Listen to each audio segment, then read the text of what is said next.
All right, to go for our first fight. We have some 12-pounders in the arena here. We are getting ready for Motorama Robot Conflict 2017, the 15th anniversary. In the red square, Shake. Shake, are you ready? He's ready to go. And we're not having sound there. That's interesting. Why do we not have sound? Either way. Okay, in the blue square, not Disco. Not Disco, you ready? He's set to go. Let's put 3 minutes on the clock, please.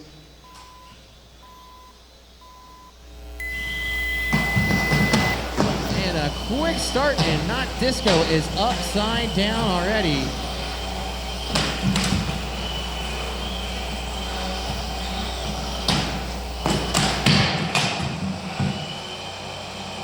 Ouch, and Shake is upside down, looking pretty badly beaten there. 10, 9, 8, 7, 6, 5, 4, 3, 2, 1.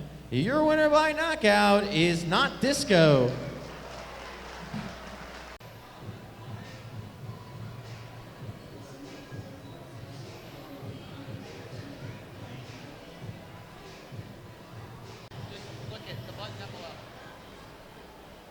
All right, we have our next bot. 2 bots ready to go here. In the box that's locked and ready to go. In the red square, we have DX, DDT. Whatever your initials are you ready? Buttons over there.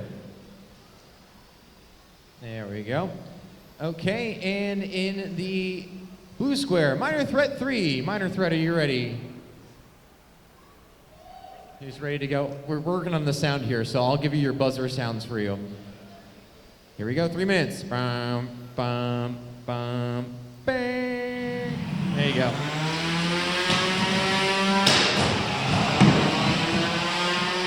And DXDDT has been launched halfway up the arena wall by Minor Threat.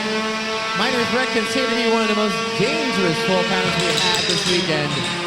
And you can obviously tell why. That weapon disc is spinning in excess of 8,000 RPM or higher, probably into the 10,000s. You can see how much power is in that robot by turning itself on its wheels. Oh, and into the corner and a wheel broken. And there's a tap. Oh, no, they're hanging in. I thought he was reaching for the button. He ran over like he was going to tap out. He's still wiggling. He's still wiggling. Will Minor Threat go for more? There's the tap out. Your winner by intimidation and pure grit, Minor Threat. Into the corner and breaking the wheel. Wow.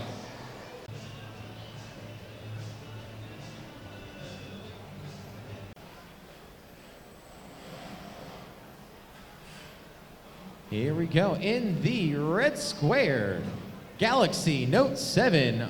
Are you ready? Please don't blow up on us. And in the blue square, Clown Fiesta. Clowns, he's ready to go.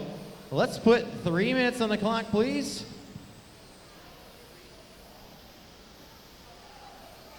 You guys ready?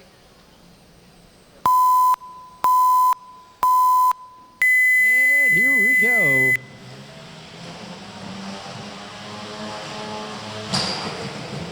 Weapon on weapon contact, first hit. Galaxy Note 7 tumbling over and staying right side up. That time, getting a rebound and then delivering a hit back.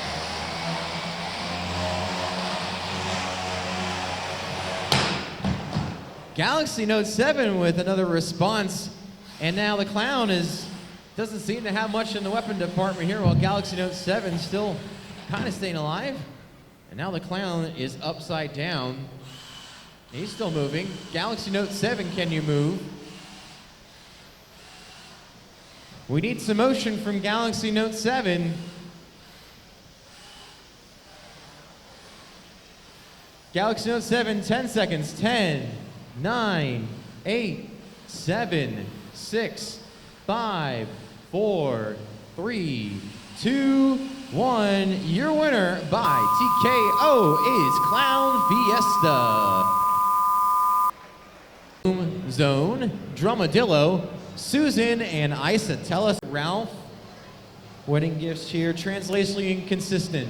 Okay, so we need a 4-on-1 in this next fight. The reason being is the robots here in the red square, Army Ants, is a multi-bot. Together, they weigh 12 pounds. They weigh the same as his opponent. So in all fairness, it's weight against weight, it's the same amount. So you have 4 robots against 1.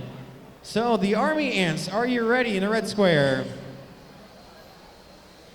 They're ready to go. Jerome and his Kid Crew, ready to go. And the blue square, Rebound. Rebound, are you ready? He's set to go. He's got a nice little vertical spinner there. 3 minutes on the clock. We may see a lot of parts flying in this fight. Let's find out. Rebound's up to speed. I wouldn't want to be one of those little guys. Ow! Oh! There's 2 hits right away from Rebound. Oh, and there goes, oh, to the roof! All right, we want more to the roof here. That's awesome. I could watch this all day. Poor little guys. It's like the bully in school, just, you know, picking on a little guy.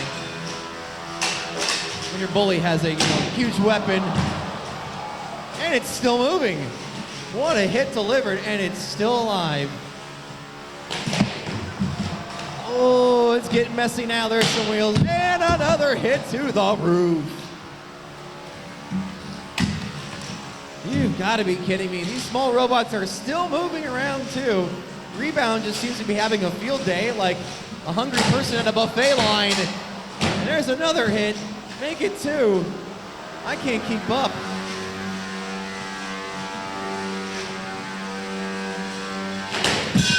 Oh, and there goes a light. Oh, there's another hit. This is just getting downright nasty, and we're just about halfway through the fight. Now, technically, over 2 of the robots have to be knocked down for this fight to end per multi-bot rules. So, if he can knock out 2 of the little guys, he's got to knock out 3 technically.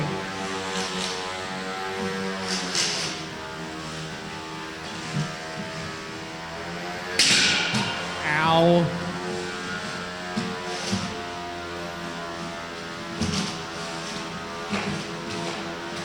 So much damage going on here. Got a minute to go. Looks like 3 of the guys are still moving, but limping quite well. I would be too if I got hit with a Louisville Slugger upside the head.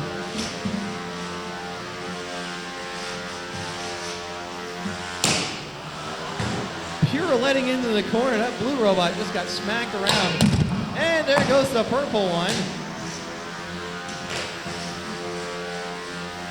We are coming down to 30 seconds left in this fight, and Rebound, I'm sorry, you're slacking here. You need to knock all these guys out. Well, he at least answered my call. I should ask that more often. I'd like $1 million. Darn, I'm not Richard yet. 20 seconds. Oh, and into the power cord up there. That's not good.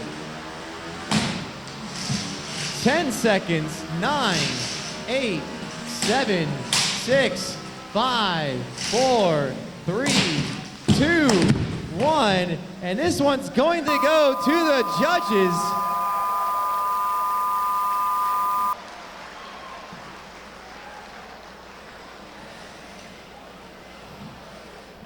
That is Shrapnel City in there. I think Jerome at least came with about 10 more of those little robots, so I'm sure he's got a couple more he can just throw in. It'll be just fine, right? You know, polish it up, it'll be brand new. Judge's decision was pretty easy on that fight. Your winner is Rebound. Although the Army Ants are going to take home the win by crowd approval on that one. Our next fight, we need Butcher and Nothing Special to the box, please.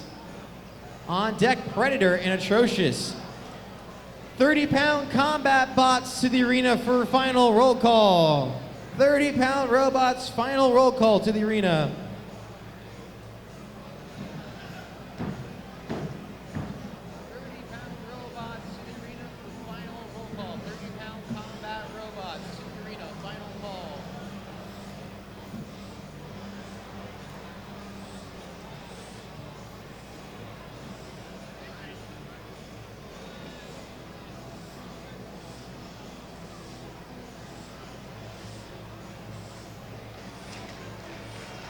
Yeah, get up with the army ants. That's a painful outing. A little expensive too, but they'll put it back together for another fight. 30-pound combat guys, I'm gonna start rattling them off here. Megatron, I know he's here. Bullseye, I know he's here. Other Disco is here, right? All right, cool. Huge, I know they're here. Kathy, saw them, yep. Gracious Pipe Vegetalism, he's here. Sassy Kitty, I believe he's here. He's one of the kitty group guys. Somebody confirm that for me, Sassy Kitty. Blackout. Blackout here. We need Blackout. 30-pound combat. Can somebody find Blackout?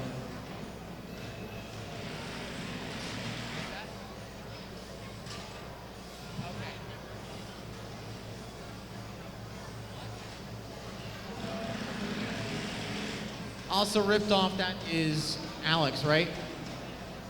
Yes, right? Trigo, you're here. Poncho, you're here. Hyperactive's here. Soylent Green is here. Duck, yeah. Thank you. Big Ripto's here. BBR. BBR here. You sure? Okay, I just want to make sure. I'm here. Speed Wedge Sturdy is here.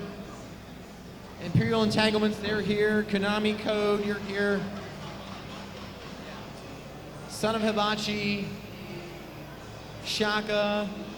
Good. Melvin. Cool. Glasgow Kiss is here. Uber Clocker's here. Yes. Okay, good. Thank you. I was trying to find out what Blackout was. So other than that, were you missing any 30s? Combat 30s, we're missing anybody?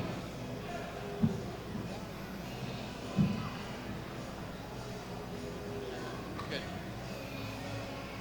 I'll double check you're in here. See, good, okay. Okay, we should be good to go in the 30s. Our next two robots are getting the arena ready to go.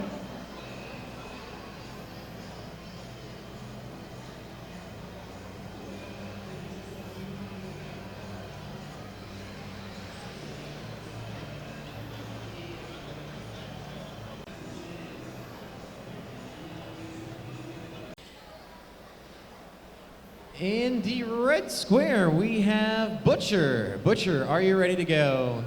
He's set to go. In the blue square, Nothing Special. Nothing Special, are you ready? If you're ready, you hit the button, please. Hit the button if you're ready, Andrew. Oh, he's working on his radio. Sorry, I didn't see that. Okay, here we go. 3 minutes on the clock. 12-pound robots. Disc versus brick. Let's see who comes out winner here. I'm sorry, we probably won't top the last fight. That was pretty fun, but these are two very durable looking machines. Butcher's gonna hope to get that disc around the sides, hopefully get to one of the wheels. Looks like Nothing Special really is nothing special, it's just a wedge.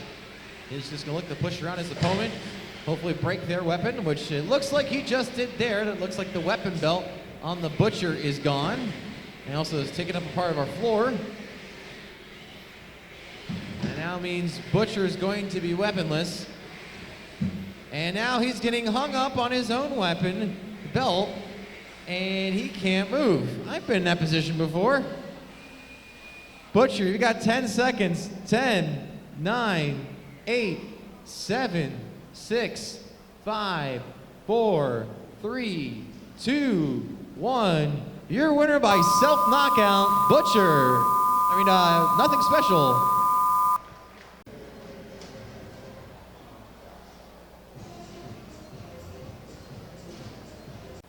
Okay, our next two robots are ready to go in the box. I believe in the red square, it's Atrocious. Did I get that right? Cool. I can guess. That's pretty nice. I like that. Atrocious there, and red square is ready to go. In the blue square, we have Predator. Predator, are you ready? He's set to go. Let's put 3 minutes on the clock. More 12-pound action here. Big spinny weapon on the front versus a little lifter with a big gear on it. And that's gonna get beaten up real quick. And there's a tap out already. atrocious, having an atrocious performance, tapping out. Your winner is Predator. He took 2 hits and said, I had enough. Next up in the box, Pretzel Robotics 12 and Steel and Shock. On deck, Boom Zone and Drum.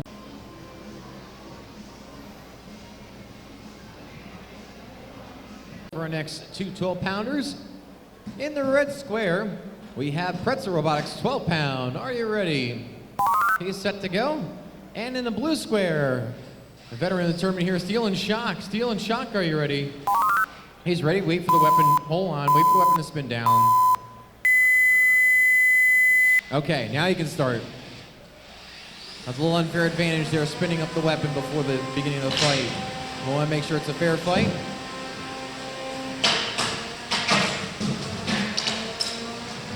Steel and Shock, not wasting any time getting underneath the Pretzel Robotics 12. And Steel and Shock getting flipped over for his troubles just by the sheer force of his own weapon. I have to take chunks of arena floor out of the way here too. And he almost took out one of our lights by hitting himself off the bumper to get up again, and now he takes it out on the Pretzel 12, who's getting folded up into a pretzel as we speak.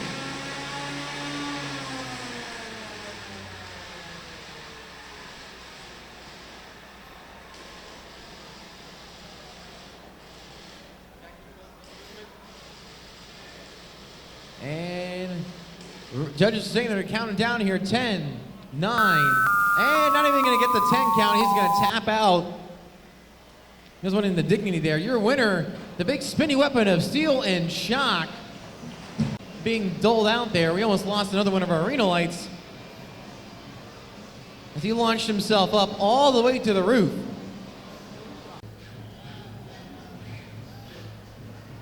Okay, our door is getting shut.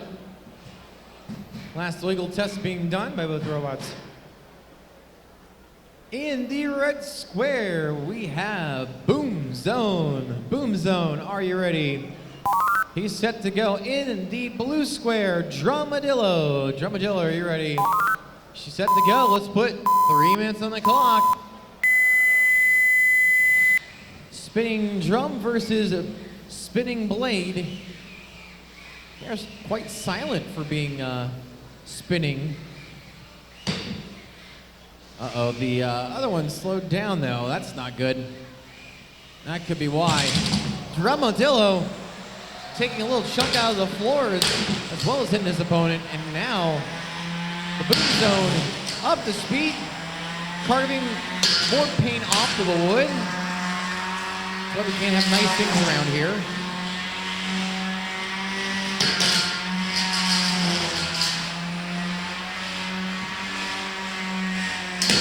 Something tells me that bar cannot be tested on a kitchen floor somewhere.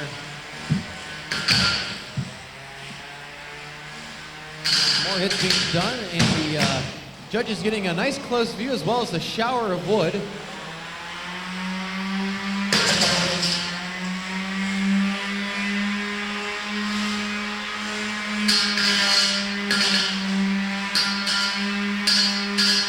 Solid clanging going on there.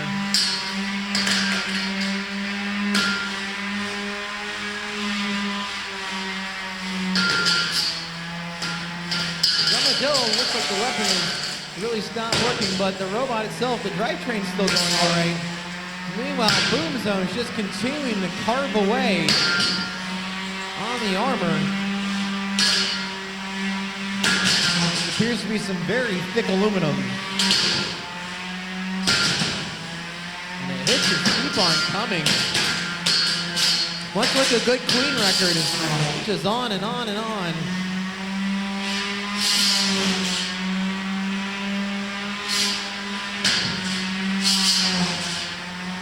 You can tell turning in one direction for that bar does not seem to be conducive.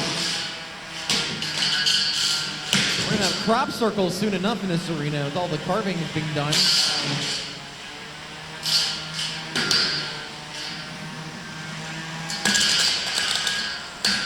Crazy to think we're minute 40 left to go in the fight. We're just about halfway through.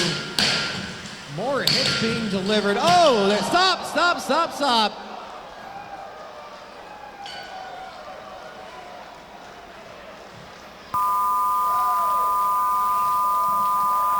So, that one got ugly quick. But thankfully, I think we're going to avoid a lot of smoke and damage.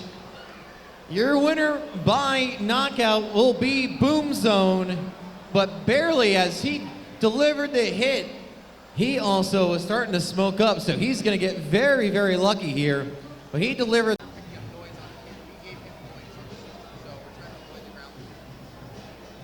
In the red square, we have the red robot known as Susan. Susan, are you ready? Susan, ready to go. In the blue square, the speedy brick of Isotellus Rex. Isotellus, are you ready? All right, here we go. Let's put 3 minutes on the clock. More 12-pound robot action going on here. That weapon bar is up to speed fast. And delivering some hits and breaking a wheel too. That's not good when your wheel's flopping around on the outside.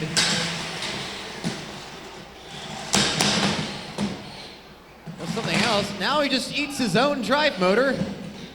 And I think that's going to render his weapon useless at this point.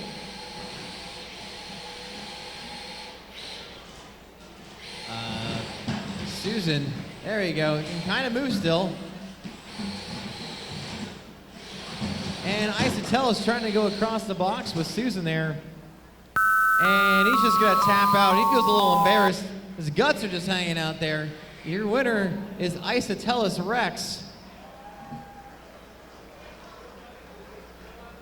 Didn't take much, but shock it ultimately damaged the robot.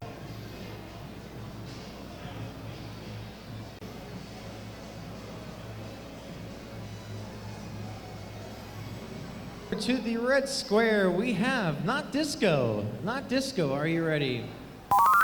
He's not ready to go. I'm kidding, he's ready. And the blue square, we have longtime veteran Attrition. Attrition, are you ready? He's set to go. 3 minutes on the clock.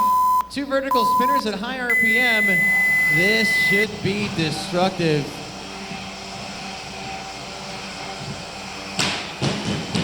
Attrition getting flipped over, but right up again. Ow. Right now, Disco winning on hits. Oh, ho, ho, ho. They are taking hits to a new height this year. Attrition getting to the roof. And Not Disco. And now is paying for those hits, it looks like. Attrition had an opening and took the hits back. And now returning the favor. And the Disco is upside down.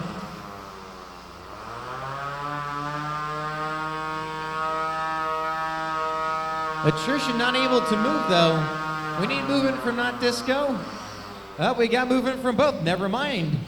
Attrition avoided being counted out. But now, both have been wounded down a little bit. We're 1 minute through the fight, 2 to go. Can Attrition get the knockout blow on Disco? Disco right now upside down and out of commission for now, but he can still drive. And that's not good. Attrition has gone into silent mode as he's spinning down a little bit. It looks like he may have damaged his drivetrain a little bit. This is going to turn into Monty Python real quick. Come back here, I'll bite you at the knee. Oh, a little nosedive there for Not Disco.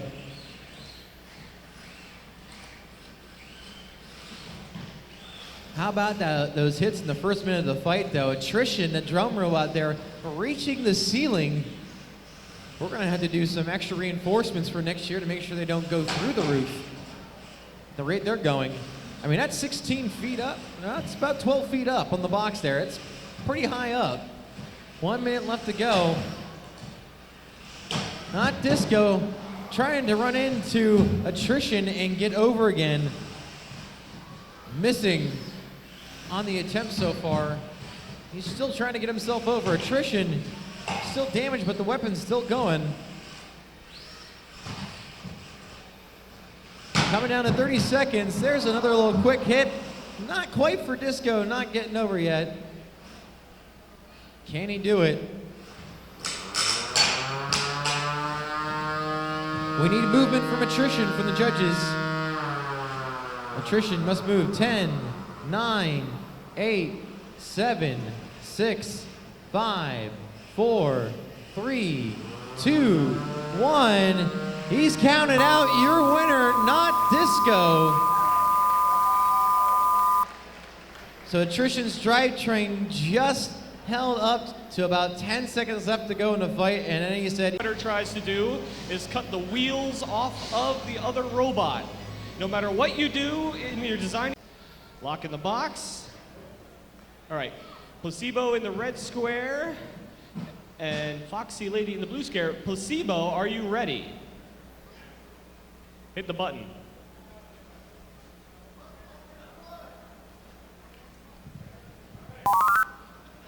Placebo is ready. Foxy Lady, are you ready? I wish you luck. 3 minutes on the clock. Here we go. Okay, Foxy Lady moving. No spin yet from Placebo. Okay, so not a lot of motion from either bot, really. Foxy Lady trying to navigate the arena. A lot of reclaimed parts in that robot. Moving better than Placebo, though. At this point, it's Foxy Lady's match as I influence the judges. Gentle contact. Oh, yeah. They can't all be just explosions as much as we might want them to be. Okay, it appears we have a pushing match, which is a little upsetting. Okay, well, Foxy Lady is appeared to have stopped moving. Placebo is limping. 10, 9, 8. Oh, we have a tap out from Foxy Lady. Sometimes the honorable thing to do is to end it. He uses the wedge to slow down his opponent's weapon and then tries to knock him up in the air with the vertical disc. All right, also ripped off. Are you ready? Blackout, are you ready? 3 minutes on the clock. All right, both robots getting up to speed. These two builders are friends, so we'll see how friendly they are. Oh, okay, also ripped off immediately behind, which is very bad for the horizontal spinner. He has no armor back there. He appears to be on fire. We have fire. Okay. First fire of the day. Our lovely box loader. Hooray for carbon dioxide.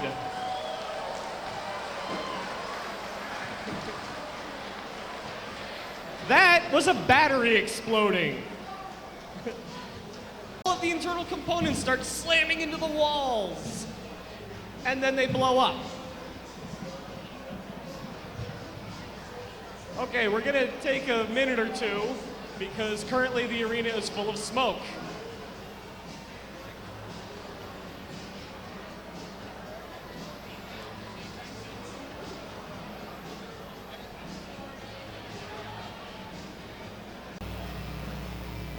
Trigo is the, at this point, 12-year evolution he's facing. Okay, red square, Magnificent Poncho, are you ready?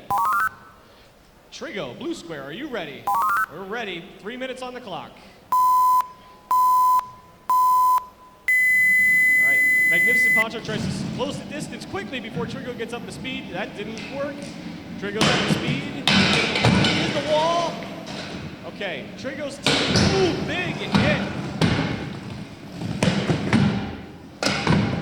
Already got some folding of the side of Magnificent Poncho. You see that little indicator on Trigo spinning around. Big hit.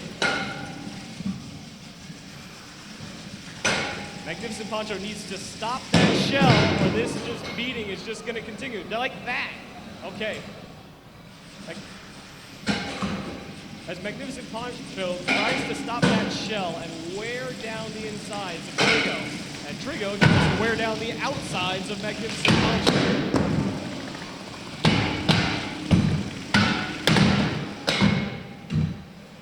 lot of hits so far.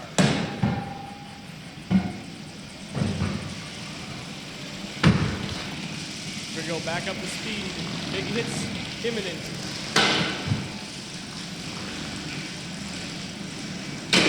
Ooh, right on the side. More pieces of wedge coming free. Looks like it's breaking off the welds, and we may have lost the side of okay, we have a tap out from Magnificent Poncho. Trigo, your winner.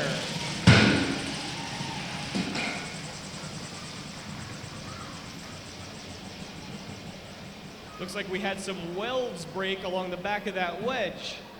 Snapped clean off.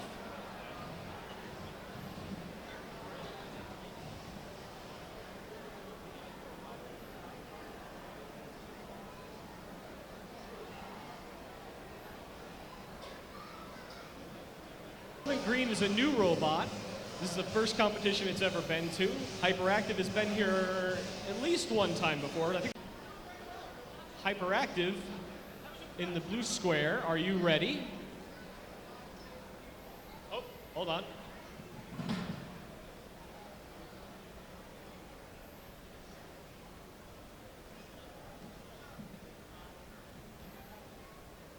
Right. Asking again, blue square, Hyperactive, are you ready? Red square, Soylent Green, are you ready? 3 minutes on the clock.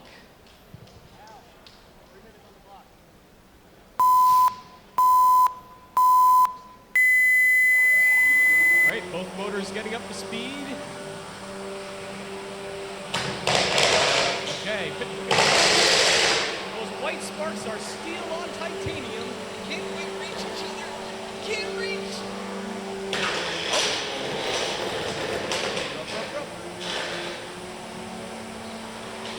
Both these robots are kind of hard for the other robot to reach.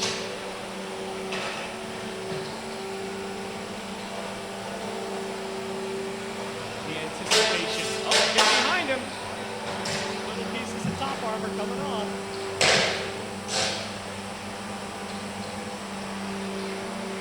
There we go. Soylent Green with a good hit. Like I said, Hyperactive, completely invertible. Although he didn't seem to reverse the direction of the weapon, so he is now spinning towards the floor.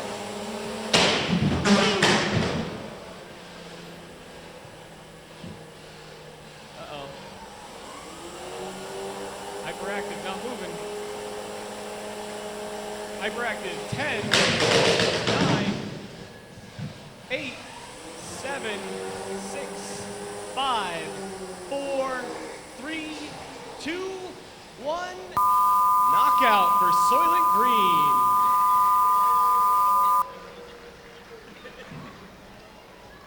Bite, or how much of the tooth will hit the other target.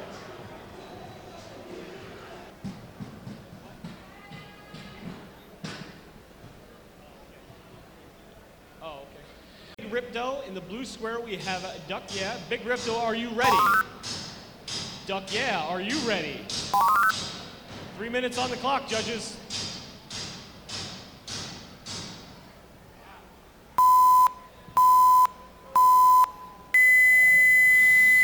Those robots trying to get up to speed early. Big Ripto approaching. Oh, so close. Going away at that wedge, trying to get a good bite. Nice chunk out of the side. Ooh, wedge is gone. Wedge is a taco. Wedge is in 2 pieces. This is interesting because now there's less of the front Duck Yeah to hit. Oh, hits from both robots. It's hard to tell who's hitting.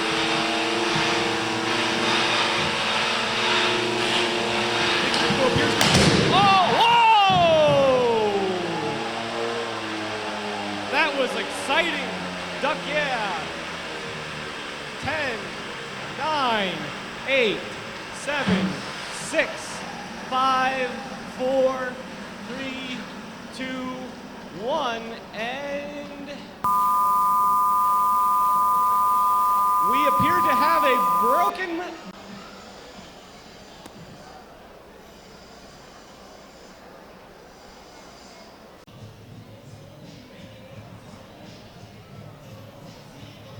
Box locked. Mega Conceptual Chaos, are you ready? We're ready. BBR, are you ready? 3 minutes on the clock. Okay. BBR spinning down. Oh, lots of torque from BBR, shoving Mega Conceptual Chaos into the wall. Not a good start for a wedge. Oh. Those self-righting hoops working so far. BBR is very unstable. When you spin down, you tend to punch the floor, and the belt is off. It is now no longer a spinner. It's a pokey stick. Mega Conceptual Chaos trying to shove him around the arena now. The front of BBR is digging into some of the damage on the floor. And we have a broken self-riding hoop and a little spastic dance. It's going to be up to the judges whether this counts as controlled movement.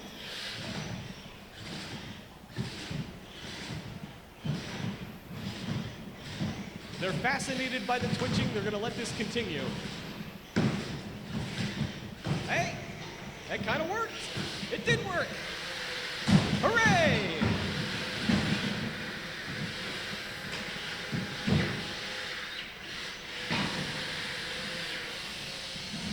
Mega Conceptual Chaos, giving a little bit of a ride.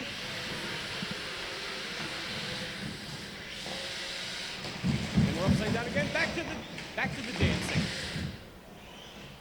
No, the dancing is stopped. Okay, BBR, 10, 9, 8, 7, 6, 5, 4, 3, 2, 1.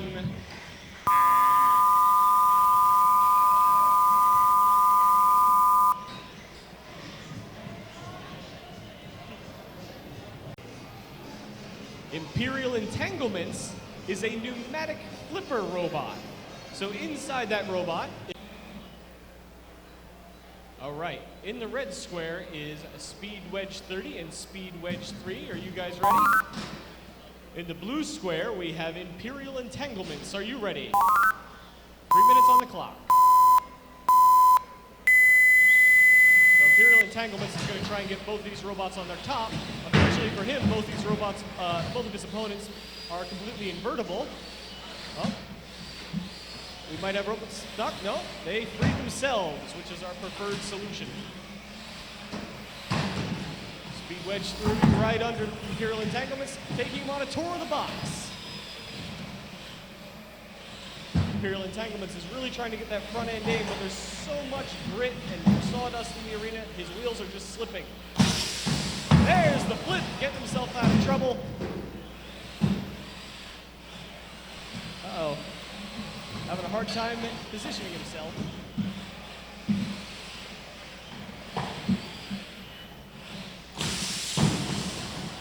He missed the flip, but did a backflip for our entertainment.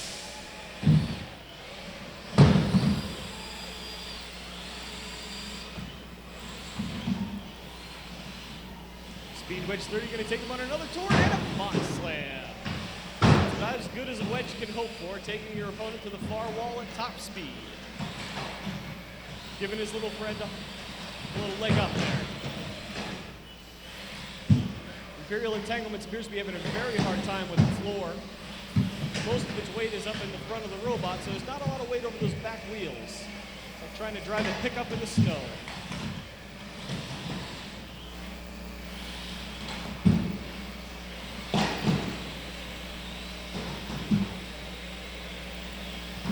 Round and round we go.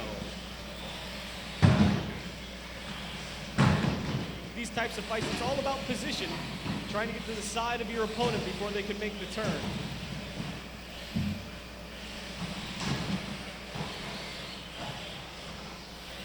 Imperial Entanglements missed another flip opportunity there. It's hard. Whoa, another back flip. Very hard in the heat of the moment to pull the trigger at the right time. keeps getting stuck on the floor, and he's only using his flip so far to get himself unstuck. Up, the 3-pounder has come into play.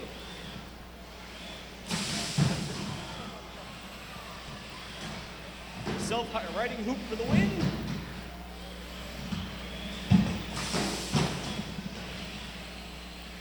Uh-oh. Self-riding hoops are not a perfect solution. Becoming the hoop of shame. All right. We're gonna start counting on Imperial entanglements. 10, 9, 8, 7, 6, 5, 4, 3, 2, 1. Your winner, Speed Wedge 30.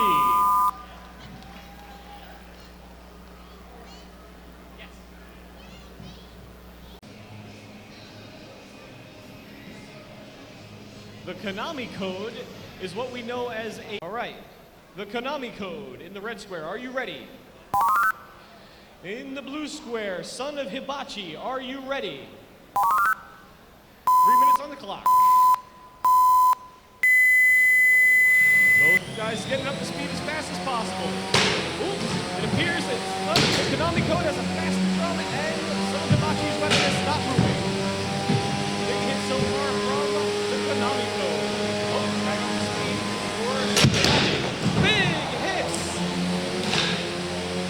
Rub it on the back of that weapon motor. I see a lot of paint missing from it. We got a tooth off on Son of Hibachi. And a broken weapon on Son of Hibachi. And a broken back on Son of Hibachi.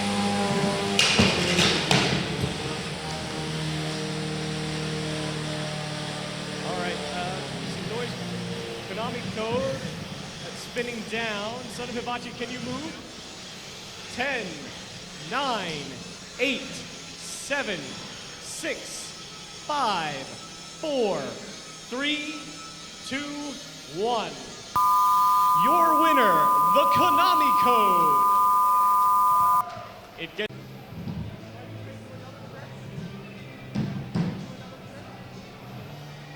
We have Glasgow Kiss. Glasgow Kiss, are you ready? In the blue square, we have Uberclocker. Uberclocker, are you ready? 3 minutes on the clock, judges.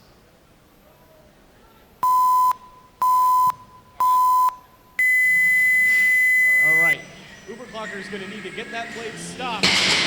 Big hits early on, and already a chunk of the gear on Uberclocker is gone.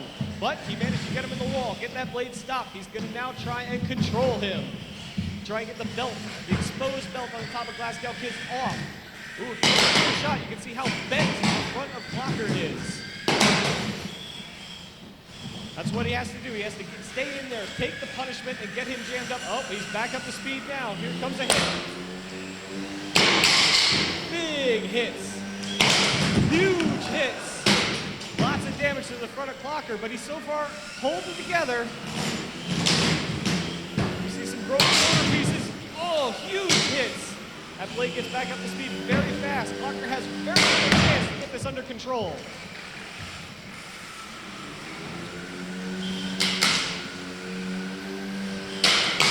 To make this complicated design, you have to sacrifice armor, and it appears that that gamble has not paid off well. Parts scattered across the arena. Huge hits! Saved by the kick plate. Do we have any motion from, oh, we have a tap out. Your winner, Glasgow Kiss.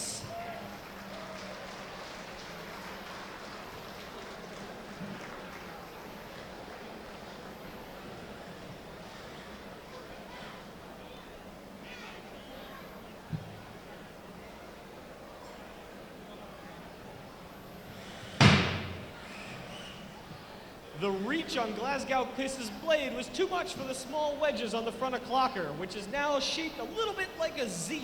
His BattleBot, but this is a 30-pound version of his 250-pound BattleBot. Once that blade spins up, I think it'll probably position itself a little better. In the red square, Huge, are you ready? Blue square, Other Disco, are you ready? 3 minutes on the clock. Let's see what happens. I honestly don't know. All right, we have our answer. Other disco drive right under Huge. Huge just keeps driving over top, dropping that ball on him. Oh, uh-oh. Other disco upside down. Are you able to move? Yes, although not well. Little spits and spurts of motion from Other Disco. Ooh, big hit on the bottom plate from Huge. Now he's exposed and at risk. Strange strategy from Huge, doing very well, taking chunks. Oh, tap out. Your winner, Huge. Originality pays off.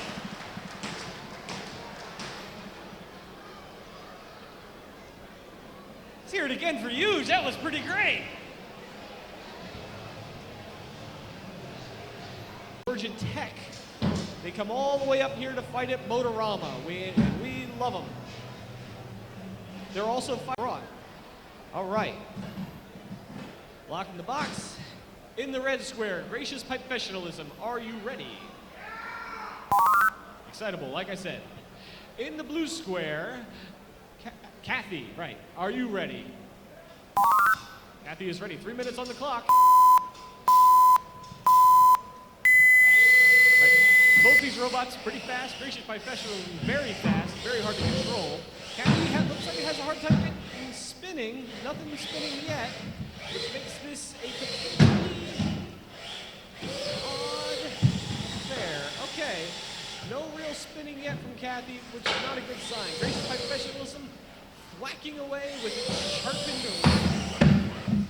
I don't even know what that is. We're going to call it chunk of metal. Both these robots are employing the same strategy. Spin in place, try and hit the other guy. The problem is, a little bit of a wedge action there from Professionalism. Get him in the corner. And he threw his own weapon. That does happen. Pipe threads are not meant to hit people with.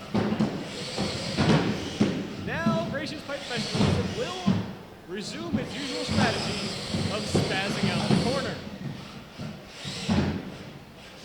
Kathy is doing better slightly by simply not throwing its own parts around the arena.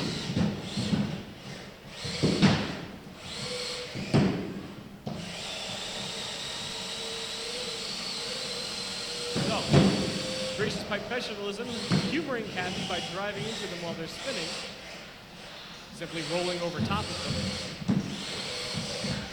Like I said, ring spinners are very hard to get working, as illustrated by the non-working ring spinner. Gracious Professionalism over the top of Kathy again. Stuck in the corner a little bit. Gracious Professionalism usually has the additional weight of its weapon to keep it from flipping over so much, but now that it's thrown it at the judges, it's a little harder to control. I do not envy the judges when they will have to make this decision. It's a minute left. Both robots are trying to make a good enough show to the judges to carry this. But both without their weapons, it's going to be difficult. I believe we see a little smoke coming out of the exhaust pipe of Gracious Professionalism. We get it, you vape. We have a tap out, saving the judges the agony. Your winner, Kathy. Spinners are extremely powerful. Also ripped off key. All right. Sassy Kitty in the blue square. Back in the blue square. Little test spin. All right, Sassy Kitty, are you ready? We'll wait for you to stop spinning. Yep, inertia, we know, it's going. There we go. Sassy Kitty, are you ready? Also ripped off, are you ready? All right, 3 minutes on the clock.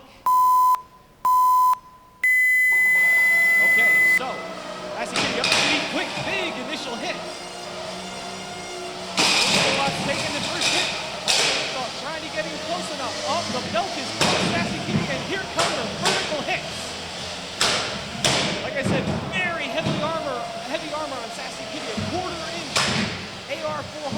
plate, and the belt is off of, also ripped off as well, which is a standard practice for that robot. Okay, we now have a wedge on brick situation. It's going to be who has the best drivetrain and who is the best driver. Riptop still has a bit of an advantage because it does have a wedge. Oh, feeding the stop blade right into the opening on the front of Riptop. And we have a significant amount of sparks shooting out of the bottom of Riptop. Sassy Kitty is winning a wedge fight without a wedge, which is impressive.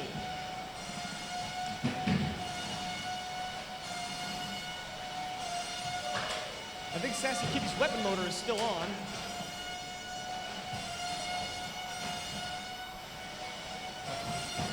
Both jockeying for position, also Riptop having a hard time using his wedge against the stop blade of Sassy Kitty, which does not bode well for him. See the bright white flashes of sparks. I believe that's the brushes on one of the drive motors have also ripped off, which is probably why he's having a hard time driving. That would be the brushes burning themselves to a crisp. Sassy Kitty moving well. The loss of its blade has only slowed it a bit, although it may have just high-centered itself on also, nope. Pulls itself off, also ripped off as hacked. Your winner, Sassy Kitty. Sometimes all it takes to win is to be the last one working. Build them tough is always a good strategy. Also make sure your drive motors are not going to eat the brushes.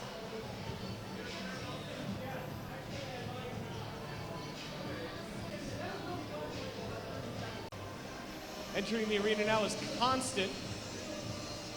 Someone want to go talk in the box up?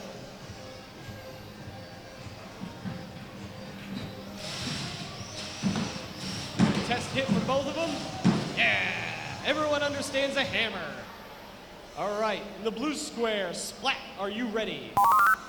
Red square, Constant, are you ready? 3 minutes on the clock. Sportsman fight, first fight of the day. All right, Splat, very quick out of the gate. Constant having the early flip from Splat. But the fun part about hammer robots is over the go. Uh-oh, no motion from Splat. Oh, right in the middle. Here comes some hits from Constant. We're gonna see some motion from Splat. To start counting down Splat. 10, 9, 8, 7, 6, 5, 4, 3, 2, 1.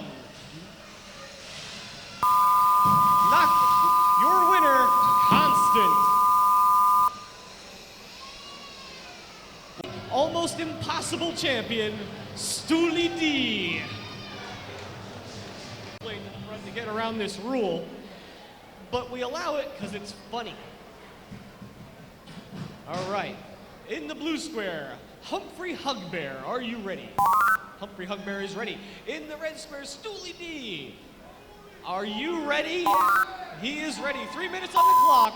Let the weirdness begin. All right, Stooley D, not a lot to offer, although he does seem to be spinning well right now. Humphrey Hugbear trying to align. He has a very powerful drivetrain in Humphrey Hugbear. It's hard to align. All right, pins him in the wall, and the saw blade is off. The pincers coming in. Like I said, the teeth on Humphrey Hugbear might not be long enough to grab around Stooley D.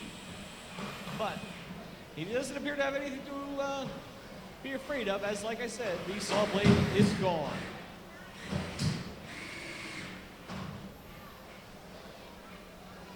Humphrey Hugbear trying to get Stooley D in a position where you can grab him, get him in against the wall in a corner. You can see the jaws working their way in. That's the problem with crushers. It's very slow and arduous process. No. He didn't like that bite. He's going to try again. Try repositioning. Stooley D spinning helplessly in the corner, signaling with his light that he is in desperate need of assistance.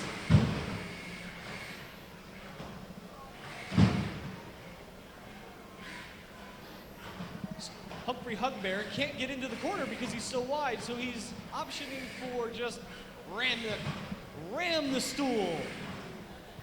Can Stoolie Dean move? He cannot move. We're going to start counting them down. 10, 9, 8, 7, 6, 5, 4, 3, 2, 1. No surprises here. Your winner, Humphrey Hugbear. The rest of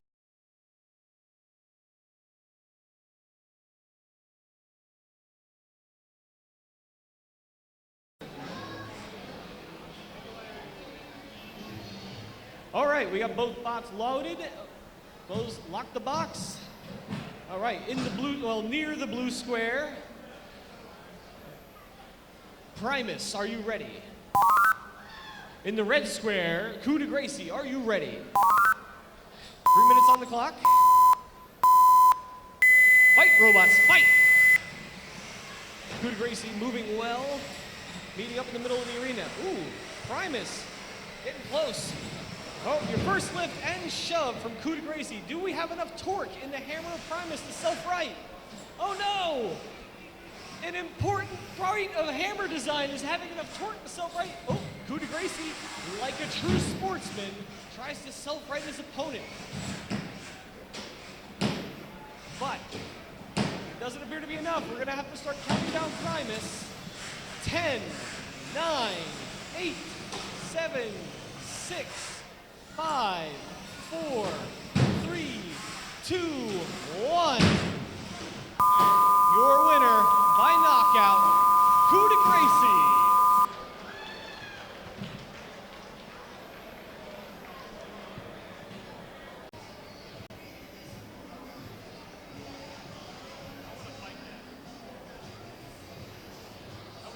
Ralph, are you ready? Near the red square, we have the art of flipping. Art of flipping, are you ready? 3 minutes on the clock in this sportsman fight. Oh, Ralph, ready? Ooh, good flip from art of flipping. Almost an art form. Now here's the problem. Oh, graciously flipping Ralph back over. Lots of power in that flipper on art of flipping. Ralph, oh, Ralph with an uh-oh. We got stuff hanging out of art of flipping. We got Ralph on his back, and Ralph gets back down. Art of flipping, can you self-right? We're gonna have to start counting. 10, 9, 8, 7, 6, 5, 4, 3, 2, 1. Knockout. Your winner, Ralph. All right, interesting.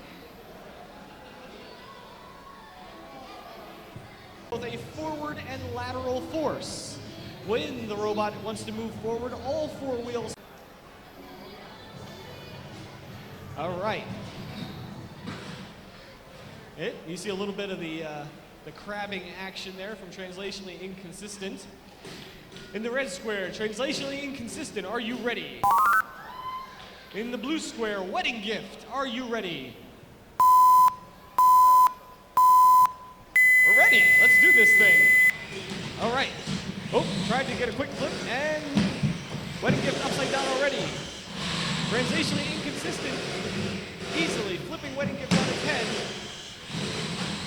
Every which way, Wedding Gift can't get a break, constantly being flipped by Translationally Inconsistent. But because of Wedding Gift's overhead arm, it can self-right easily. Translationally Inconsistent, skittering around the box like a crab. Wedding Gift having a hard time getting a bead on it. Wedding Gift appears to be having some drivetrain issues. On its face again, Translationally Inconsistent, another flip. Wedding Gift with another self-right. All right, trying to get this under control. Oh, swinging a miss with the hammer, Translationally Inconsistent, another flip. Up against the wall. Those omnidirectional wheels make it very hard to predict where Translationally Inconsistent is going to be.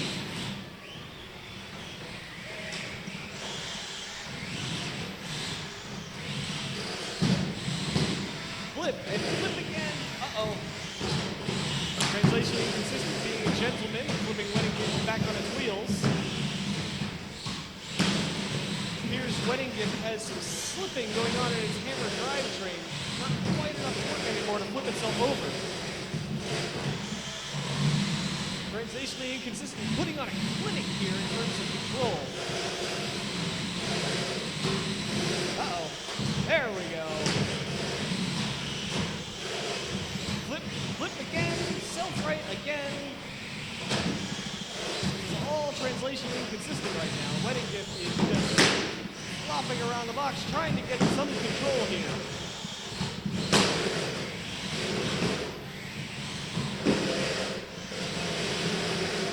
That grinding you hear is probably a drill clutch.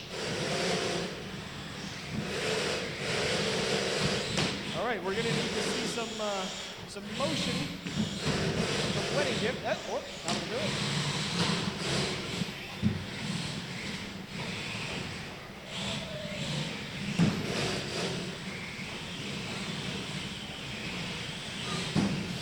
Translation inconsistent, putting a whole ring around the box. Now he's just playing with them. Hitting them sideways, hitting them backwards. Flips from every direction. Poor Wedding Gift.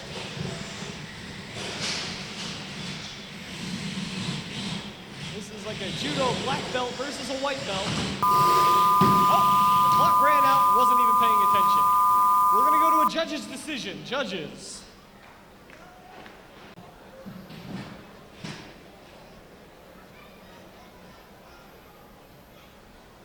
All right. In the red square, we have a maiming. A maiming, are you ready? Near the blue square, we have the multi-bot of Chef Boyardee and the Godbot. Are you ready? 3 minutes on the clock. Sportsman 30-pound fight. All right. The blade on a maiming getting up to speed. Here's the Chef Boyardee finish. Oh, okay, that saw has a lot more power than we thought. All right, we might have to have a talking to on this particular saw here.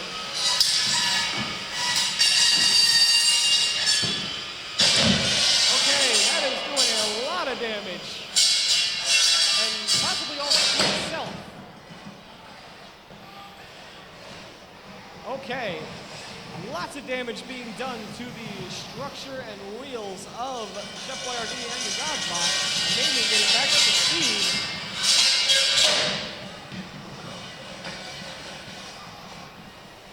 Okay, this is not going well for the multi-bot at all. And maybe seems to be hitting it quite a bit, very loud. All right, and a tap out. Could a maiming please come to the judges' booth?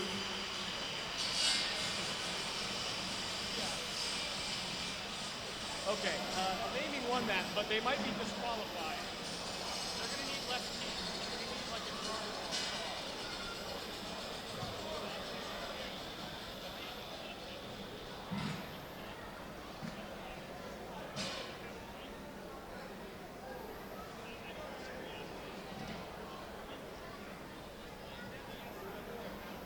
And they have the other end of the spectrum, where you have a very interesting flip. In the red square, we have a force reckoning, some energy pulling away. It's Magneto. Magneto, are you ready? He's ready to go. In the blue square, from the frosty white north of Canada, fueled up on a double-double from Tim Hortons, it's Gigarange. Gigarange, are you ready? He's set to go. Let's put 3 minutes on the clock. Your Prime Minister is so hot. Justin Trudeau, yum. Oh, there's that flip from Magneto right out of the gate. As you see, it pops around, but it's still powered by some spinning mass on the inside. And look at that, he gets himself right up again.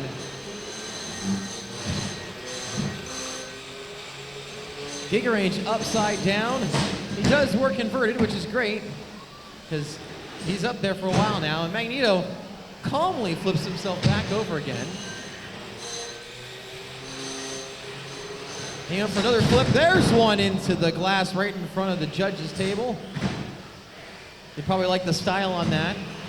I mean, I'd like to have a robot thrown at me. That's kind of cool, right? There's another one for the judges, too.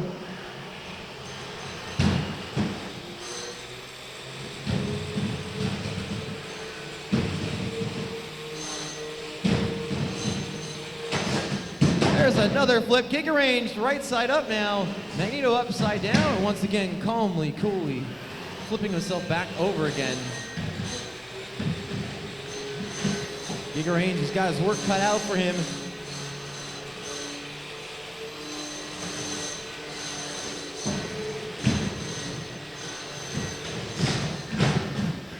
Another flip once again for Magneto. Giga Range upside down. Tossed around again, right, still upside down, still moving quite well. Magneto just having a field day.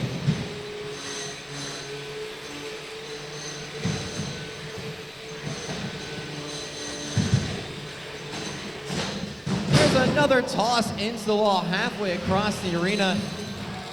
We got coming down to 1 minute left to go in this fight.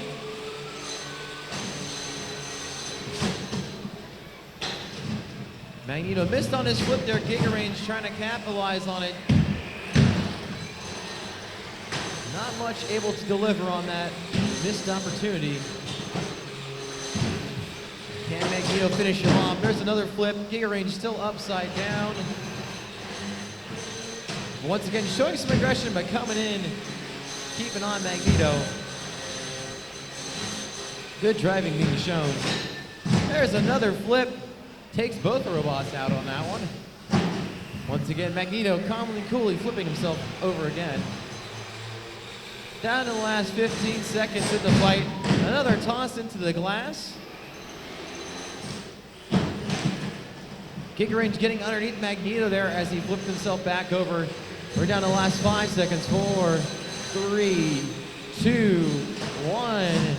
This one's going to the judges. Lots of tossing and flipping around.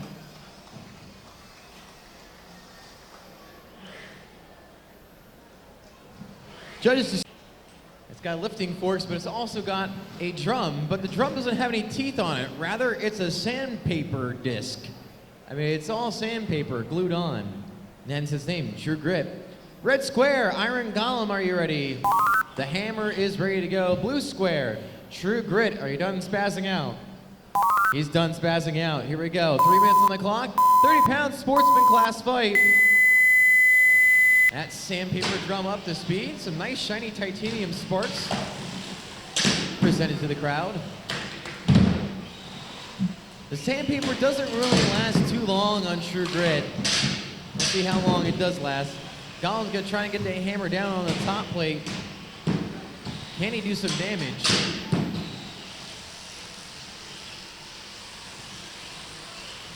Lots of juking going on right now. Both robots trying to get the best bite, best hit.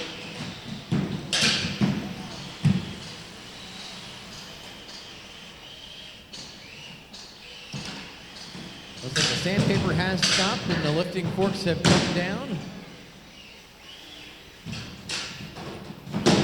The Golem continuing to hammer away. A couple of swings. The neat part about Iron Golem is that the hammer works both ways. You got an axe one way and a pointy bit the other.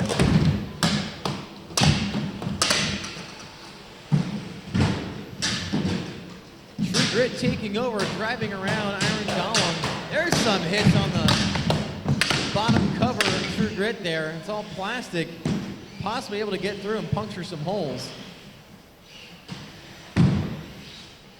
Maybe he can short something out in there too, who knows?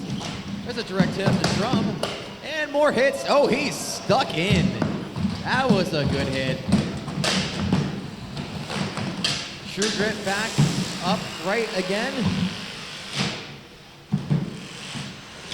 More sandpaper flying off the drum. Looking pretty naked there. Gonna gum you to death at this point. It's like when you have no dentures. There's a hit with the axe end of Aaron Gollum on the True Grit. True Grit, though, with those forks, able to put Gollum right upside down, but easily Gollum able to right himself again.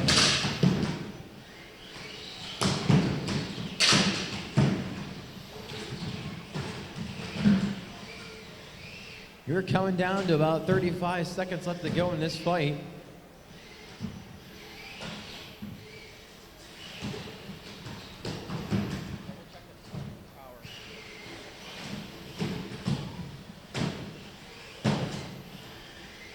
Pace is definitely slowed down at this point in the fight. Both fighters are a little exhausted, I can understand that.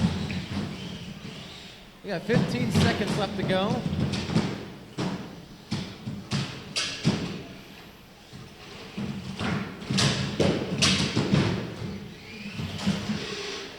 5, 4, 3, 2, 1, and there is the buzzer. This one's going to the judges.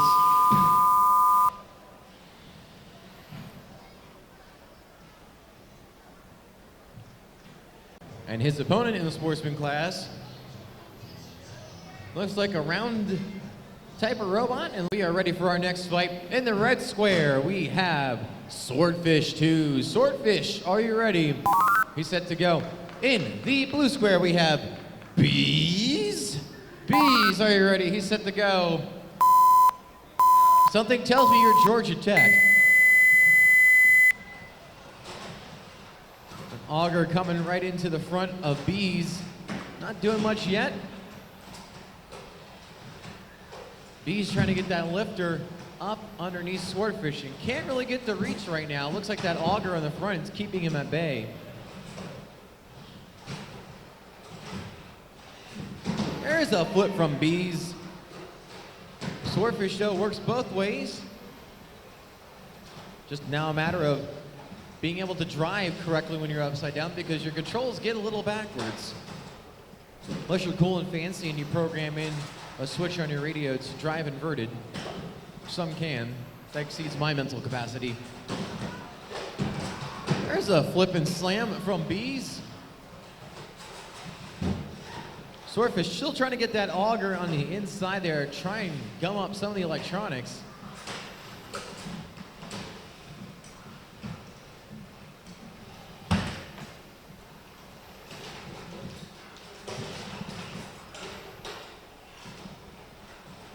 Another controlling lift there from the Bees.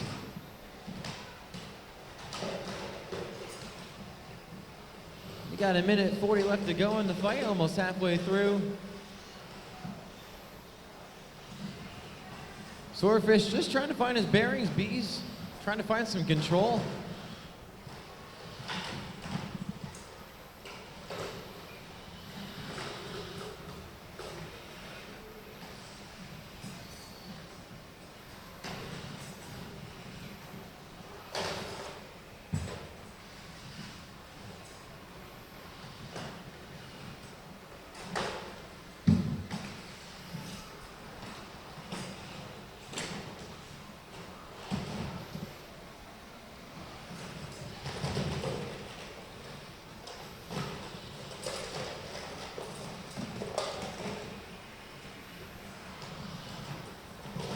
Still a lot of pushing and shoving going on here. Both robots not showing any clear advantage at the moment. About 45 seconds left to go in the fight. And auger on Swordfish not able to get inside yet, but he's still trying to find a way in.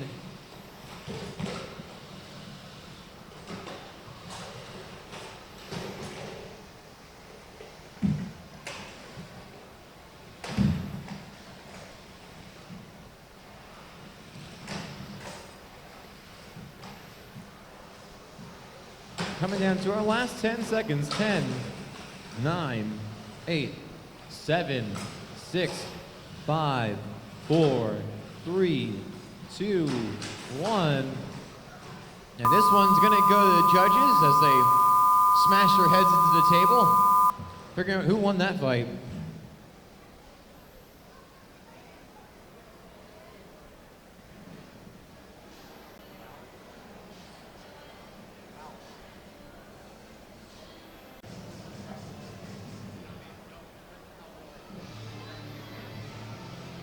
forward shimmy motion there, and it counts as a wheel. So you'll see it move really fast across the arena here. Both robots here from up in the Canadian area known as Ontario. Damn you Canadians, you build a lot of robots. In the red square, Pitter Patter, are you ready? He's set to go. In the blue square, Kay Onston, are you ready? Kay Onston's ready to go. Saw blade against the hammer. What's going to happen here? Almost Pitter Patter dwarfs Constant. And the crowd sure liked the saw blade there. Oh yeah. That's some hot saw blade action. Grinding away on the top plate there. Ow. Ow. Constant, do we have some movement? 10, 9, 8, 7, 6, 5, 4, 3, 2, 1. Your winner by knockout, Pitter Patter. A well-timed saw blade strike seems to have disabled the system on Constant.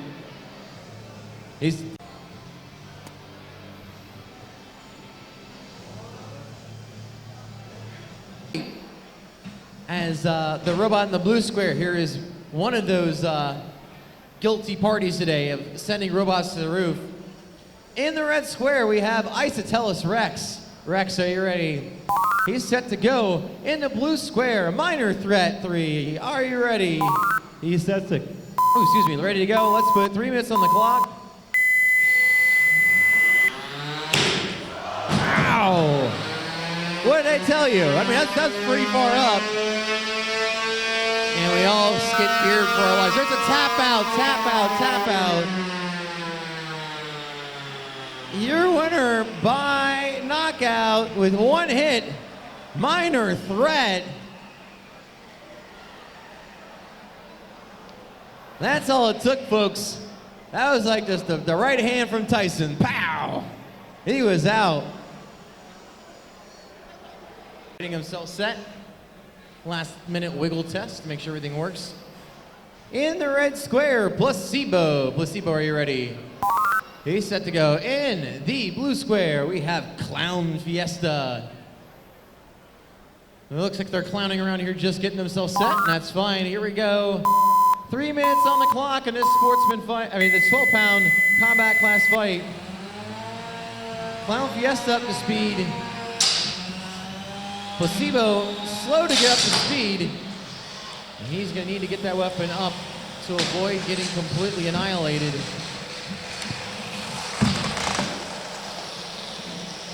And we turn into a pushing match.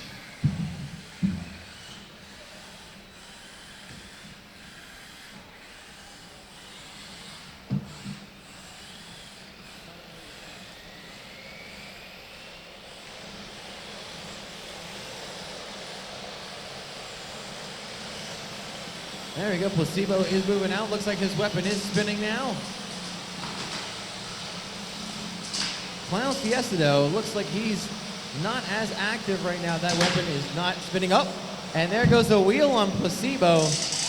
May have been self-inflicted or may have not tightened down the screw. That's only going to hinder him right now.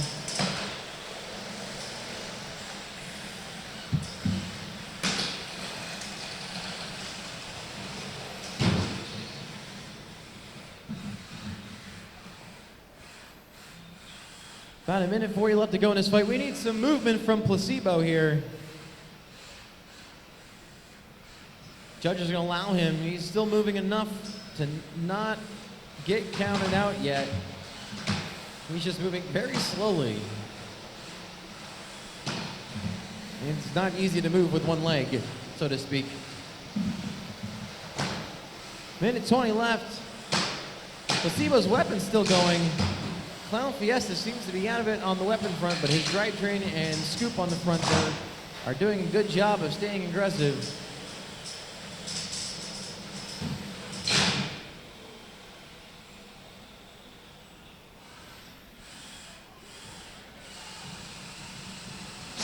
All right, Placebo, we need some movement here. 10, 9, 8, 7, 6, 5, 4, 3, 2, 1.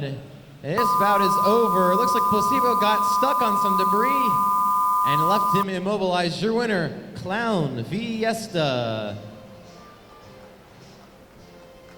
Next up in the box, DX.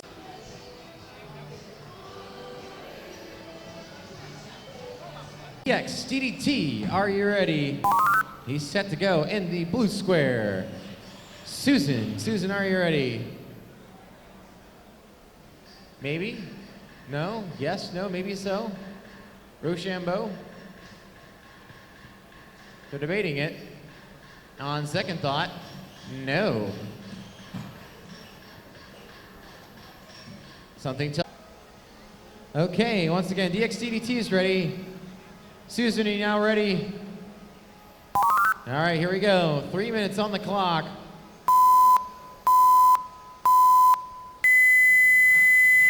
Both weapons are up to speed. Susan may have the reach advantage on this. We'll see.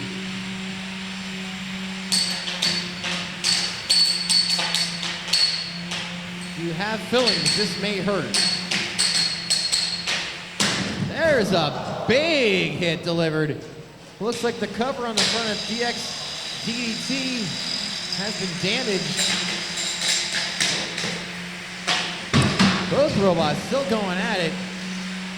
Now DX DDT upside down. Oh, there's a crazy glancing hit. May have worked out in his favor. Ow. There goes the wheel off of DX DDT. And they were thinking about forfeiting or postponing the fight. They may have not needed to do that. Driving quite well with one wheel, being able to wiggle around.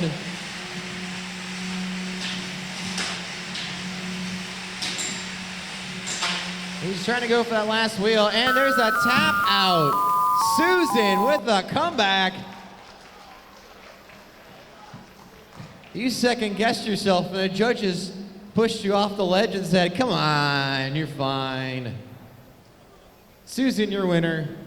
We are looking for Foxy Lady and Galaxy Note. We have a vertical spinner wedge combination on Galaxy Note 7. And, all right, in the red square, Galaxy Note 7, are you ready? In the blue square, Foxy Lady, are you ready? 3 minutes on the clock. Galaxy Note 7 getting up to speed. Ooh, that's a lot of energy. Foxy Lady, gonna feed him some tire. Now, since the tire was so soft, whoa, okay, the tire was soft, but now both wheels are off. 10, 9, 8, 7, 6, 5, 4, 3, 2, 1. We got a knockout for Galaxy Note 7. That was quite the hit. In the blue square we have Shake, which is a powerful wedge bot with what we call a servo.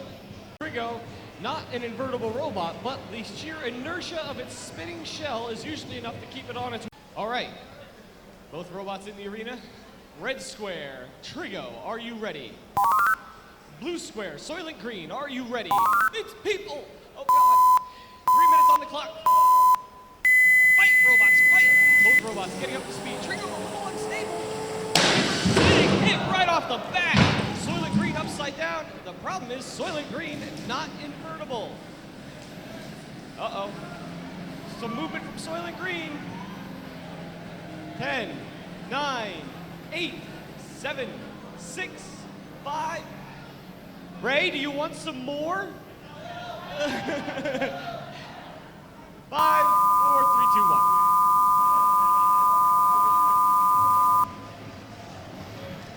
This is, folks.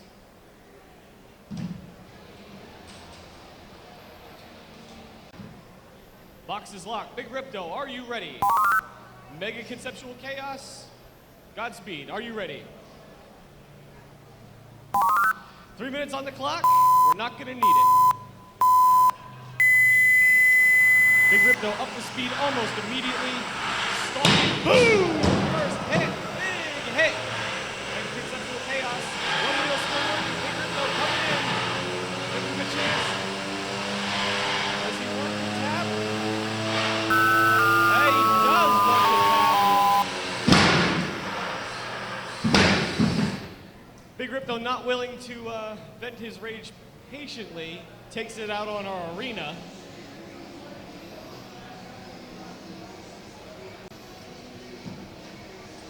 Okay, we have a Speed Wedge 3 and there was Speed Wedge 30. It's just Speed Wedge 30 this time. Okay, in the red square, Speed Wedge 30, are you ready? He is ready. Konami code, the blue square, near the blue square. Are you ready? Hoo-ha, 3 minutes on the clock. No speed up Konami code, that's not gonna help him in this fight. Into the corner immediately from Speed Wedge 3. Speed Wedge 3 is driven extremely well. He is not going to give him an inch. Uh-oh. It doesn't look like Konami Code's weapon is working. That is not going to bode well for his chances here. Speed Wedge 3 takes him on a tour of the box. It's very hard to win a wedge fight when you're not a wedge.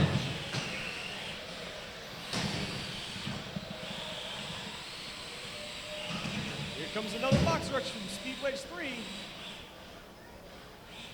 We see a little bit of smoke coming from one of those bots. And we have a tap out from the Konami code. A little bit of smoke escaping from the robot.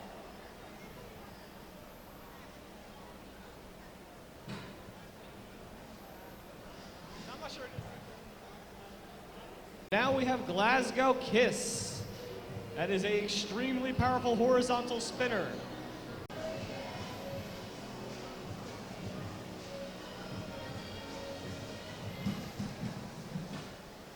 The box is locked. Glasgow Kiss in the red square. Are you ready? Melvin in the blue square. Are you ready? I'm not sure you're actually ready. 3 minutes on the clock. Can he get that blade from spinning up? Nope, it's up. They're in trouble. Boom! Big hit. Although it took it well. That front end, that's where you don't want him to be. Uh-oh, Melvin appears to have lost the side of drive already, but the blade is stopped. That is what they want. Unfortunately, it doesn't appear they're able to capitalize on it. Melvin, are you able to move? A little twitching. We're going to go to the judges to see if they consider that translational movement.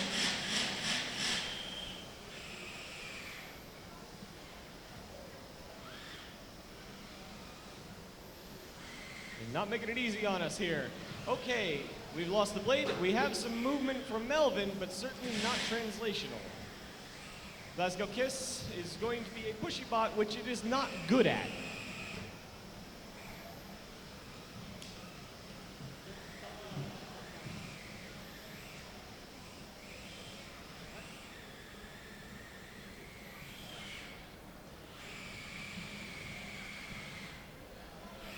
Okay, the judges have decided that that is not enough movement from Melvin. We're going to count him out.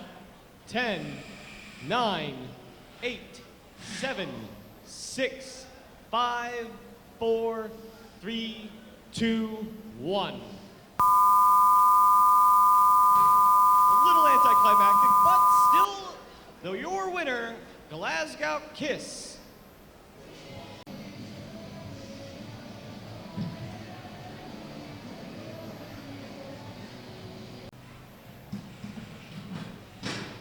All right, the box is locked. In the blue square, we have the Magnificent Poncho. Magnificent Poncho, are you ready?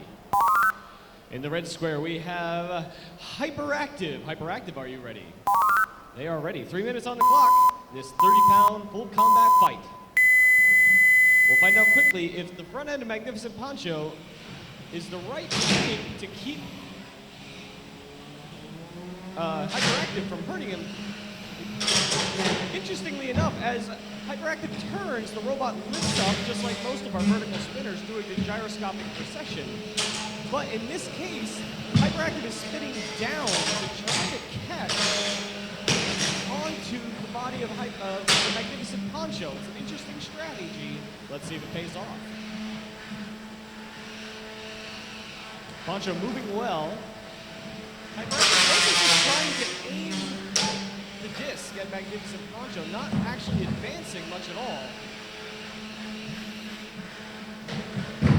It's interesting butterfly wave every time it turns.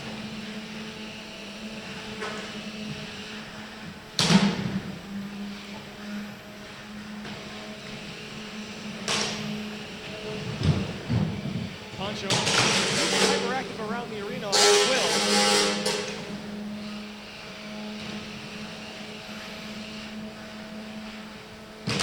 Poncho lines up another shot. Bunch of nice white titanium on steel sparks.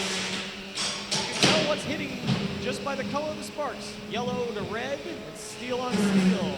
White is titanium.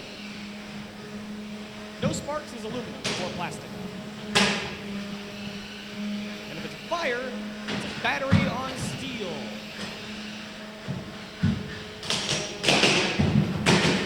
Poncho controlling well, moving the Hyperactive around the box, keeping him away from his delicate electronics, feeding him nothing but tough steel front end.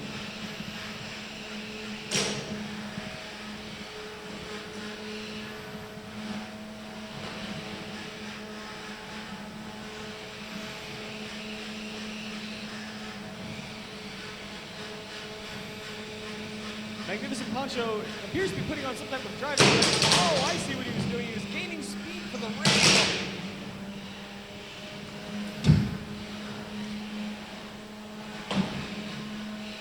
Backing up like a bull and charging again and again, trying to get those forks into something important onto Hyperactive that cause some real damage.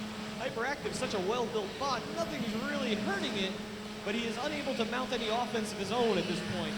The robot turns well, but doesn't seem to drive forward much at all. Oh, I think I see what's happening. The forks on Hyperactive appear to be digging into the floor and keeping it from moving forward. So it's only able to drive in reverse.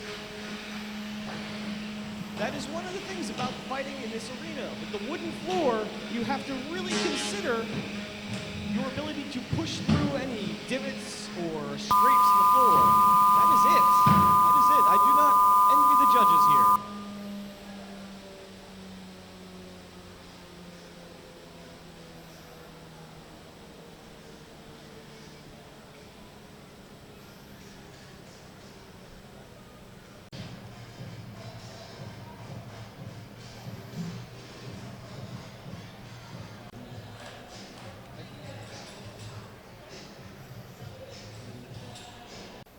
Okay, the box is locked. In the red square, Coup de Gracie, are you ready?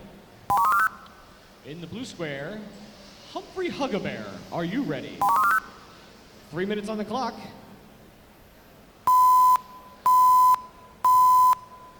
Fight, robots, fight! Okay, so Humphrey Huggabear needs to get a nice square grip on his target. The problem is right now is Coup de Gracie doesn't want him to do that and keeps throwing him over his head. Oh, almost.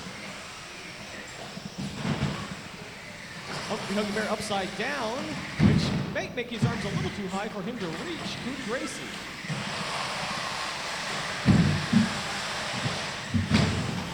Lots of back and forth slamming here, but nothing effective from that crusher yet.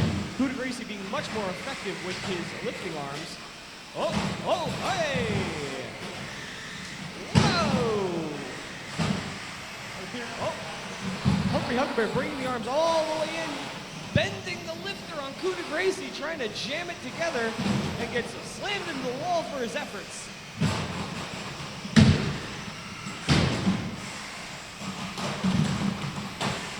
Let's see if that, nope. Coup de Gracie's arms still seem to be okay. Lining up another lift. Woo!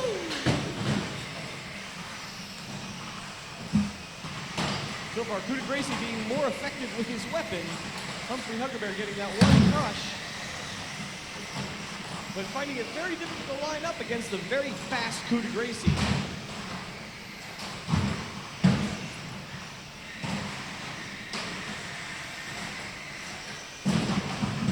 Humphrey Huggabear back upright again, gripping a little lower with the crusher. That Crusher might be a little too slow to grab a hold of the very quick Coup Gracie. It's just out of the way right before it managed to grab hold. A little gentle lift there. 1 minute left to go in this fight.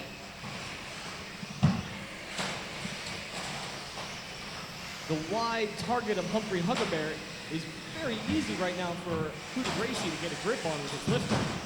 Although it's so long, there's only one direction that it can flip it over.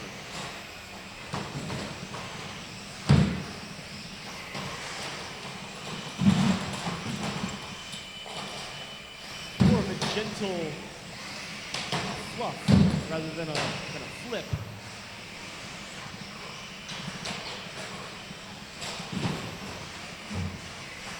Both of these robots have excellent drivetrains, so this is much faster than your average sportsman fight. Nice box slam. Trying to get Humphrey Huckleberry stuck up on the wall. That is a way that Gracie can end this quickly. There are a number of positions it appears that Humphrey Huckleberry can get stuck with his wheels in the air. Oh, that was it. Let's see what the judges say about this.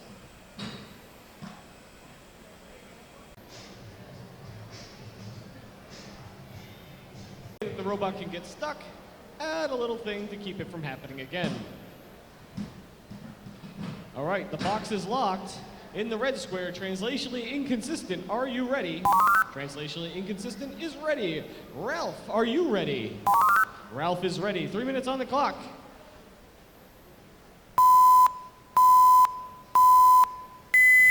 Fight, robots, fight! Okay, they move together quickly. Ooh, a quick push back. I'm not sure who that was from. Translationally inconsistent, trying to get around behind Ralph. Misses with the first lift. Ralph is moving in spits and spurts here, trying to get lined up on translationally inconsistent, who's moving well, but having a hard time getting underneath Ralph. Oh, a good lift from Ralph. Leaves translationally inconsistent upside down, which is quickly corrected.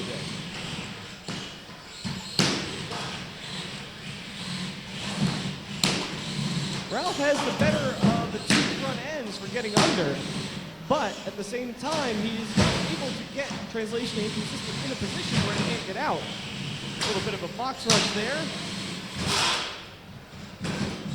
Very nice. Putting translationally inconsistent up on its side again.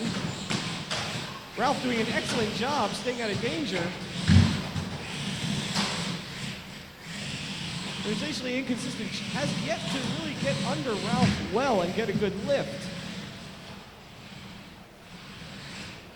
Ralph's starting to move a little intermittently again. Now he seems to be back. I spoke too soon. Translation inconsistent, still slapping the ground, but not lifting Ralph. Not sure if Ralph is having some sort of radio issue. Translation inconsistent, doing a lot of moving and not a lot of lifting.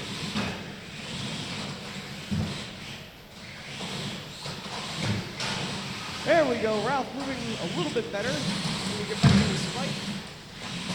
Translation inconsistent, flipped a couple times, but still moving. Oh, there's a lift from translationally inconsistent.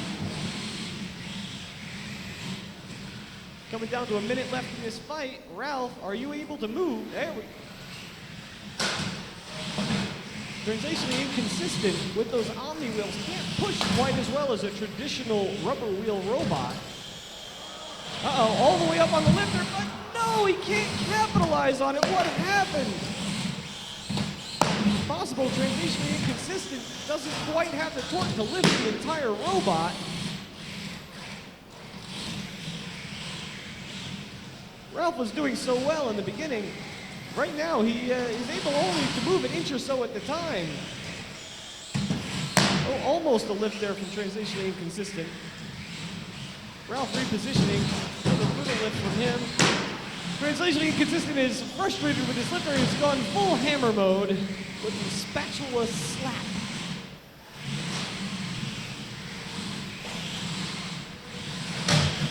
A little bit of jockeying, and Ralph stops moving again. Very strange. All right. That is the end of the match. We'll see what the judges make of that. That is a tricky one to call. It's as it may be.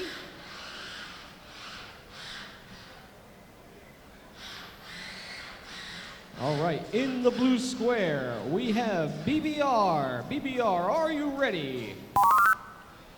In the red square, Duck Yeah, are you ready? Robots are ready. 3 minutes on the clock. Fight, robots, fight! Whoa, Big Richard in a huge box rush. Trying to desperately do some damage to Duck Yeah before he gets that blade up to speed. Interesting. Uh-oh. Duck Yeah can do a lot of damage. Oh, we have a tap out. BBR stopping this before it got expensive.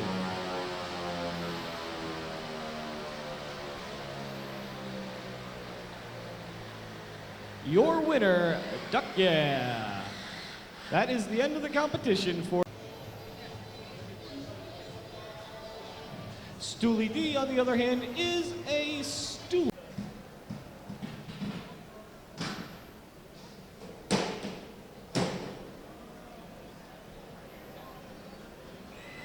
All right, the box is locked. In the blue square, Stoolie D, are you ready? Stoolie D is ready. Primus, are you ready? Primus is ready. 3 minutes on the clock. Let's see what happens here. And the blade comes off at the first move of the tiny little saw. All right, Primus with the first hit.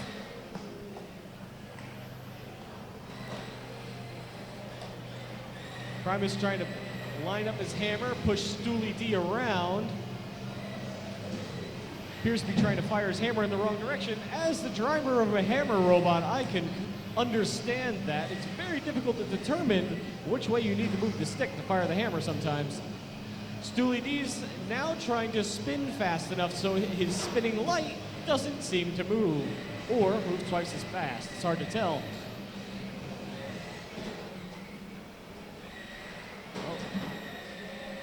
Pinning Stoolie D into the wall. Primus is all lined up for a hammer shot. Seems to be having a problem with the hammer, but Stoolie D is completely incapable of mounting an offensive.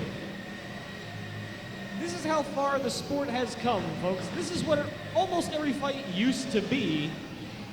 And now we have the other stuff you've seen, like Big Ripto or Trigo, all those heavy, heavy hitters sending people to the ceiling, spraying parts around. Stoolie D and Primus reminding us how slow it used to be. I believe the original robot was a vacuum cleaner that someone named Mark Thorpe decided would be fun to crash into another thing, and thus this hobby was born. And fortunately for us, it got more interesting.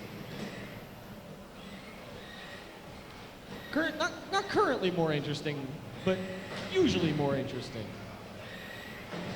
Primus is incapable, it seems to be unable to use its weapon. Stoolie D doesn't have a weapon, so we're stuck with pushing. Except for Stoolie D probably weighs about half what Primus weighs, so it can't push anything.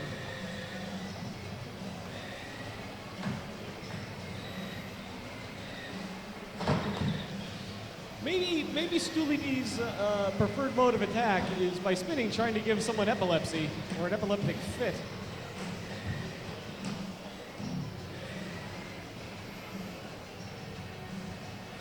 Okay. How much more of this do we have? We have a minute remaining. I'm not gonna hide my contempt for this.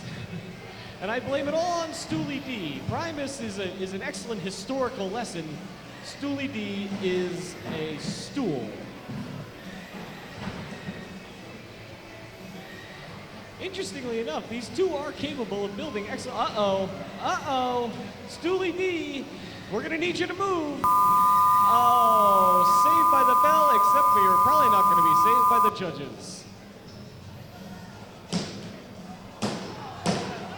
Where was the hammer before? Have this fight 3 weeks ago.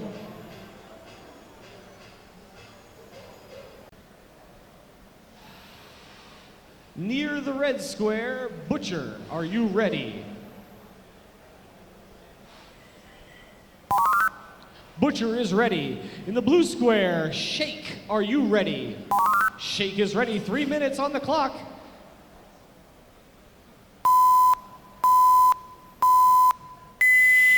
Fight, robots, fight! A little bit early out of the gate there for Shake, but he missed, so it doesn't matter. Butcher trying to get up to speed. He's going to need all the punch he can get to get through that front armor. Little bit of a hit. Uh-oh. Shake not moving well. It's critical that he can keep moving. He might have lost the side of drive. Ooh, we hear little bits of Shake spraying against the arena wall. Butcher trying to get back up to speed. Ooh, good hit from Butcher.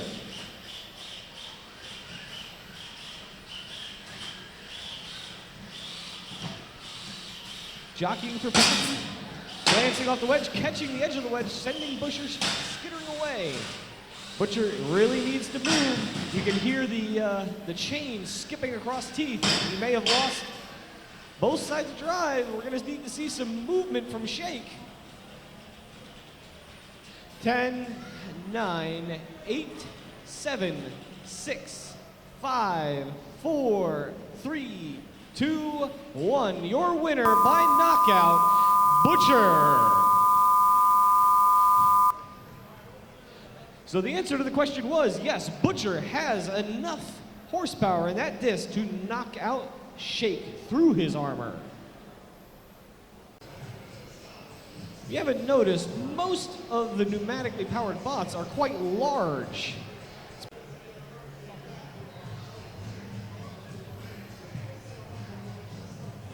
Are you ready? Art of Flipping is ready. Wedding Gift, are you ready? Wedding Gift is ready. 3 minutes on the clock, judges. Art of Flipping quickly across the arena, and an early flip, leaving Wedding Gift on its top. Can it self-right? Yeah, almost. Art of Flipping sounded like it was trying to fire the flipper again. In the process, managed to get Wedding Gift back over. There's a little flip.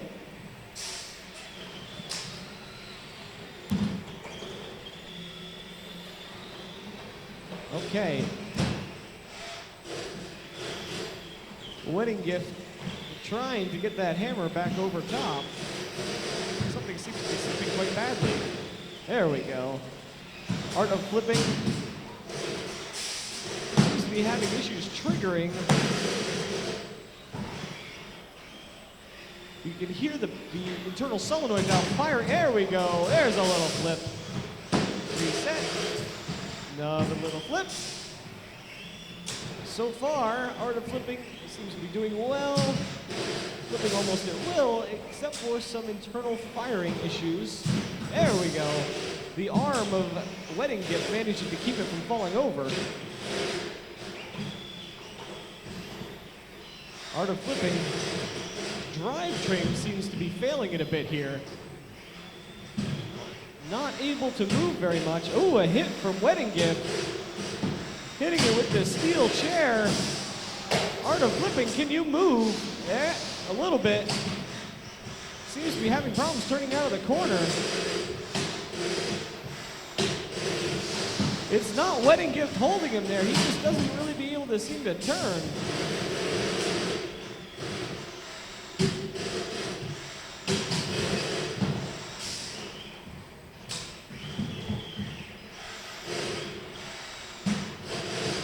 Okay. More hits from Wedding Gift. Now he's got him right where he wants him. There's not much Art of Flipping seems to be able to do. He's moving just enough to keep us from being able to count him out. So he just has to sit there and take it. The terrible chain slipping noise coming from the inside of Wedding Gift.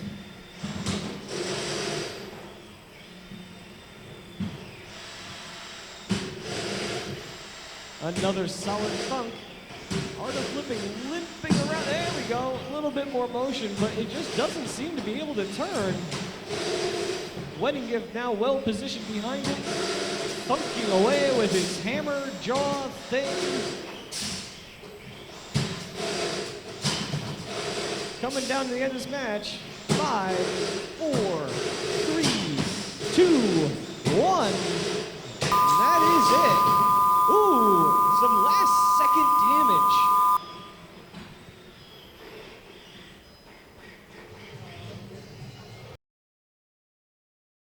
Ready. Giga Range is ready. Somewhere in the vicinity of the red square. Splat, are you ready? 3 minutes on the clock. Fight, robots, fight. Okay, this is gonna be all about position and control. Splat's lifter is extremely fast, but doesn't really have the torque necessary to lift these robots. Oh, I was wrong! So close. Oh, they might be stuck together. Do we need to separate the... No, Splat extricates himself. Okay, so far, Splat's reach advantage is proving critical. Whoa, there is some speed on that flipper. Wow. Okay, Giga Range having a hard time getting around that front end. The front end doesn't seem to have quite enough torque to lift the robot when it's completely on it. But he can when he helps. All right. With a nice flip from Splat. Giga Range upside down. He's not going to be able to self-right. He just, unless he runs over him like that. That was impressive. Okay. Trying to get around the side of Splat, but Splat doing an excellent job keeping that front end in the way. Oh. The lifter on Giga Range is a little bit slower, and it takes just a tiny bit too long. Right now, we've got a little bit of smoke coming out of Splat. A little more smoke coming out of Splat. But anyway, Giga Range managed to get around the side. Splat seems to be slowing down. Giga Range still jockeying, trying to get around. Ends up upside down for his efforts. Gonna need to pull a fancy maneuver like he did last time to get right side up. More smoke coming out of Splat. Uh-oh. Might be pushing those internal electronics too hard. Splat's still able to move, but not well.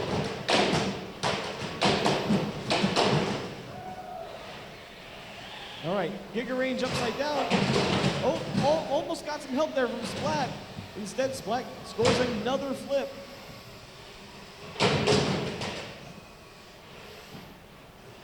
Giga Range still working well, just upside down. Splat starting to limp around. That lifter, though, seems to be working just fine.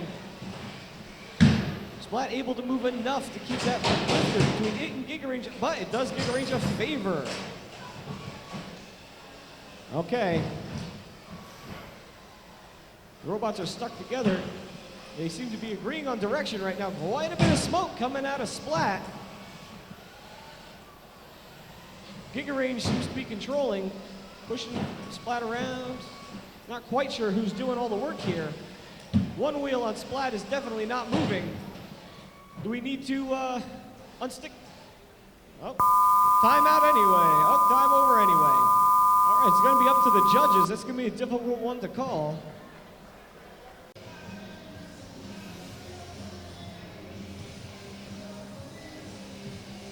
He's going to be trying to get under the wedge of Pretzel Robotics 12. All right, the box is locked. Blue square, Pretzel Robotics 12, are you ready? They are ready. Red square, Galaxy Note 7, are you ready? He is ready as well. 3 minutes on the clock.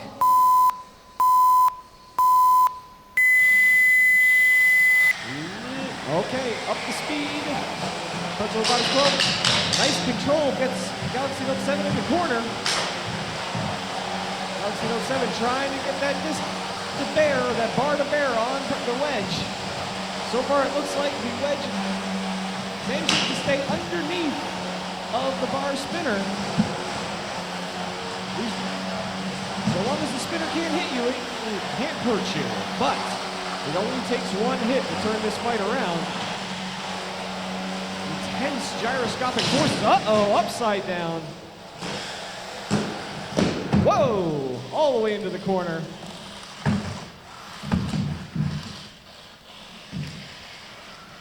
Okay, right back, right side up again, but the bar is not spinning. That is not good news for Galaxy Note 7. Pretzel Robotics so far performing well, wedging, controlling. That's what it needs to do to win this fight. You see a little bit of a twitch from the bar spinner, but not anywhere up to speed.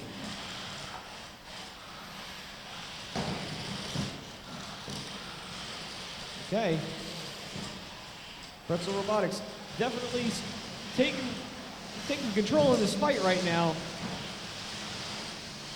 Galaxy Note 7 is on the run, trying desperately to get his blade back up to speed.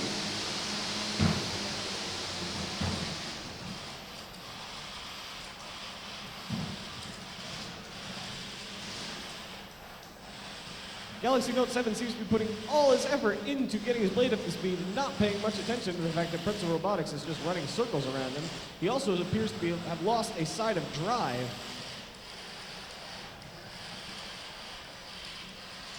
Uh-oh. Pretzel Robotics zips underneath. Not really able to do much pushing for a wedge, but still definitely not taking the worst of it in this fight. There we go. Little bit of a tour of the box.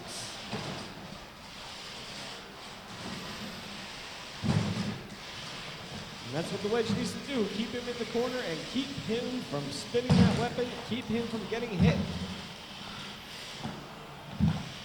Alternately, I keep seeing little bits of smoke from both of these robots. Not sure who's smoking or both of them. That's not a good sign for anyone. It appears that Pretzel Robotics has now lost a side of drive. Not sure that's from damage. It appears that both of these robots are just slowly dying. The inevitable decay. We're coming down to the last few seconds of this fight. And that is it. We're going to leave this up to the judges. That's another tricky one. An armor material for robots.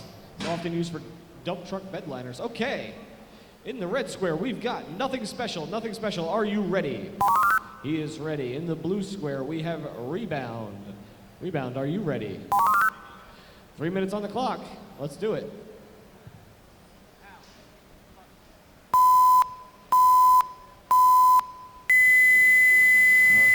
Rebound up to speed almost immediately. Lots of gyro. That gyro effect lifts his wedge off the ground. Ooh, quick, almost hit from Rebound. Trying to jockey for position, but it's tricky when he has to turn with all of that momentum in that blade. Nothing special. Whoa! Caught him. Big hit. And if you look closely, Nothing Special's wedge is no longer on the ground. That's all it takes to turn the tide of a fight. Nothing Special's in trouble now. He has to get around the side of a Rebound. He can barely approach from the front anymore. Another big hit.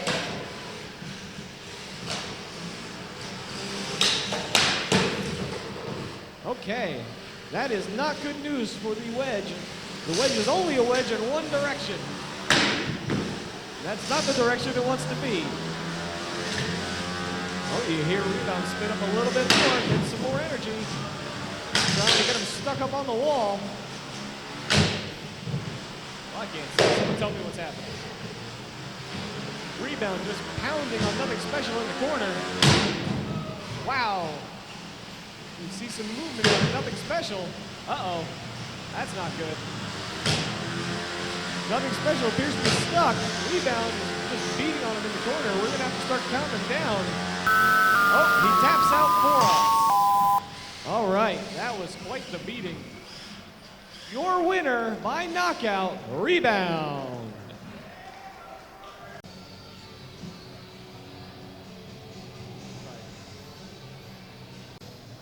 In the red square, we have Predator, hailing from, I believe, Ontario, Canada. And in the blue square, we have Steel and Shock. Blue square, Steel and Shock, are you ready? Steel and Shock is ready. Red square, Predator, are you ready? Predator is ready. 3 minutes on the clock. Let's see if we even need the judges for this. We're gonna find out quick who's faster. Here comes that first, trying to line up the first hit. They don't want to go tooth to tooth. That's real hard on the robot. Oh, left tap. Uh-oh, looks like Predator might be faster. A lot of damage real fast. Predator getting the better of those exchanges.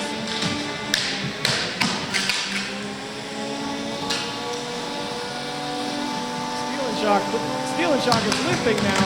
Uh-oh, on the side of Predator, doing some damage of its own.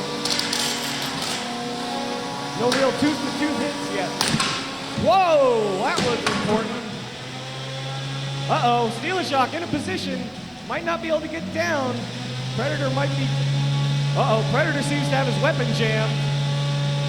Yeah, Predator looks like he's gonna let Steel and Shock get stuck. We're good. 10, 9, 8, 7, 6, 5, 4, 3, 2, 1. Your winner by knockout, Predator. And if you notice, I believe there are pieces of Predator's beater all around the arena, which is why he appears to have let him stay stuck. All right. We're gonna need, oh boy, Minor Threat 3 and Clown Fiesta. I don't know if any of you have seen Minor Threat. All right, loading into the box now is the shiny fight. The show must go on, at least a little bit. All right, in the blue square, Clown Fiesta, are you ready? He's ready. Minor Threat, are you as ready as you're gonna be? He's ready. 3 minutes on the clock. The weapon works, that's for sure. Oh, the weapon seems to have fixed the problem. Oh, yeah. Minor Threat seems to be able to fight through those issues. The howl of that blade. Bang, first hit. Huge chunk out of the front of Clown Fiesta. Clown Fiesta desperately trying to reorient himself. Trying to get in position before, oh, obliterates his wheel. Huge hit. Fiesta, drum stop, wheel shredded. Minor Threat stalking him around the arena. Even without a drive motor, still dominating this fight. Just through sheer power of that weapon. Fiesta, gamely still fighting. Minor Threat seems to be having drive issues with the other wheel now. Weapon spinning down. Not a good sign. Clown Fiesta beaten, but still moving.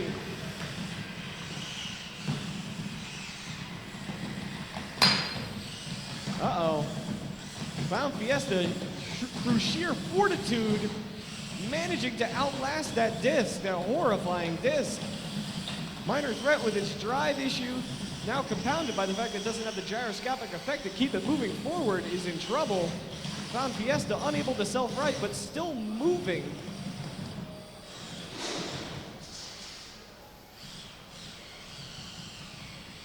All right. Coming up on a minute left in this match. Minor Threat, we need to see movement. 10, 9, 8, 7, 6, 5, 4, 3, 2, 1. In a shocking upset, Minor Threat appears to be stuck on something in the arena. It's unclear, but Clown Fiesta, after taking a hideous beating in the early seconds of this match, takes it.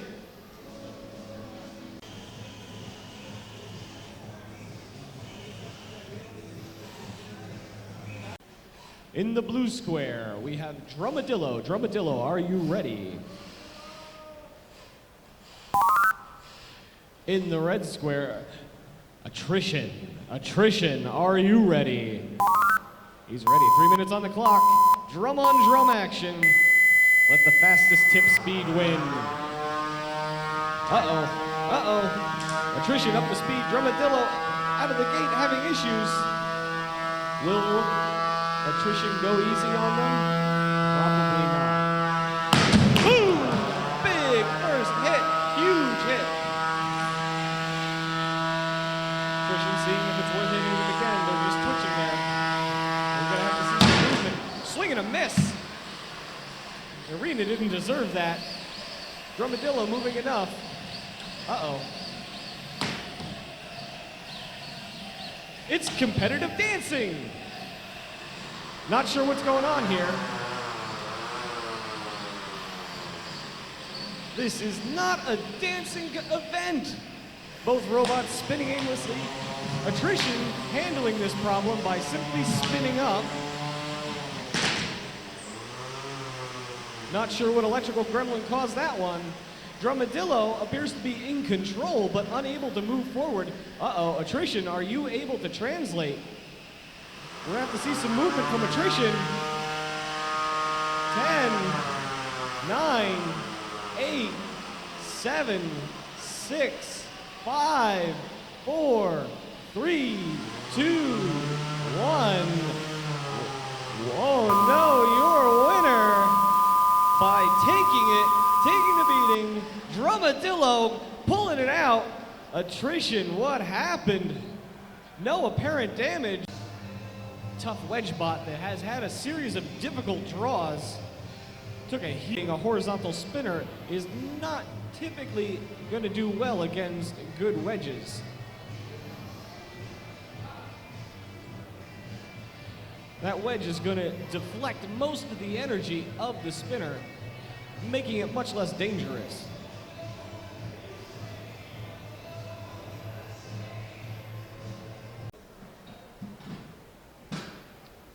All right, looks like we're about ready to do this thing. Box is locked. In the red square, Placebo, are you ready? Placebo is ready. In the blue square, Isotellus Rex, are you ready? They are ready. 3 minutes on the clock. Placebo trying to get his disc up to speed with more spinning more than it was the last time. Hopefully it's got enough power to take out the very tough Isotellus Rex. Isotellus Rex so far approaching with almost no fear. We'll see. We'll see once he starts to take damage if he has to reevaluate that strategy.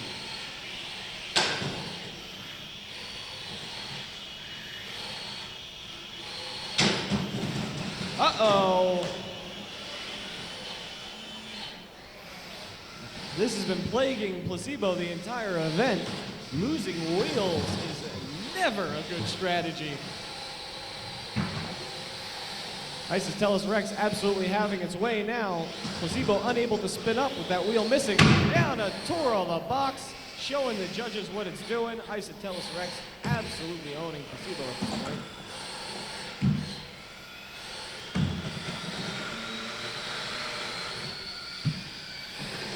Placebo trying to get that blade back up, but with the wheel missing, the blade is resting on the floor, and most motors will not have enough torque to get that done.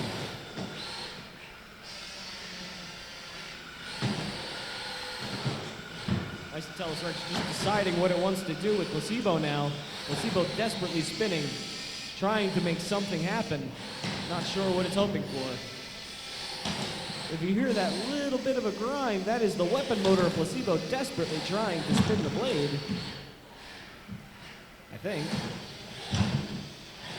Isotellus Rex introducing Placebo to the wall over and over again.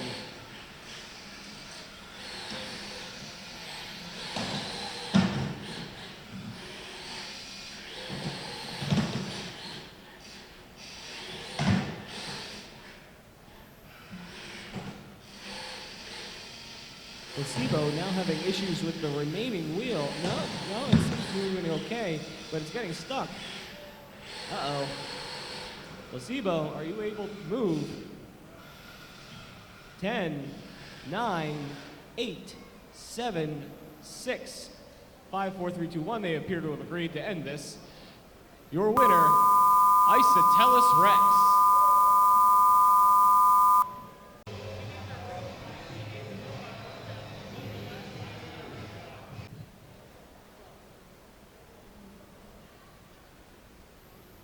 In the red square, we have army ants. Army ants, are you ready? They are ready. Let's hear it for them. In the blue square, Butcher, are you ready to beat up a bunch of kids? He's ready. I don't know what that says about it. All right, let's do this. The army ants have to swarm just like real army ants and get that blade stopped and control this fight. Oh, first hit, second hit, damage everywhere. Wow, the toughness of those kids is incredible. Actually popping Butcher in the air. They've got him stuck. They've got him stuck. Time to swarm. A little bit of, remember that robot is 4 times the weight of that little robot. Getting him in the corner. They're ganging up on him. That is exactly what they need to do. Okay. Oh, wow. Butcher in trouble a little bit. Army ants with a good couple of seconds there. Oh, and he made him pay for it. Wheels and wedges all around the arena. There goes one big wedge. That's gonna be a painful hit. We've got 2 robots down a wheel. There goes the other wedge. They're down to the, oh, no, sorry. Oh, boy, it's hard to keep track of all the hits. One robot is down to 2 wheels. One robot has 3 in the wedge. That one has 2 wheels. Oh, boy, it's always difficult to clean up after this. Oh, no. 1 wheel left. Butcher's hitting its stride now. Wow! One upside down. I think technically if Butcher gets 1 more, oh, no, never mind. He's got to kill 3 of them to take it. More than 50% of the weight of the robots in the arena. He's got 2 down, 1 limping. He only needs 1 left. Uh-oh, he might have it. We need at least 2 of these robots moving. 10, 9, 8, 7, 6, 5, 4, 3, 2, 1, and 1 survives, but your winner, Butcher, I'm not sure how proud he is of it. It doesn't feel that good. But it was entertaining for the rest of us.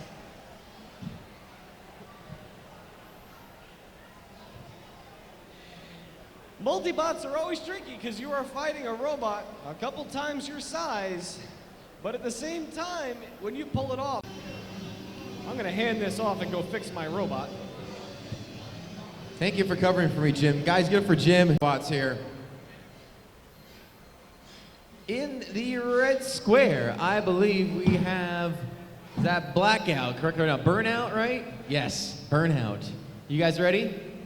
He's ready to go. In the blue square, we have the funky, cool color-wearing Boss FC crew with Melvin. Melvin, are you guys ready? They are ready to go. Let's put 3 minutes on the clock. A very tentative start. He wants to wait for the disc to spin up. That's probably not a good idea, but maybe they're just being cautious too. They don't want to set themselves on fire again. Melvin's gone into full flak mode in the meantime. That's kind of his main weapon, is to spin around in a circle like an ice grater who just likes to keep on spinning and spinning and spinning.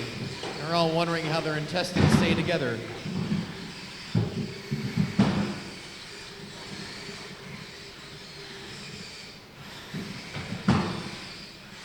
Looks like Burnout's at least, picked up the driving part. No weapon though, that's not good. That gives the advantage to Melvin here if he doesn't drive around like a drunk idiot. There's a good hit for Melvin.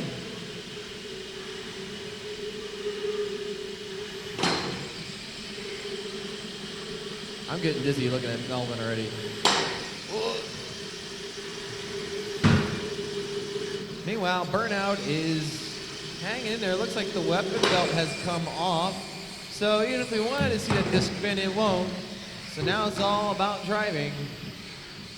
Can Burnout prove that he's a good driver?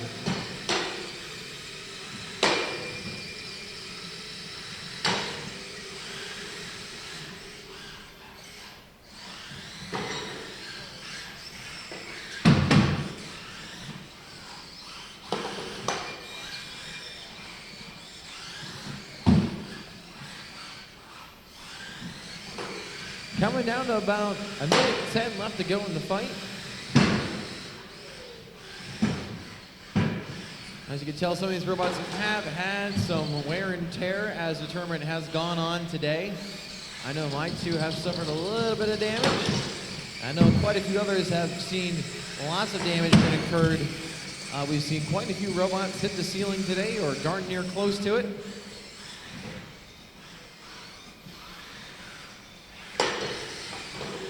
There's a good slam into the wall. From burnout, make it 2. Riding him like a hat, dropping it off in corner number 3.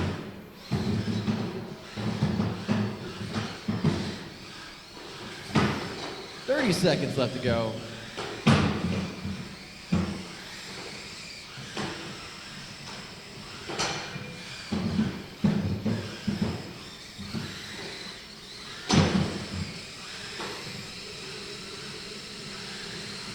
Melvin's gonna try and get one more hit in before the buzzer. That may have been a death blow, but it does not matter though. 4 seconds, 3, 2, 1. This bout's gonna go to the judges.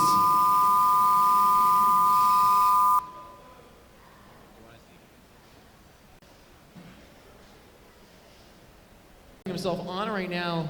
Bullseye has been around the block or two. Drivers just hang on a second here. Our judges are still deliberating from the last fight.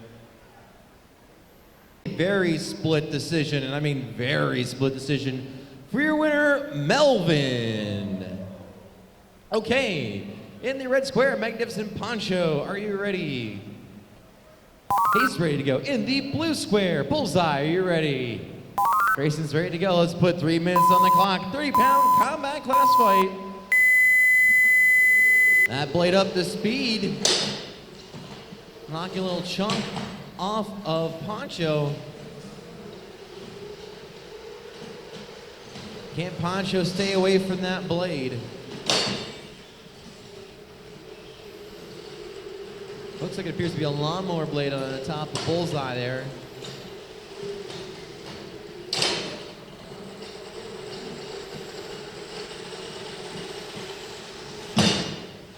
Poncho has a really robust drivetrain. He's got 2 100 horsepower motors on the inside there, something that probably be reserved for a weight class above. There's a scoop up on Bullseye. Can Poncho do anything about it though? There we go, there's a slam into the wall. Bullseye's got the hope to hit a wheel, and hopefully something jams up.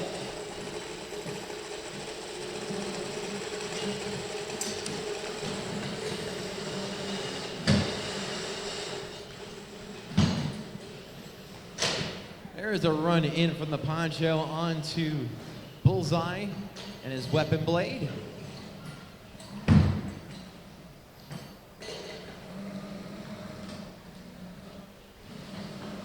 Another scoop and a slam. There's a full speed slam, and there goes wheels. We got 1 wheel down. Not good. 1:30 to go in the fight still.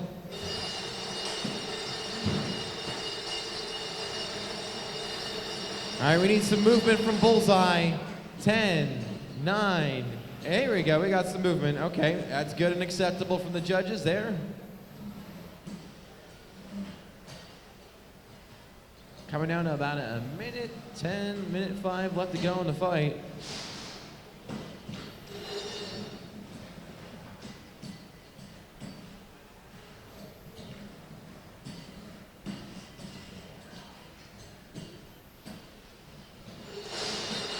Bullseye moving just enough to avoid the count out.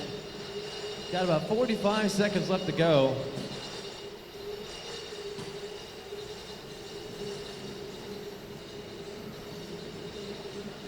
Poncho at this point is just having a victory dance for fun reasons. He's just taunting Bullseye now like, look at you, tee-hee-hee-hee, tee-hee-hee. I'm just gonna go smack your wheel some more and just push you around, and I just don't care anymore. I've given up. Bullseye, counting you down here. 10, 9, 8, 7, 6, 5, 4, 3, 2, 1. And he is now being counted out. Your winner by knockout, the Magnificent Poncho.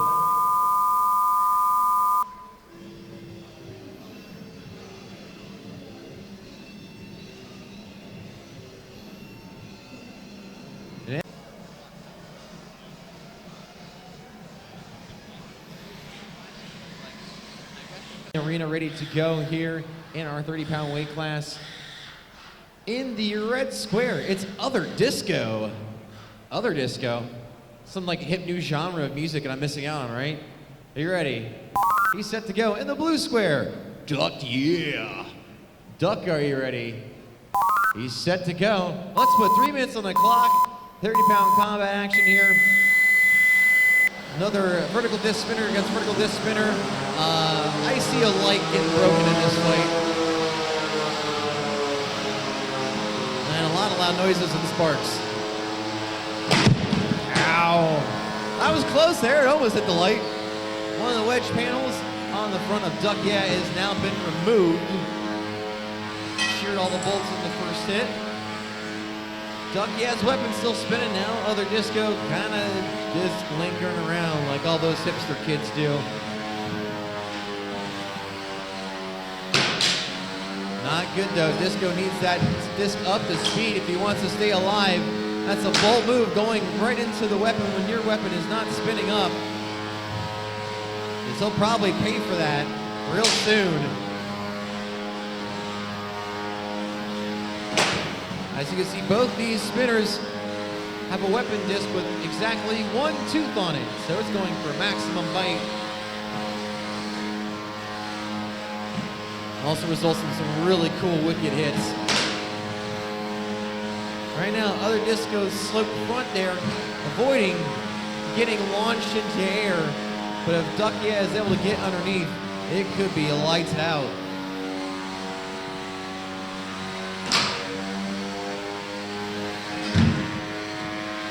Coming down about halfway through the fight, minute 30 to go.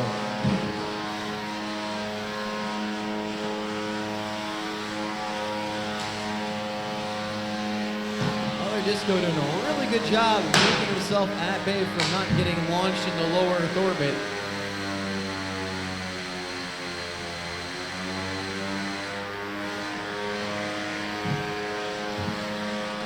We're jockeying for position right in front of the judges here.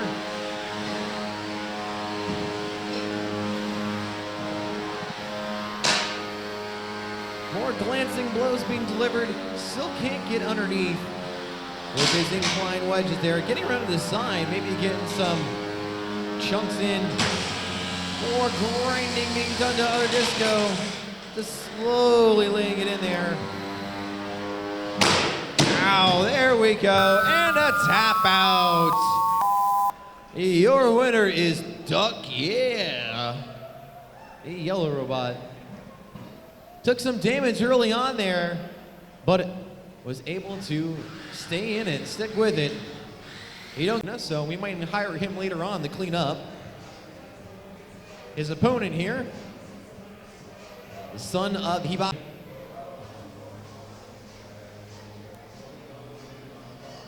Son of Chef, but nice big scoop on the front there, hopefully to flip things around with the show and flair. Gracious pipe specialist in red square, are you ready? He's ready to go. In the blue square, Son of Hibachi. Are you ready? He's ready to go. Let's put 3 minutes on the clock. The big scoop versus a oddly shaped lean scoop. I don't know what to call it. It's something, all right?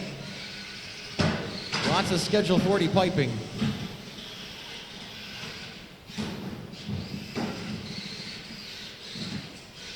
Well, the scoop's gone sideways now.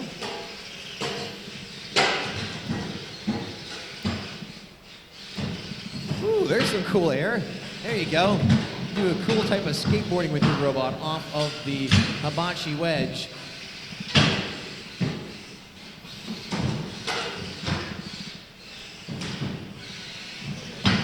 Oh, there's an ollie. Gone fakey now. It's upside down. Whee! Smell it, air, man. Ruh-roh.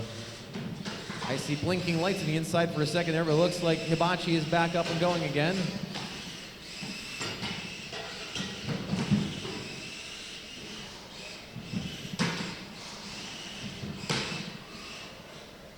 So far, we got a minute 45 left to go. The Pike's weapon's still on, which is a miracle. I like poking fun at Frederick, by the way.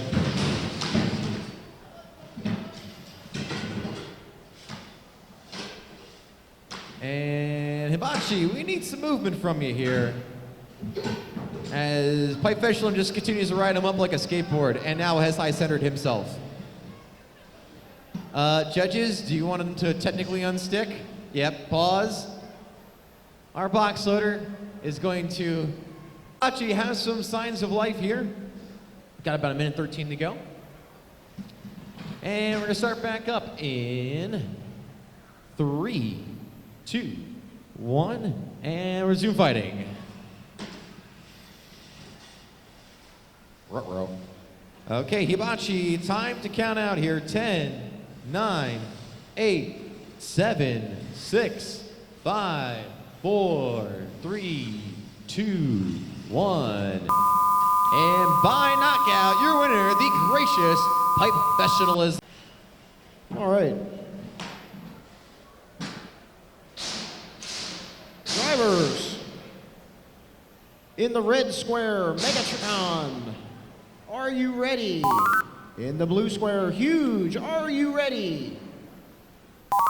Judges, 3 minutes.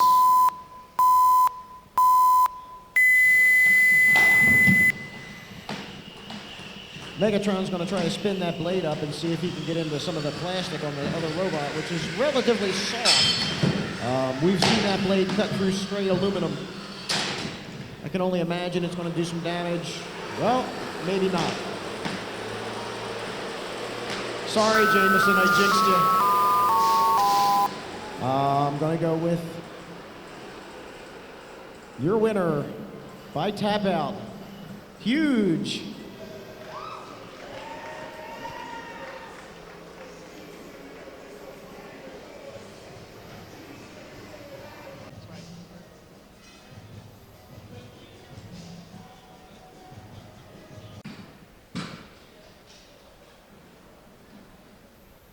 All right. In the blue square, Pretzel Robotics 12. Are you ready? They are ready. Susan, how do you feel about this? Ready. 3 minutes on the clock. All right, Susan's gonna have to get up to speed, and it sounds like they are. Nope, yes, no. Needs to get up to speed before they make contact, otherwise that wedge is going to stop it. The wedge needs to stop that blade. Gyroscopic effect, making him stand on end. Pretzel Robotics taking a methodical stick and move poke, introduce him to the wall. Oh no! We've seen this before. Loss of a wheel through impact. Beating up their own parts. Still moving, very brave, because at any moment they could do what they did earlier and ingest their own wheel. And oh, it's back in, it's back out. It's trying to drive, I believe. I think the motor is still working. Pretzel Robotics feeding them wedge, feeding them wall. Susan, very game though, not giving up, despite the fact they are completely dismembering themselves, blowing the gearbox apart. Oh, it's limping around on one leg, refusing to quit. It's like the Revenant.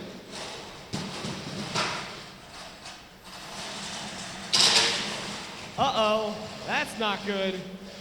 High-centered on their own motor, pouring smoke. Still refusing to quit.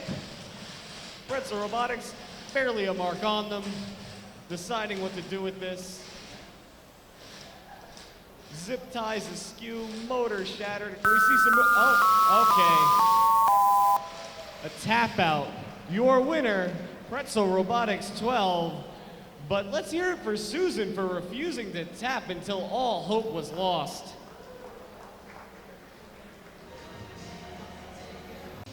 But we'll see if he repaired his weapon motor. You ready? Primus is ready. Throwback robot. And True Grit in the blue square. Are you ready? Okay, 3 minutes on the clock. This is a 30-pound sportsman fight. Okay. True Grit flipping itself on its own head. But Primus doesn't care. Primus just puts him in the wall. Okay.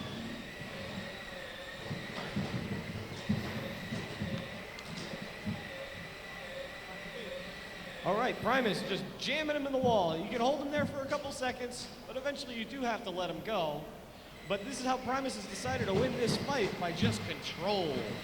All right, True Grit sneaks out the back. Apparently True Grit did not prepare his weapon motor, so he's relying on his lifting forks.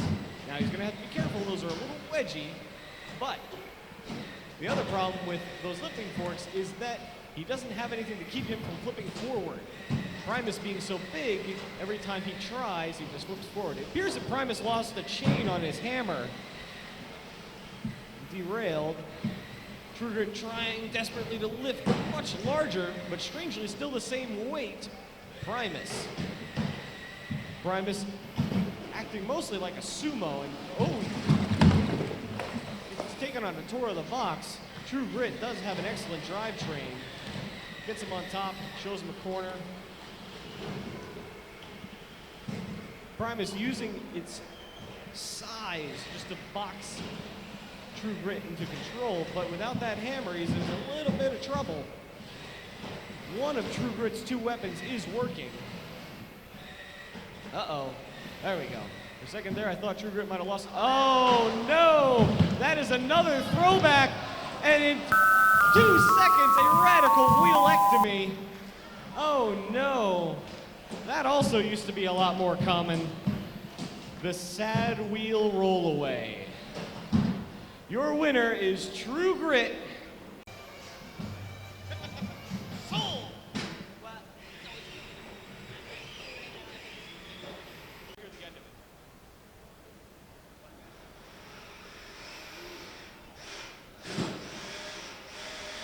it. Gift, are you ready?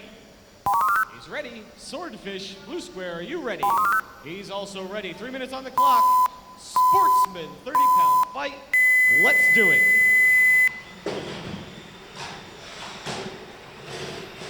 All right, now Swordfish, I fought him before. He's actually very good at reversing that weapon to carry you up and over the robot.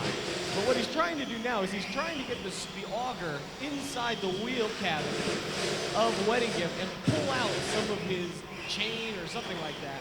Find something he can grab with that auger. And through sheer grit, he is just, he's pulling off part of the insulation, the pipe, or dryer duct. I guess that's a dryer duct. Nope, they're not stuck. We thought they might be stuck for a moment. Wedding Gift desperately flailing away with his, hammer? Yeah, hammer, sure. Swordfish running circles around him, lining up another shot. And take, nope. He's down, he's up. Swordfish trying to find somewhere he can stick that auger again. Hopefully shake something loose. Not much doing right now. Wedding Gift using his hammer to try and keep Swordfish away. Swordfish appears to be significantly faster than Wedding Gift, and that is making it very difficult on Wedding Gift to line a shot. The top of Swordfish is also deceptively tough. There's probably not much that hammer is going to be able to do to it. You see, that's what he tries to do. That's what Swordfish tries to do. He tries to get the auger along the side of you, then he'll reverse the direction of it and pick you up. Right now, Swordfish is just darting around Wedding Gift, zipping in and out, running the auger, trying to find a weak spot. Wedding Gift is really just getting driven around like this daisy.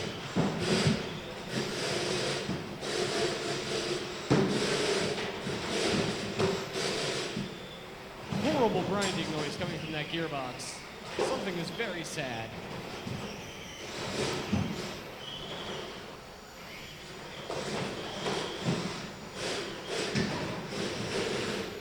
When Wedding Gift was originally made, it was made to deliver the rings at the driver's wedding. But poor robot had no idea what its future held. It was born, it went to a very nice party, and was thrown in a pit for the wolves.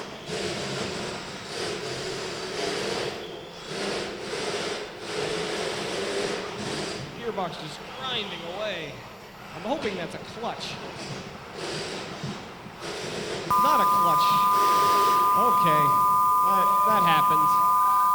Let's see what the judges think about that.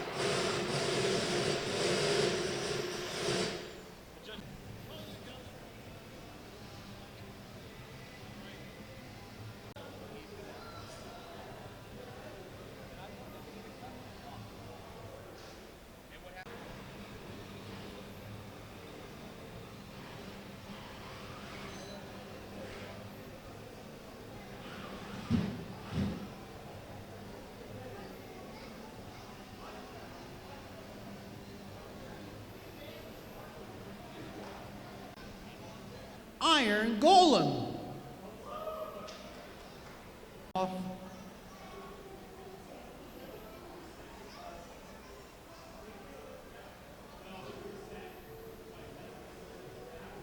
And pitter patter.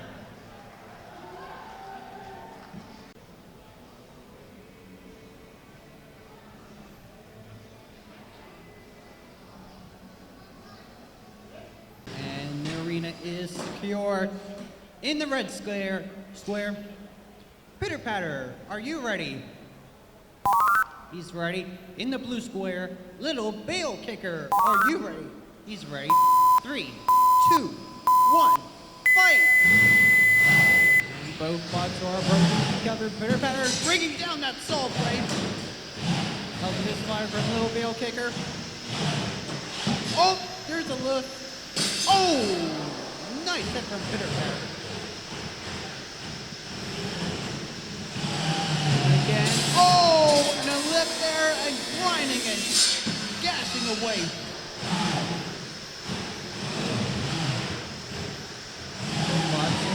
Trying to avoid cover. Looking for the right moment. Oh! Just missing.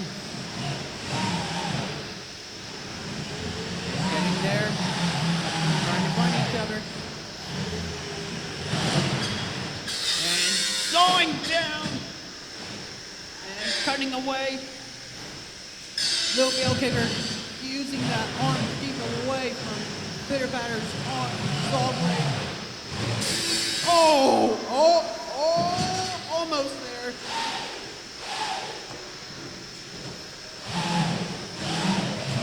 Little Gale Kicker has received some damage. But still using that arm, cutting into the wheel. And there's a lift. Oh, we have smoke from little bale kicker grinding away. Look at that sparkage.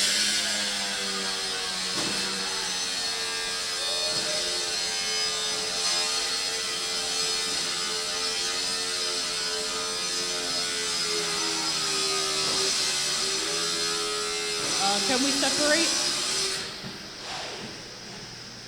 And there's smoke, more smoke from little bale kicker. Pitter patter, grinding away. All right. And sawing away more. Looks like pitter patter. Still sawing away.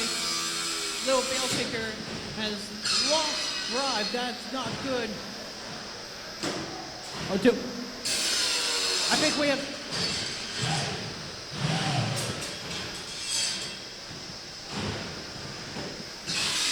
All right.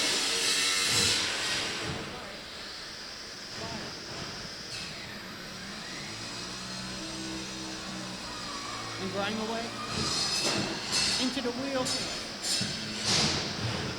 What was that?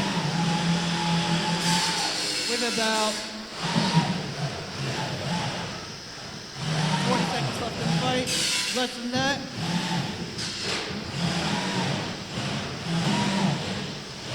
This is a great fight. 9, 8, 7, 6, 5, 4, 3, 2, 1. That's it. And it goes to the judges.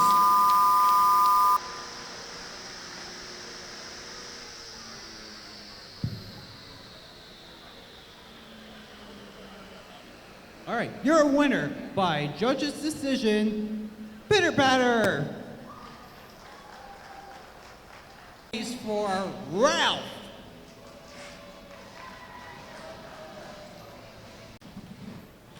All right, in the red square for the USA, Coupe de Greasy, are you ready? He's ready. In the blue square for Canada, Ralph, are you ready? He's ready. 3 minutes. 3, 2, 1, fight! And both bots trying to lift. One lift from Ralph. Missing the mark, Coupe de Greasy. And there's a lift there from Ralph. And it looks like Ralph's not moving. Oh, there he is. Oh, there's a lift from Coupe de Greasy. Can Ralph self-right? A little push there. Can he self-right? He's trying to. Oh, great sportsmanship from Coupe de Greasy.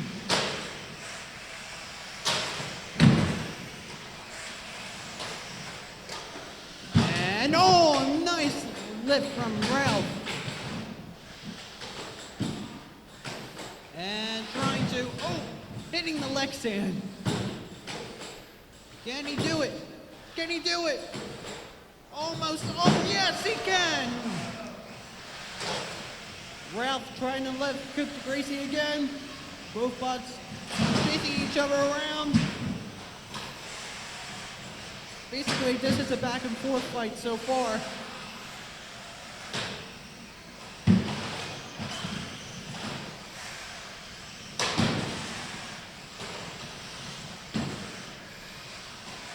Both bots trying to exchange hits. Oh, there's a lift from Coupe de Greasy trying to flip over Ralph. These two bots are really even so far.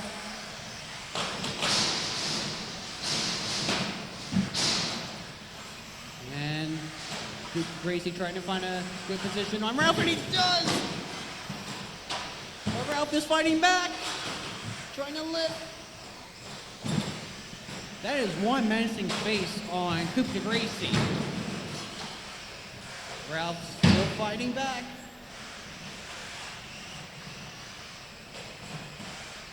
And Coupe de Greasy almost lifting Ralph over.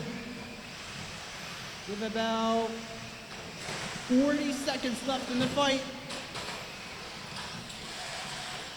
Ralph trying to lift Coupe de Greasy over. And it looks like he has lost drive. Ralph. Coupe de Greasy.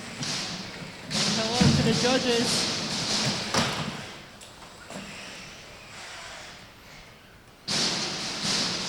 With about 13 seconds left in the fight. Another great lift from Coupe de Greasy.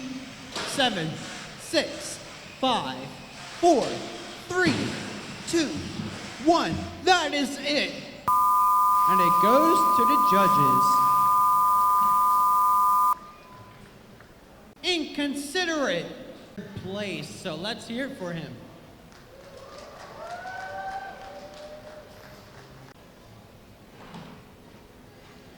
And looks like we're ready to go here. In the red square, translationally inconsiderate. Are you ready?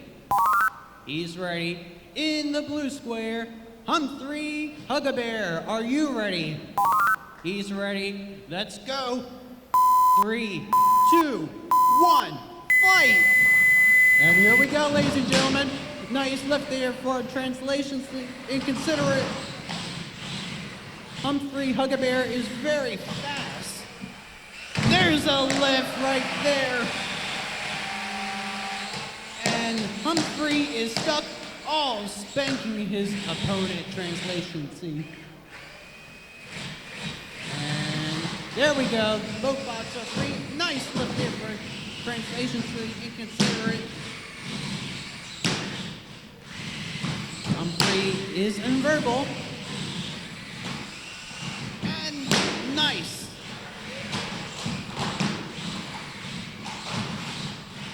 Robots are doing so good there. Nice lift from Translation so inconsiderate. Flipping over Humphrey. Oh! Humphrey trying to get a grab on Translation so inconsiderate.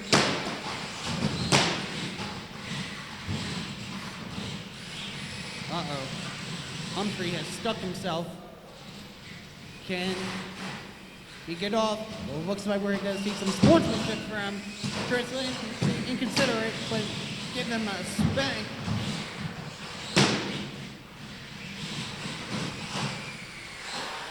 Oh, there's a grab from Humphrey.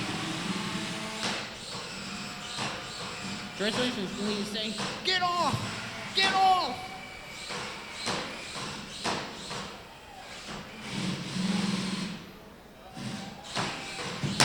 There we go. Robots, Humphrey, hitting the wall.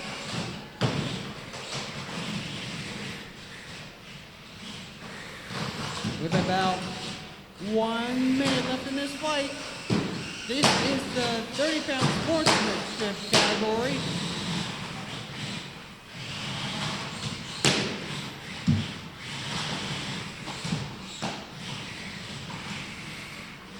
With about 43 seconds left. This is a good fight so far. Translation is still lifting. Humphrey looking to get another lift.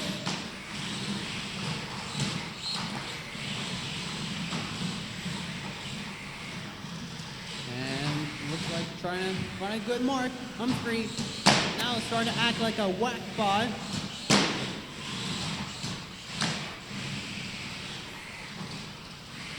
With about 13 seconds left in this fight. Count it down with me. 10, 9, 8, 7, 6, 5, 4, 3, 2, 1. That's it. That's it for both teams, and it goes to the judges.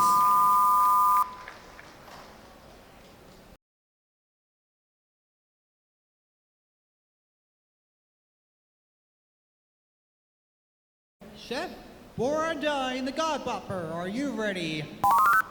They're ready. In the blue square, Giga Range, are you ready? All right, 3 minutes. Let's go. Giga Range attacking the one half of the multi-bot. What's up right and getting bought by one of the multi-bots. Just missing the mark. Giga Range is getting hit and pummeled. Oh, but he's fighting back with that lifter.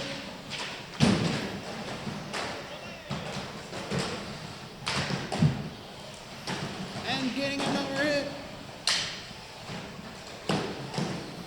Oh, Giga Range got a little lift from one of the multi-bots, but he's fighting back. Giga Range pushing and shoving him. Oh! Trying to set one of the multi-bots onto the ivy.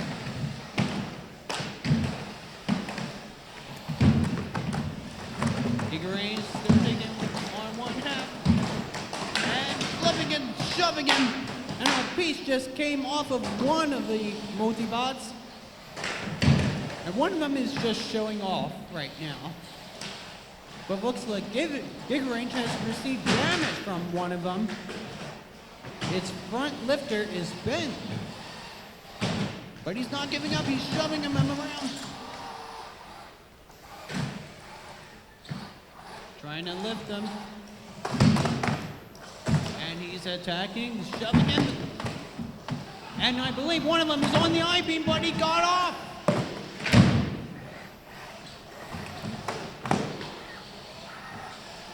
Giga Range is on his back, looks like. But he's charging in. And he's shoving both of them. they're both together. You don't get extra bonus points for attacking the Lexi.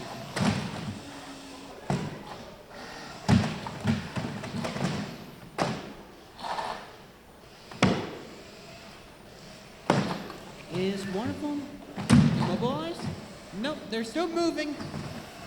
Big Rank is shoving them, receiving some hits.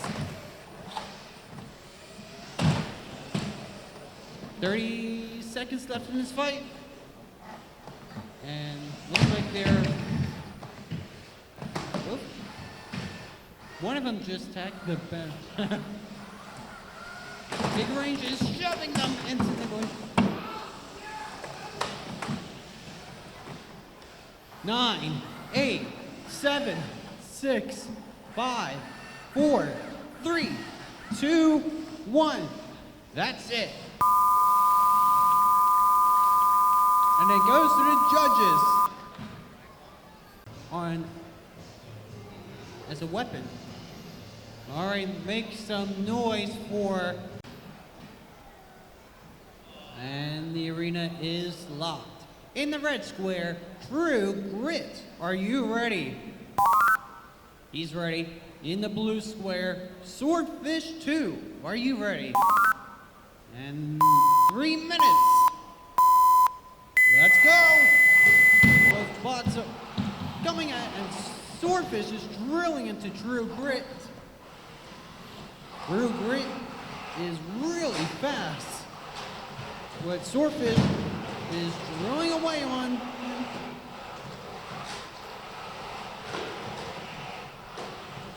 True Grit trying to lift Swordfish, and he does. This is also the 30-pound sportsman class. The heaviest weight class you see here today. Nice hit from True Grit.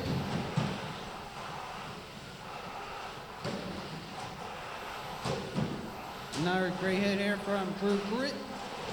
Swordfish still drawing away. A little lift there from True Grit, but Swordfish is under True Grit, drilling away. And another great lift here from True Grit.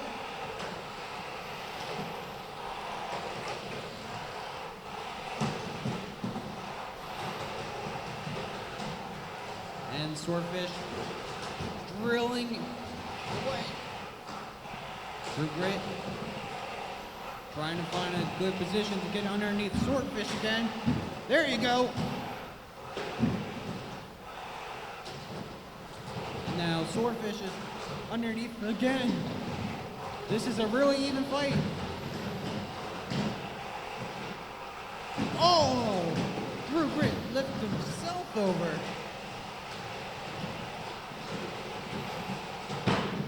Oh, hitting the Lexian too. Getting off of that Ivy. 1 minute left in this fight.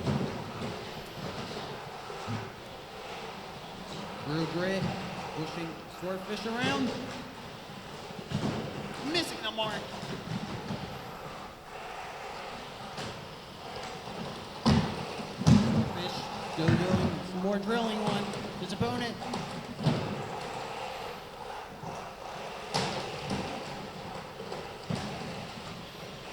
These two are still really even in this fight. Nice lift there from True Grit.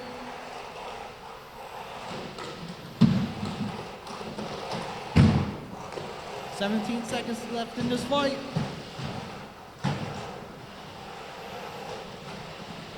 Ten, 9, 8, 7, 6, 5, 4, 3, 2, 1. That is it. And it goes to the judges.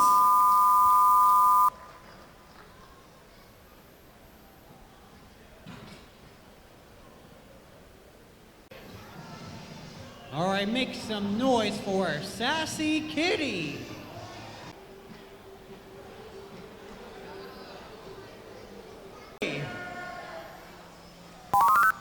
In the blue square, Kathy, are you ready?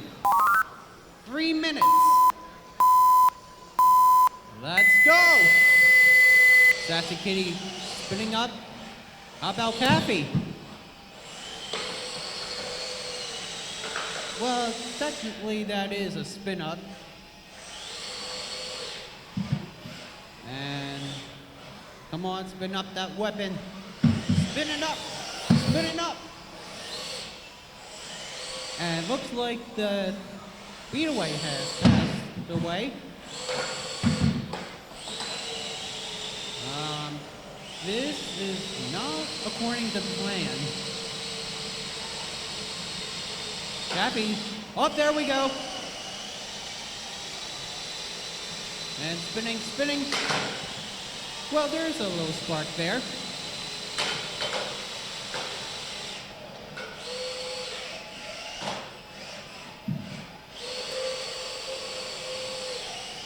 And unfortunately, we have 2 minutes left in this fight. But Sassy Kitty still has that bar. There we go. And there's a pin. There's a...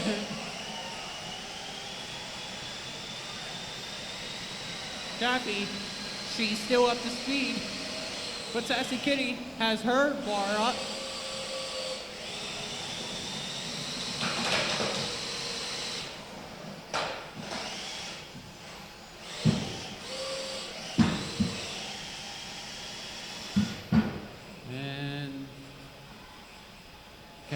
Oh, that was a great hit there.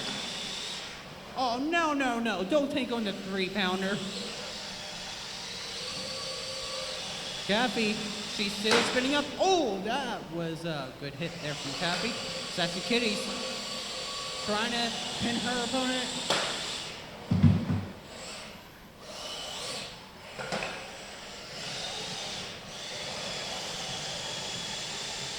We have about 45 seconds left in the fight. And looks like the belt of Sassy Kitty has come off. No, it's tangled. So, damage points there. Now it's completely coming off. 30 seconds.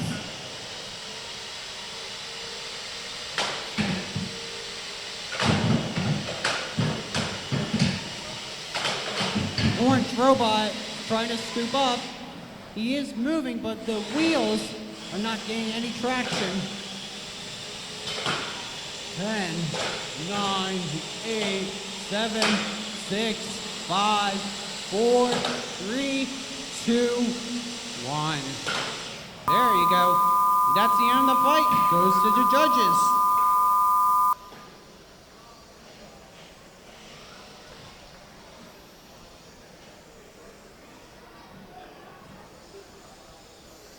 Mega Conceptional Chaos, Iron Golem, Bees. And the arena is secured. In the red square, Trigo, are you ready?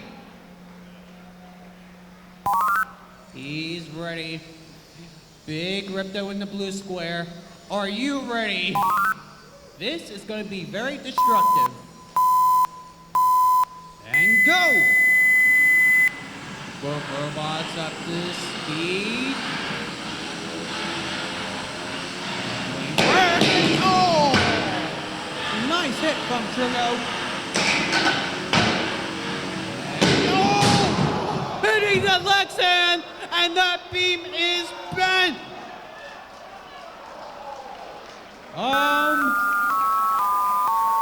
And we have.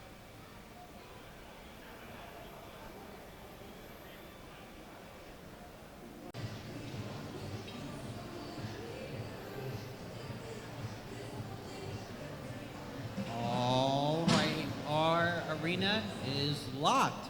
In the red square, Speed Wedge 30. Are you ready? In the blue square, Glass Road Kiss. Are you ready? 3 minutes. Let's go. And Glass Road spinning up to speed.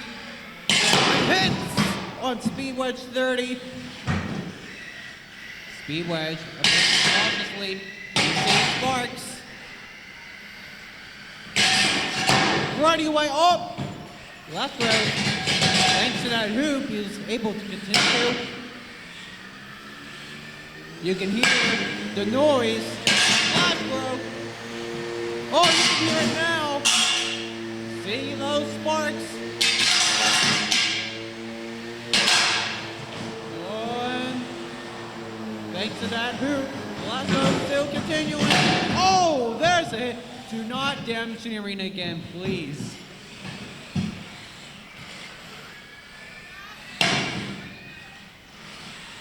There's a hit from Speed Wedge 30. Oh, another great hit.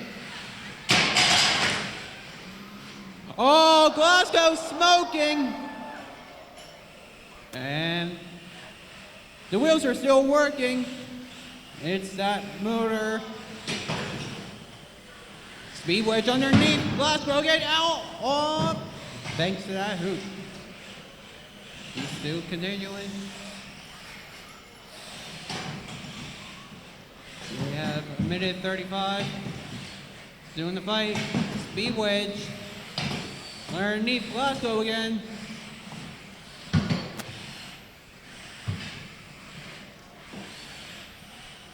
So fortunately, no more spin-up time for Glasgow.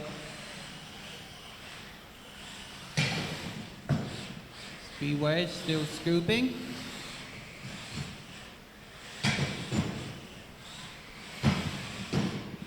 We have about 1 minute left in the fight. Speed Wedge still getting underneath Glasgow. Glasgow just needs to think of a plan B.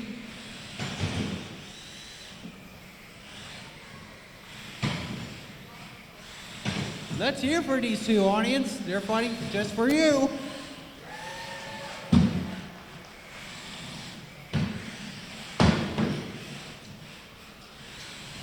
We have about close to 30 seconds left in the fight.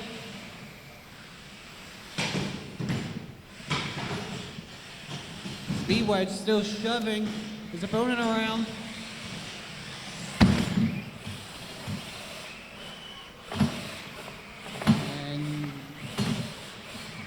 Spinning and shoving his opponent. 10, 9, 8, 7, 6, 5, 4, 3, 2, 1. That's it. Goes to the judges.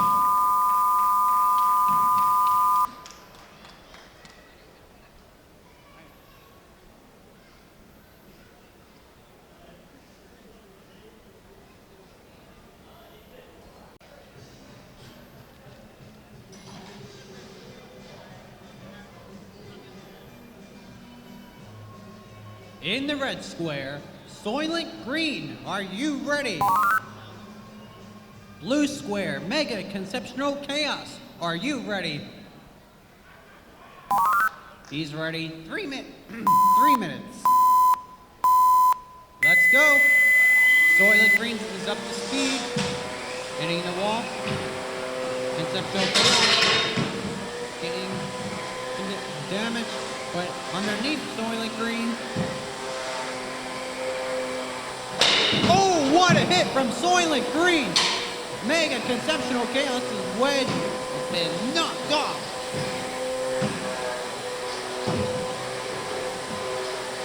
Soylent, still underneath. Mega Conceptual Chaos. Getting another hit from. Now, Mega Conceptual Chaos is desperately trying to push Soylent Green. Slowly, but surely. It seems Soylent Green's trying to attack Conceptual Chaos' wedge. There you go. Now a great hit from Soylent Green. Now right here. It looks like something's hanging off of Mega Conceptual Chaos. Uh-oh. Uh-oh. Looks like he is immobile. 10, 9, 8, 7, 6, 5, 4, 3, 2, 1. Your winner by knockout, Soylent Green.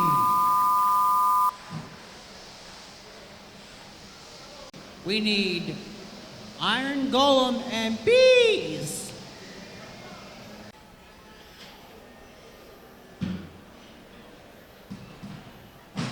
All right, the arena is locked.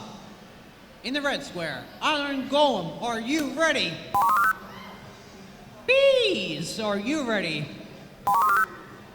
3 minutes.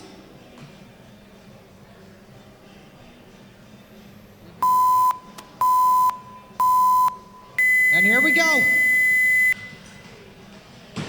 Golem bringing down that axe, but Bees is lifting Golem. And Golem is on his back. He's able to self-right, but can't. Looks like something's wrong.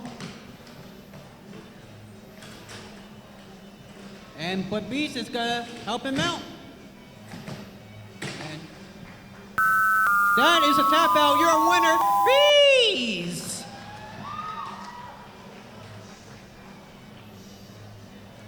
Loading up in the arena is Duck. Yeah! He is also from... I hear some chanting in the audience. The red square, the magnificent Honcho. Are you ready?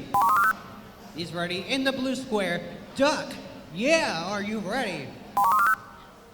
3 minutes. And here we go. Duck has that spinner. We can hear the noise from Duck. Yeah. Oh, what a hit from Duck!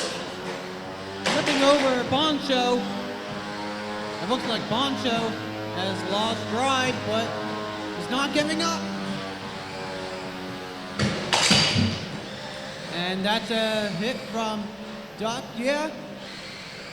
And do I see any movement from Poncho? He's stuck on the wall. 10, 9, 8, 7, 6, 5, 4, 3, 2, 1. That is it. Your winner, Duck. Yeah.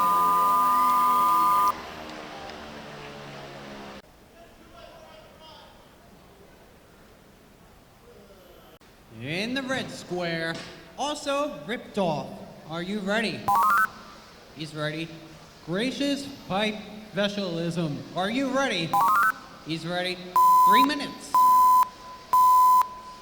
And here we go. The pipe is starting to have ripped off. Like, running away. Oh, there it goes, the wheel off of the pipe. And we see some splinters. Take that. Oh, and a guard comes off of Gracious pipe vessalism. That wheel. And he drive. He did. Oh, come on now.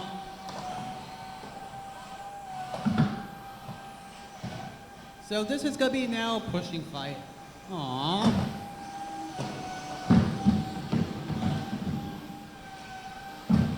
Also ripped off. Showing the person, and the wood comes off.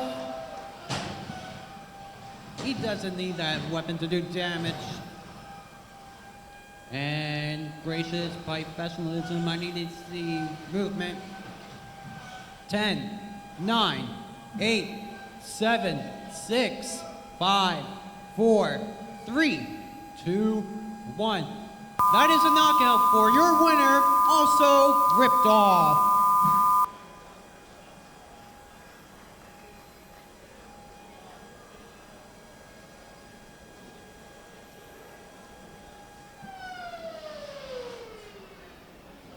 All right, we...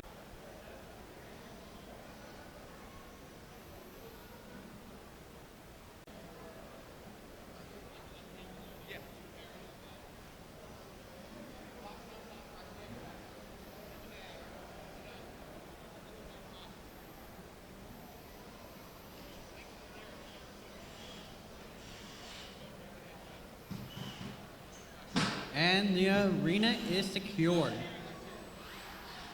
In the red square, Steel and Shock, are you ready?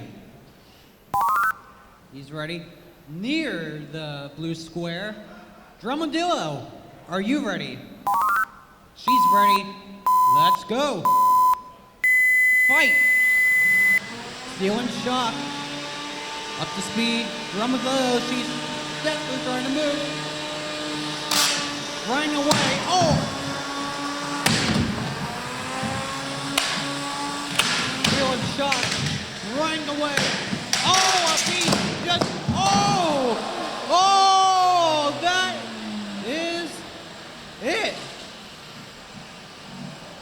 10, 9, 8, 7, 6, 5, 4, 3, 2, 1. That is it. Your winner, Steel and Shock. I may point out he just shattered.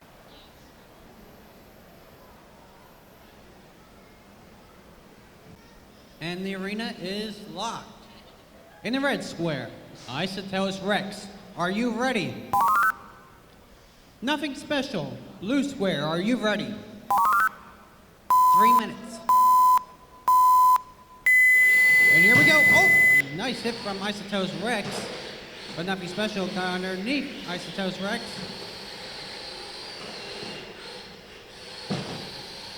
Rex. Just nudging, nothing special, and nothing special just lost drive. Oh, that is a tap out. Your winner, Isotelos Rex. Institute Hobbyweight Champion of 2016, Butcher. So, this is going to be another great fight. Red Square, Minor Threat 3, are you ready? Blue Square, Butcher, are you ready? Let's go. And here we go. Both bots are up to speed. Vertical versus horizontal. Oh, nice hit. Oh, Butcher just hit the Lexan. Still moving though.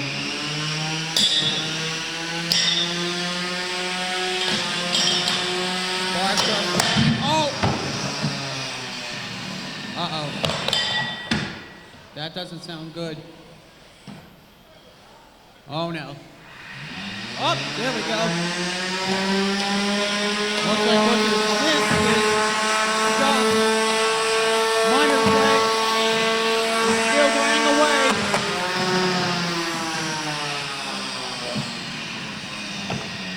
And Butcher.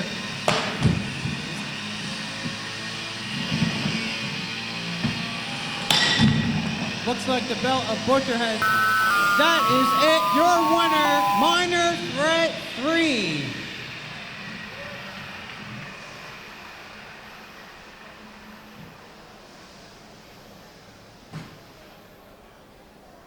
Okay, next up to the arena, we need Rebound and Predator.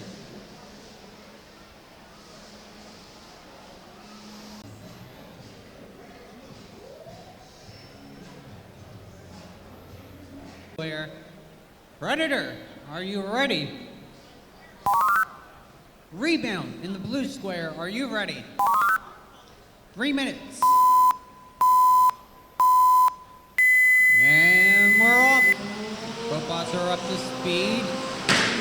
Nice hit there from Rebound.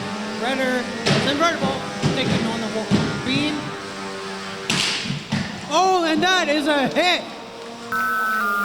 And that is a tap out. Your winner, Predator.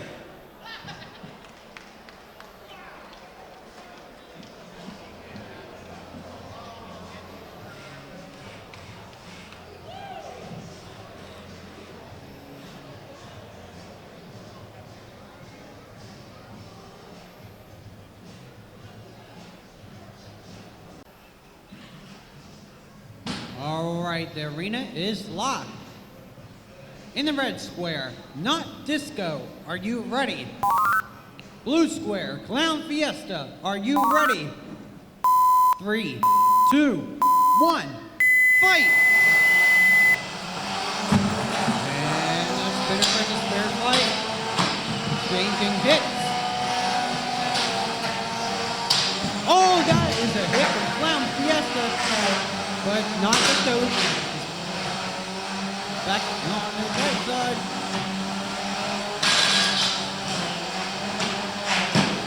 That is a hit from Not Disco. Clown. And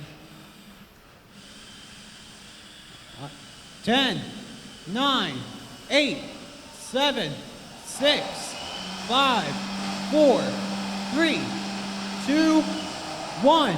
Your winner, Not Disco. And his opponent entering the arena now, Constant, brought to you from our friends up north in Ontario, Canada.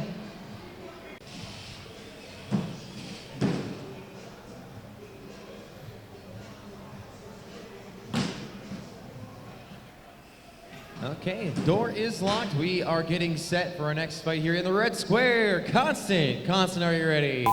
He's set to go blue square. Gosh, I just forgot your name. Iron Golem, that's right. Iron Golem, are you ready? Sorry, mental lapse there. Let's go, 3 minutes on the clock.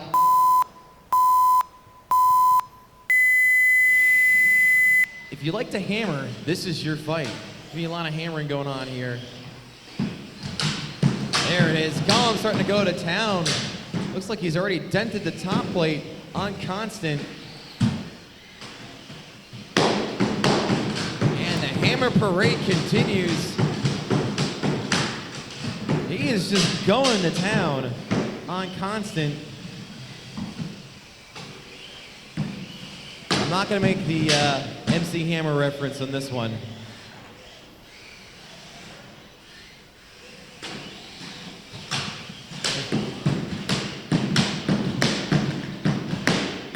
More hammer shots being delivered from Iron Golem. Constant looks to be anything but constant right now. He is getting counted out by the judges here. 10, 9, and not even going to get the count out. He's going to say, I quit. Your winner, Iron Golem. I can.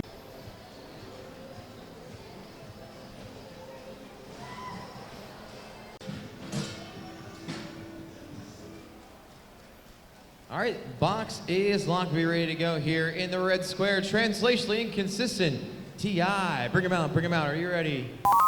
Here we go. The blue square. A maiming. Are you ready? He's set to go. 3 minutes on the clock. Big saw blade versus lifter. The drifter lifter. And maiming upside down, and now looks like a really old-fashioned turntable. Getting tossed around some more.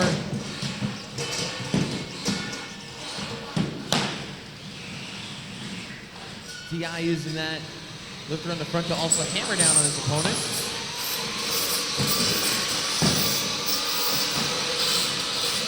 He has one angry turntable. And now he's starting to drift around and show off on T.I., saying, I can drift better than you. And now balancing up on its side and carving a hole into our floor. He'll take autographs afterwards. There's the flip from T.I., and the maiming is now right side up again. But I wonder if the saw blade was affected in everything there. I don't see it spinning up. T.I. now using the lifter to hammer down his opponent again.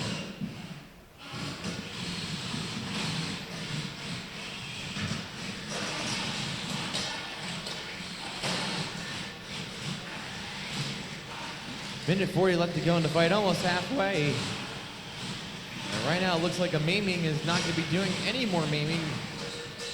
Seems like his saw blade has gotten knocked out from his spectacular flipping performance.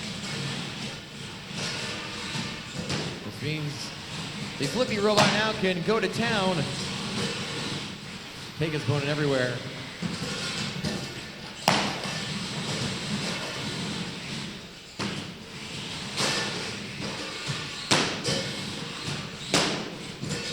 Once again, T.I. delivering more flips than an episode of Fixer Upper.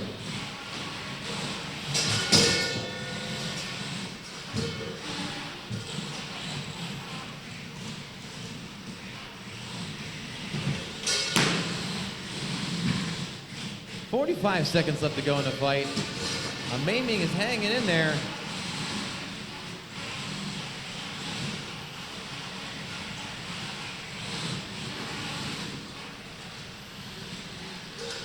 Seconds.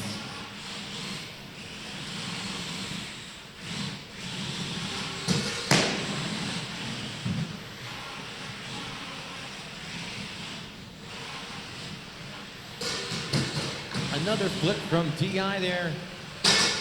Going on, about 10 seconds left to go. 10, 9, 8, 7, 6, 5, 4, 3, 2, 1. This one's going to go to the judges.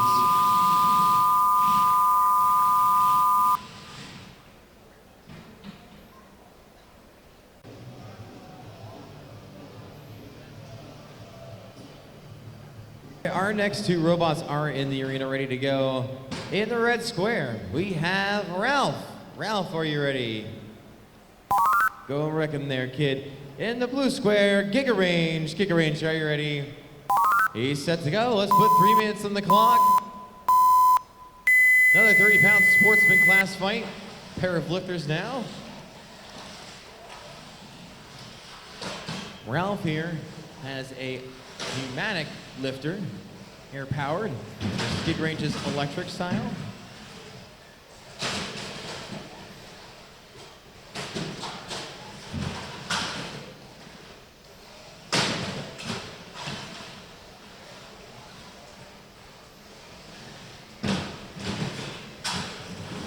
There's a lift from Giga Range, and Ralph is hung up on the side. Can't he get himself free? He can drive off. That works too. Nice design there, able to have traction on an angle. There's a good lift and slam into the wall from Giga Range.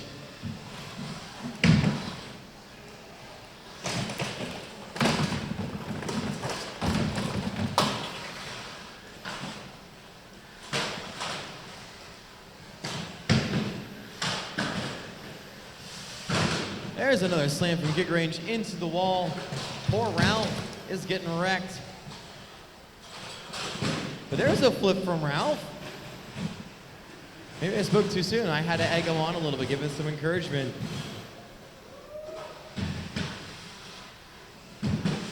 We're coming down about halfway through this fight, 1:30 to go. And now we have Giga Range upside down. Ralph getting the advantage there. Thankfully, Giga Range works both ways, but now Ralph can take advantage, pushing Giga Range into the wall some more.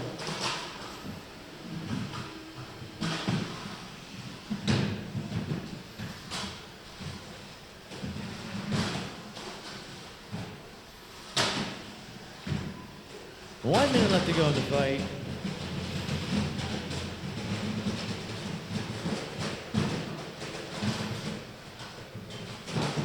There we go. Giga Range has got himself flipped over again. Can Ralph put him back upside down again, or will Giga Range really get in some more lifts and slams? We'll see.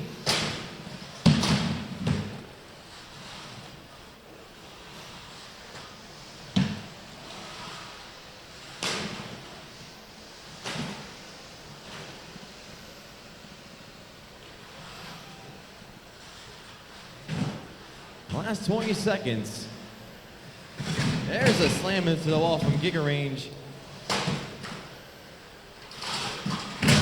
These guys are so evenly matched, yet being completely different on how they decided on their lifting weapons. Here we go. 4, 4, 3, 2, 1, 0, and there's the buzzer. one's going to the judges. That was a great driving exhibition for 3 minutes.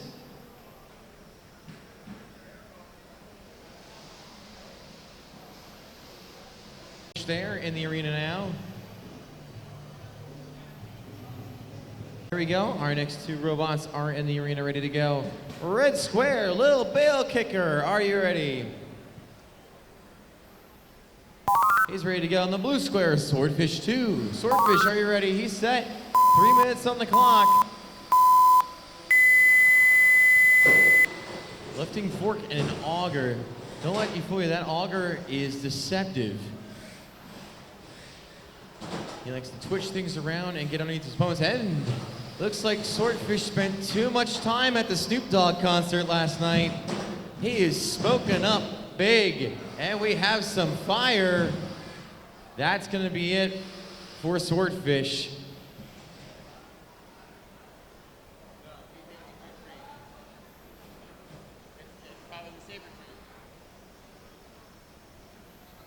Looks like that's going to be it. That's all she wrote for Swordfish. Keeping in our... All right, our door is locked.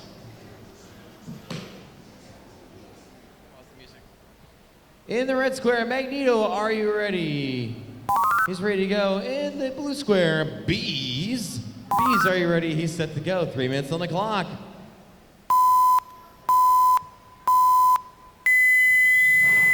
And away we go. Kind of a pensive start here while Magneto charges up his flipper. You hear that noise? That's what I mean. There's the power of that spinning thing on the inside of Magneto. Just tossing Bees around. Now Bees getting underneath Magneto. Not good there. Magneto hoping to get that flipper back into play.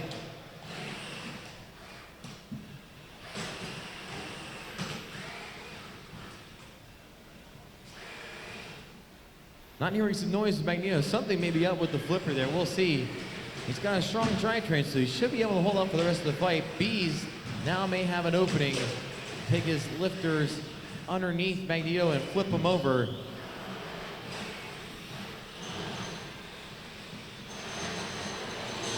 Oh, there goes the noise again. Now the flipper's getting charged up.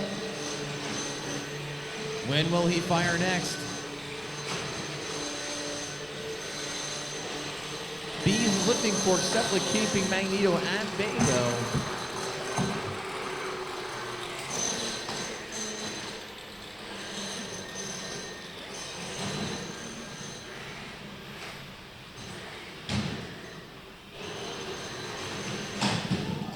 Well, a misfire for Magneto. He's on his back now with 1:30 to go, halfway through the fight. Bees now touring the arena, showing off Magneto upside down to the judges, trying to get some extra points there, perhaps. It's always good to show off to the judges. It means that you're definitely showing some control. Okay, Magneto's gonna get count out of here. 10, 9, 8, 7, 6, 5, 4, 3, 2, 1. This bout is over. Your winners, Bees. Tough break for Magneto. Door is shut in the red square. We have Coupe de Gracie. Coupe de Gracie, are you ready? He's ready to go. In the blue square, we have Pitter Patter. Pitter Patter, are you ready? He's set to go. 3 minutes on the clock.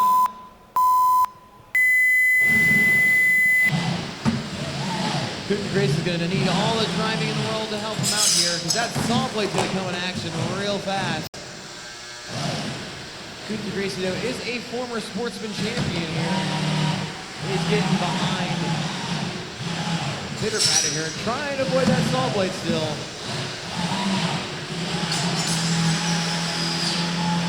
Ooh, cutting down into the lifting blocks there.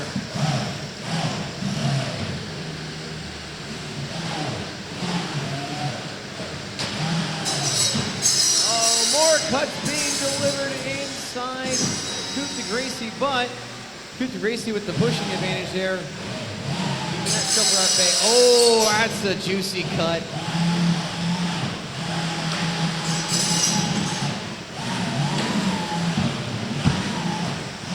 this point, it's good amount of defense for Coupe de Gracie. There you go, there's some good driving. Trying to keep away from that saw blade. But the shuffling robot, known as Pitter Patter, is so in control. You know, going to drop that saw blade down. Oh, there's a lot of steel sparks. Lots of cutting being done. You can definitely see the damage being delivered there.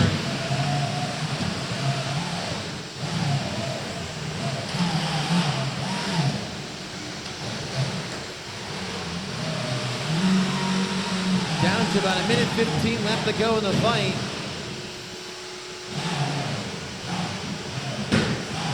Both robots are still very game.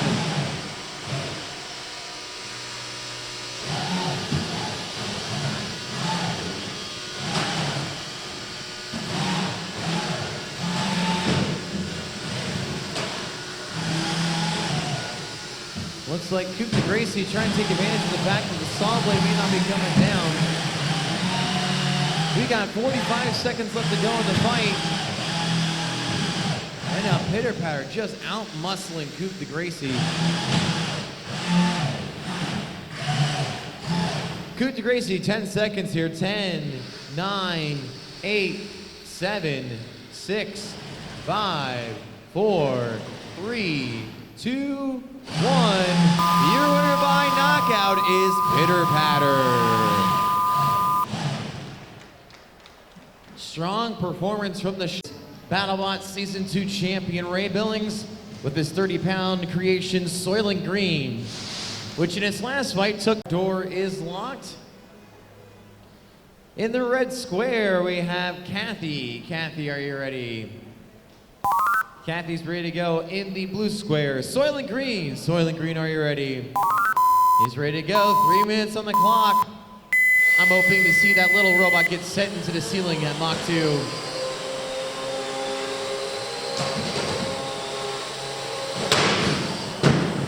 Kathy's strategy is really just going to be spinning around and getting hit from Soylent Green. I don't see anything good happening from this.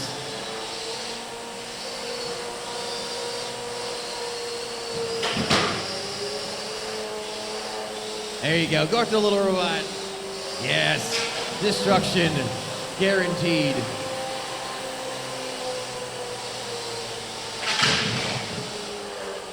Heard some scraping going on over there in the corner. Now he's focusing attention back on Kathy itself. Trying to line up for another big hit. Ooh, there's some grinding. I hope you don't have any fillings in your teeth because that hurt.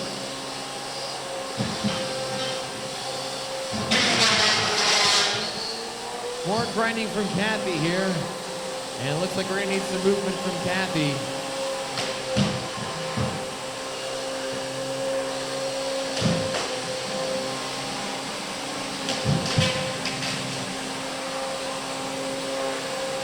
All right, Kathy, you've got 10 seconds. 10, 9, 8, 7, 6, 5, 4, 3, 2, 1.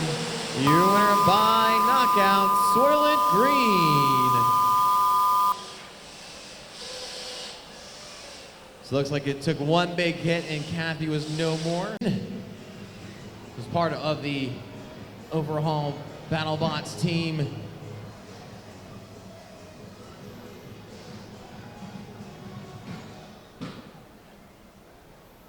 In the red square, Megatron. Megatron, are you ready? He's set to go. In the blue square, we have the wacky colored soccer crew Boss FC with Melvin. Melvin, are you ready? You hipsters. Let's put 3 minutes on the clock. An aggressive start from Megatron. Melvin's gonna try and get that little spike on the front up to speed as they spin around. Megatron will hope to get that saw blade down and carve into the top.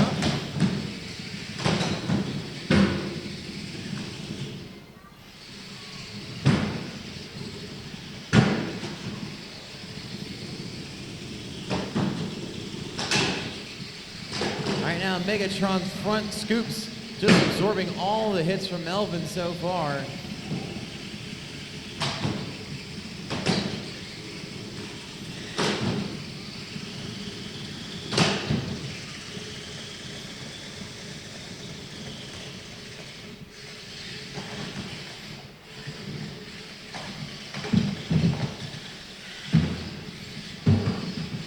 We are 1 minute down, 2 to go. More scooping being done by Megatron. Melvin hoping to knock something loose on Megatron, but now he's pinned. The saw blade's up to speed and the slam with the saw blade. Ow! I think he impaled himself quite well into Melvin. He's definitely carved into the aluminum top quite well. And it looks like we may have to separate the robots. Let's pause the match. As Megatron is firmly entrenched inside of Melvin, and there's some smoke to boot too. That looks yummy.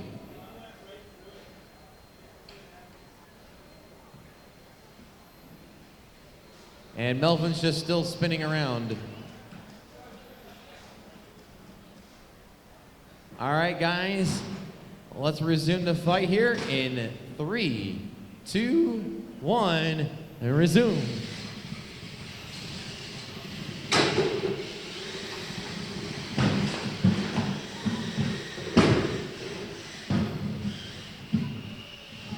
Megatron's got that saw blade up to speed again. You can see the big hole left behind from Megatron when he carved into Melvin. Just goes to show you what that saw blade is capable of doing.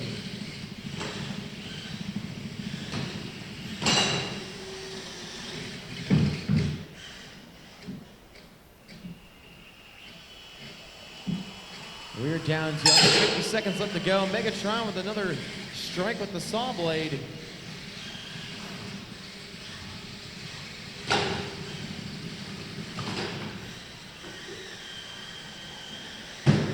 Megatron now just having his way. Oh, there we go.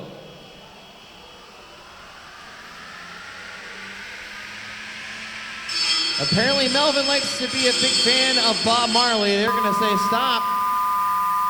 They have called the fight. Your winner is Megatron.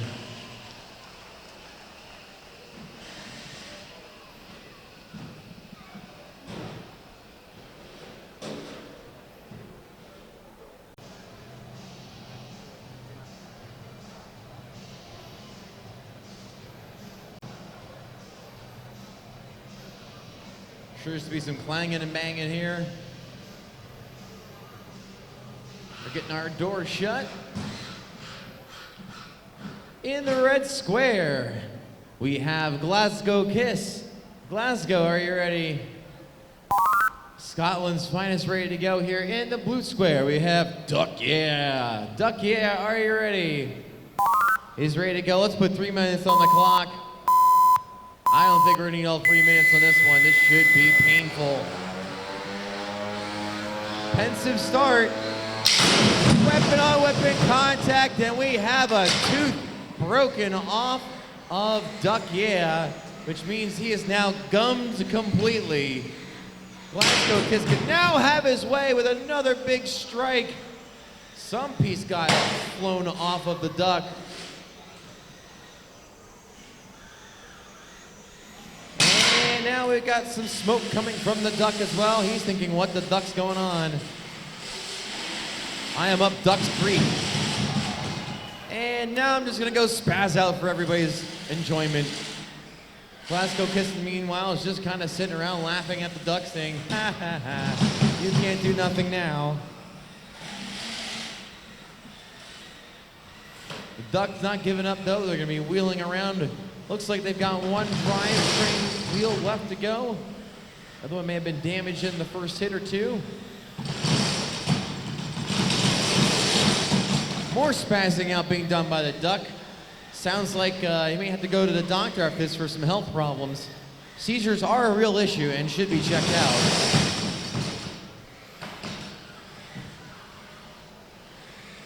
Coming out about 1:30 left to go in the fight.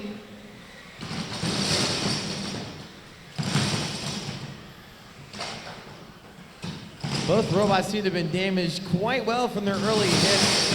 That was some massive energy being transferred off to have a chunk of, looks like 3/4 inch hardened steel just completely shattered.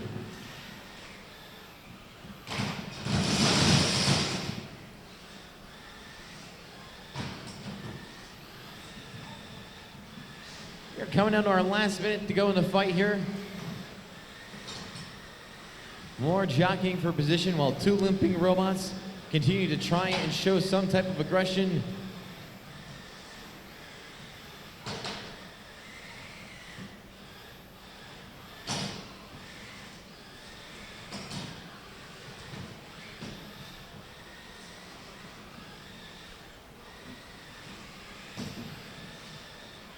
Down to about 30 seconds left to go.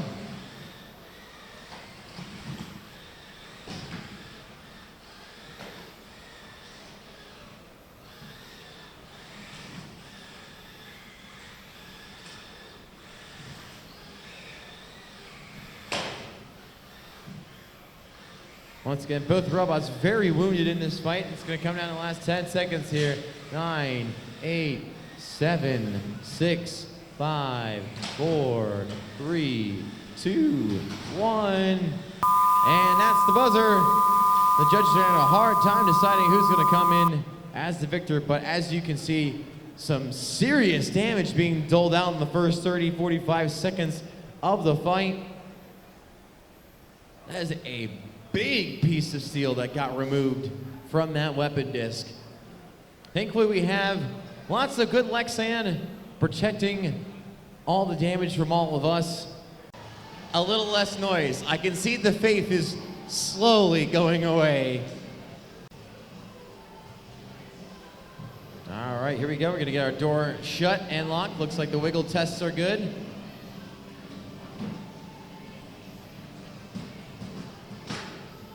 All right, in the red square, we have Trigo. Trigo, are you ready? He's set to go. In the blue square, the belt ejecting machine, also ripped off from Wedge Industries. Also ripped off. Are you ready to go? A pure fear of crappy robots everywhere. He's set. Let's put 3 minutes on the clock. Ripped off up speed. So is Trigo. One big hit being delivered. And the weapon belt's off under 30 seconds. Who's guessed that right? You are correct. Trigo is now gonna have his way with all the ripped off. There's a big hit.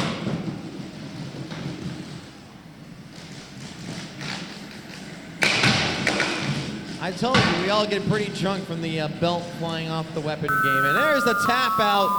Your winner is Trigo.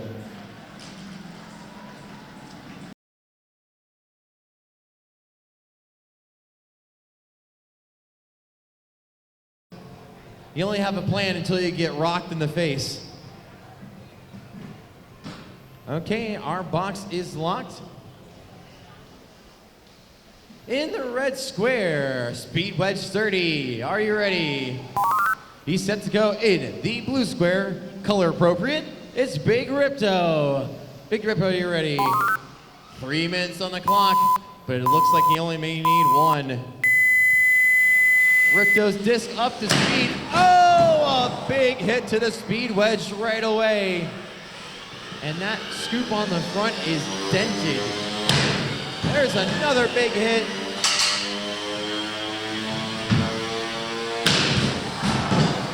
And Speed Wedge 30 getting sent into the brackets table window at a high velocity rate. He made it about halfway up.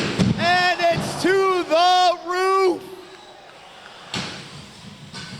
Oh my goodness, and Ripto's now upside down!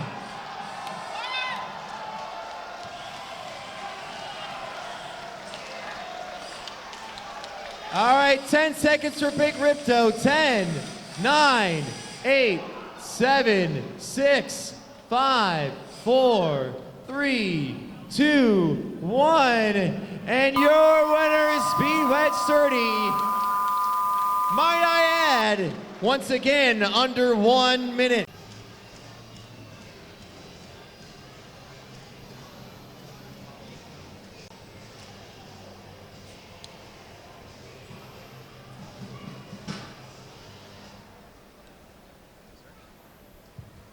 Okay, we are ready to go. In our next fight, we have dropped down to our 12-pound hobbyweight weight class in the red square. Isotellus Rex. Rex, are you ready? He's set to go. In the blue square, Steel and Shock. Steel and Shock, are you ready? Doesn't quite roll off the tongue like Steak and Shake, but oh well, it works for me. 3 minutes on the clock. There we go, an aggressive start from Isotellus Rex, and hit the boot right away. Lots of drifting going on from Steel and Shock there. Now he's got the Rex upside down against the wall. And a count out being delivered for Isotellus Rex. 10, 9, 8, 7, 6, 5, 4, 3, 2, 1. Your winner by knockout is Steel and Shock. Are you ready? Luke is ready to go in the blue square. Pretzel Robotics 12. Are you ready? He's set to go. Let's put 3 minutes on the clock. And that weapon just is up to speed. He's been sending opponents to the ceiling all weekend long. Can he do it again against the Pretzel 12? That scoop on the front of Pretzel 12 is razor sharp to the ground. Iron Pretzel gonna have a tough time getting underneath. Oh, he's getting around the sides. There's a good hit. About 6 feet in the air. We've seen him do better than that, though. Can he do more? There's a hit. Into the corner goes the Pretzel, getting folded up like a pretzel. And I think that's it. Countdown is 10, 9, 8, 7, 6, 5, 4, 3, 2, 1. Your winner, Minor Threat 3.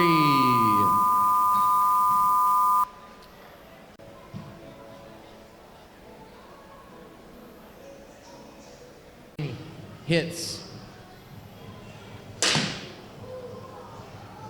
Our next two sportsman weight class robots are ready to go.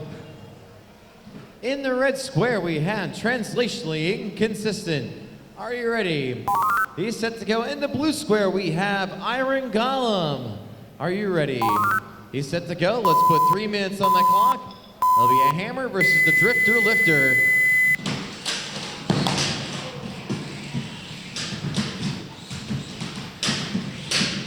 Flipper getting the early advantage so far with a couple lifts. Iron Golem still trying to lay a couple hits down with his hammer. Almost looked like he tried to eat the other robot there for a second.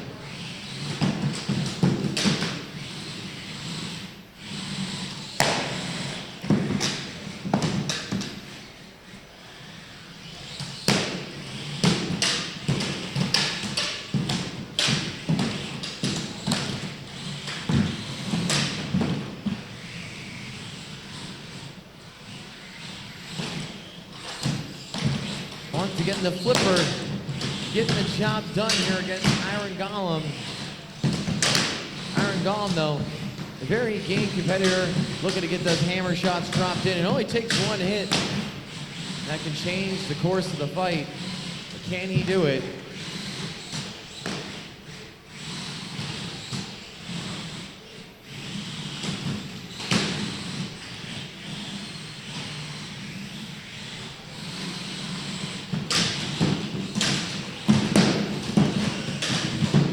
Go, a couple of hits, just missing the mark. And we are halfway through this fight, minute 30 to go. Uh-oh. If there is a way to get yourself high-centered, you'll find yourself there. And I don't know if the hammer can get himself off. We got to count down Iron Golem here. 10, 9, 8, 7, 6, 5, 4, 3, 2, 1. Oh, and he's... The judges have called the fight just in a nick of time. He may have gotten back into the fight, but the judge... Where the driver is a fan of a Justin, all right, and I'm not talking about Justin Bieber, I mean Justin Trudeau. In the red square, we have Lil Bale Kicker. Little Bell Kicker, are you ready? He's set to go in the blue square. Giga Range. Giga Range, are you ready? He's set to go. Let's put 3 minutes on the clock. It's going to be a tale of 2 lifters. Who's going to have the better lifter?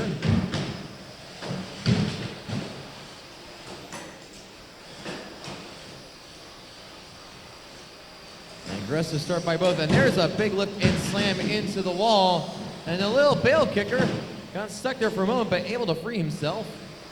Meanwhile, Giga Range has been flipped upside down, but thankfully likes to work upright.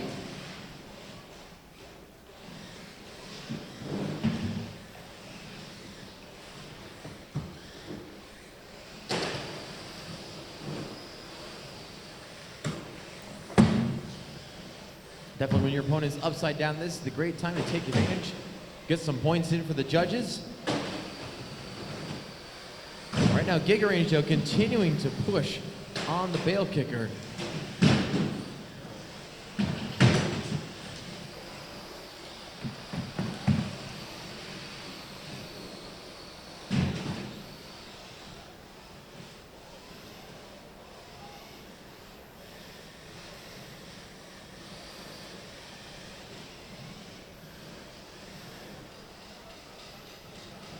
Minute 40 left to go in the fight, and right now it looks like both robots have suffered some damage from previous fights. They may have come to light now. Looks like a pair of drivetrain issues, and we have a pair of limping robots now.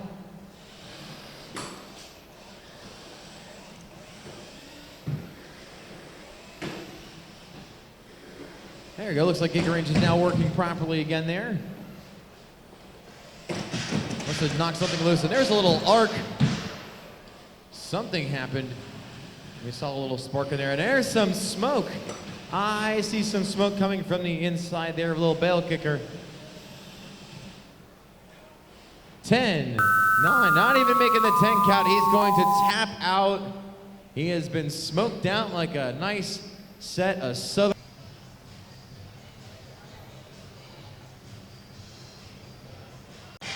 In the red square, Megatron, are you ready? In the blue square, Soylent Green, are you ready? He's set to go. Let's put 3 minutes on the clock. 3-pound featherweight action. Soylent Green is up to speed. Megatron's gonna hope to scoop underneath or get around the sides. Avoid getting hit, then drop that saw blade on the back.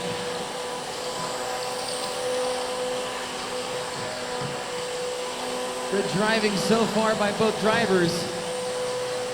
Just jockeying for position.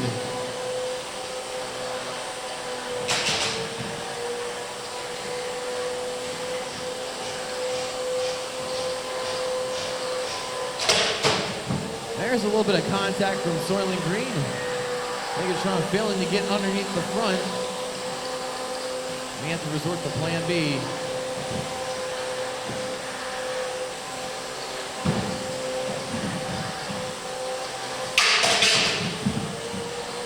More grinding there from Soylent Green. Looks like he avoided a lot of damage. But now Megatron getting underneath barely. More contact being delivered. Some sparks there from the titanium being hit on the bottom of Megatron.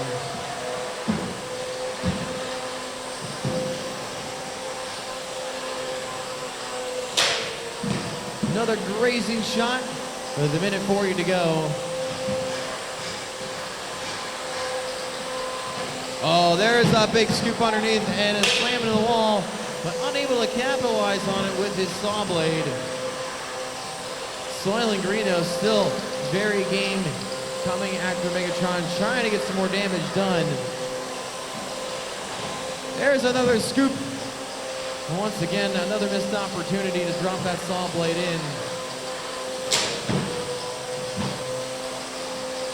We are coming down to about a minute left to go in the fight. More contact from Soylent Green. Unable to get anything solid so far. There's a scoop into the wall. And he's got the saw blade spinning up. And he's patting Ray on the back. Oh, there's a big hit underneath. And he looks like he contacted on a drive motor. He's going to go for the other saw blade and grind it slowly. And he has now chipped a good chunk out of the back. Using the maximum allotted pinning time available to him. And now he's scooped underneath soily green again. And another slam into the wall. Will he bring the saw blade down there too? Uh-oh, it's revving up. It's revving up. Oh, some sparks in contact. Ooh. And there's your buzzer. I got caught up in the time there. That's going to the judges.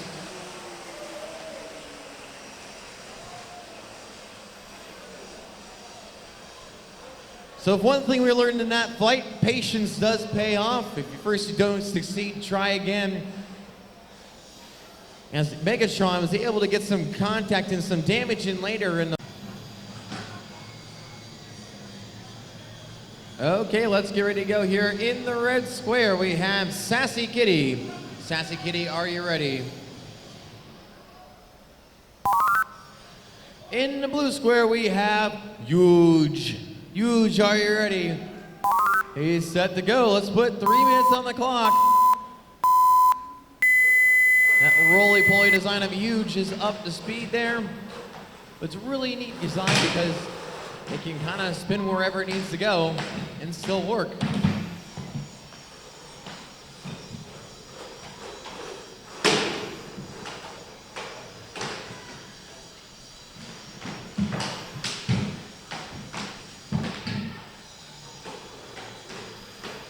Looks like Sassy Kitty's weapon bar is not working well, but now it's up to Huge to do some damage.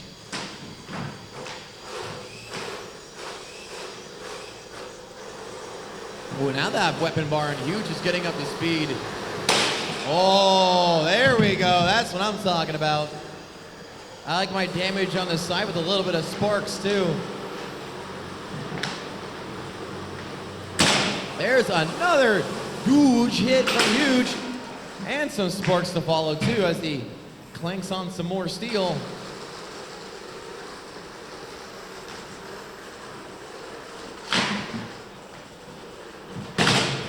Another big hit from Huge. Can he keep the damage going there?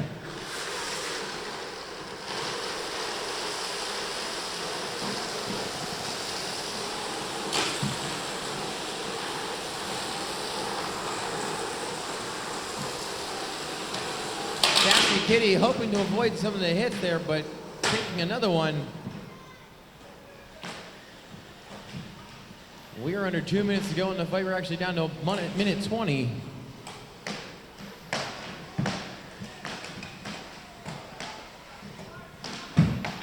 Does that count as aggression when you're slapping your opponent with your drive supports? Take that, and that, and that.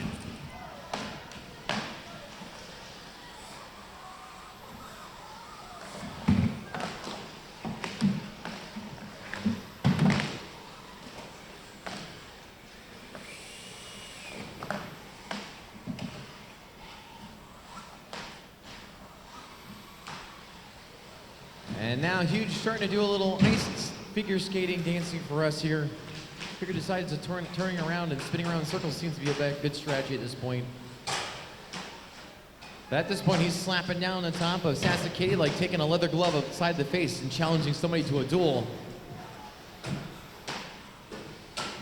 It's very insulting, but it gets the point across quite well. Down to the last 10 seconds. 9, 8, 7, 6, 5, 4, 3, 2, 1. This one's gonna go to the judges.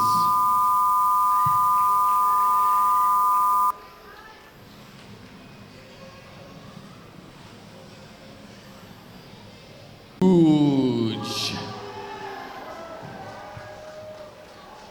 All right, our next winner in the game. In the red square, Glasgow Kiss, are you ready? He's set to go in the blue square, Trigo. Trigo, are you ready? He's set to go. Let's put 3 minutes on the clock. All right, weapons are spinning up the speed. This is going to hurt. Lancing shot. There's a big hit. And there's some wobbling going on, and I don't know if Glasgow Kiss will be able to respond. Trigo now is pretty much humming along, ready to do some knockout blows. Big hit being delivered there.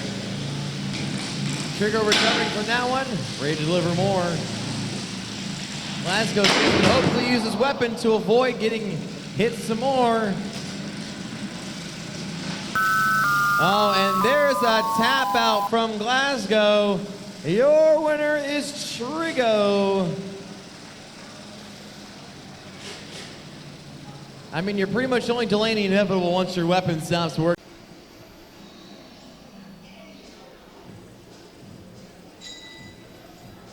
Weight class here.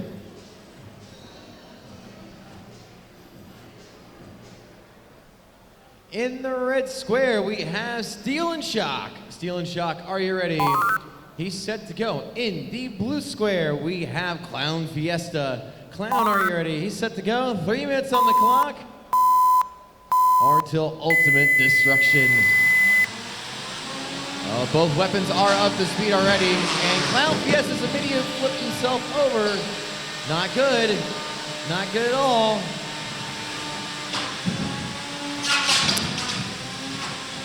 There we go. Oh, back upside down again. That didn't last long.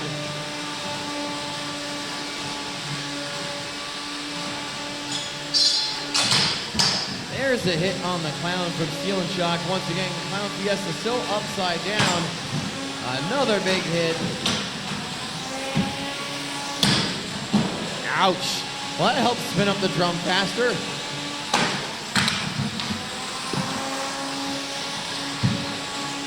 Now we can finally have a weapon on weapon hit.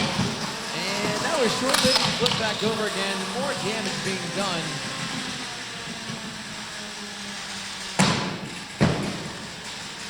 Decent hit, make it 2 on the Clown. Make it 3 and 4. Can we go for 5? I want 5 hits. There we go. There's 5. And the Clown is hung up in the corner to dry like a fresh washed cloth.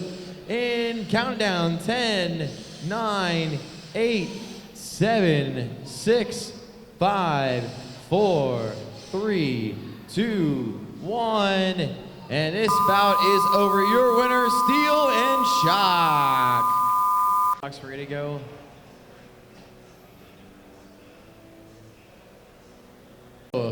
Not Disco. You should probably come up with a different name other than Not Disco. Are you ready? He's set to go. In the blue square, we have Predator. Predator, are you ready? He's set to go. Let's put 3 minutes on the clock. 2 different types of vertical spinners going at it. Who's going to end up not getting broken? Not Disco, upside down briefly, back upright again.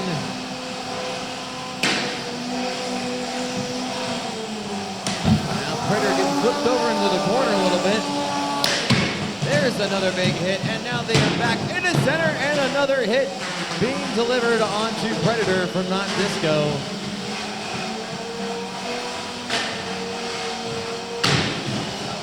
Another solid hit being delivered, and Predator getting tossed around by itself. And there is a tap out being called by Predator. Your winner is Not Disco.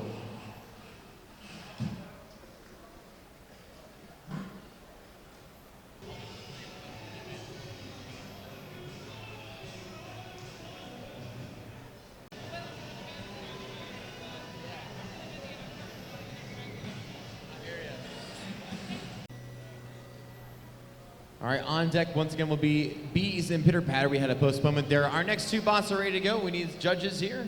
Do we have a 3rd judge? Do you want to judge?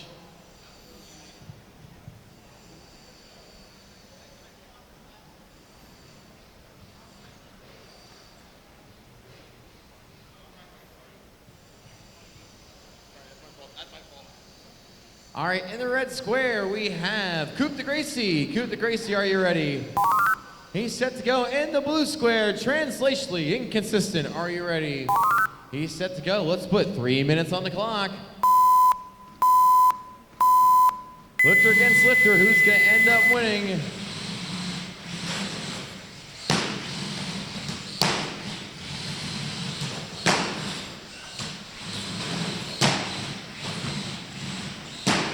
These two robots in our sportsman weight class.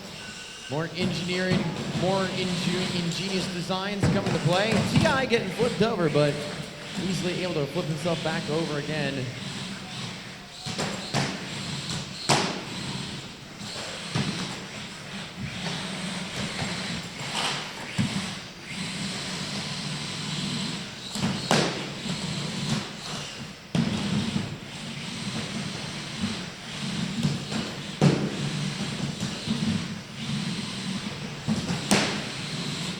So far, it's been evenly matched fights so far.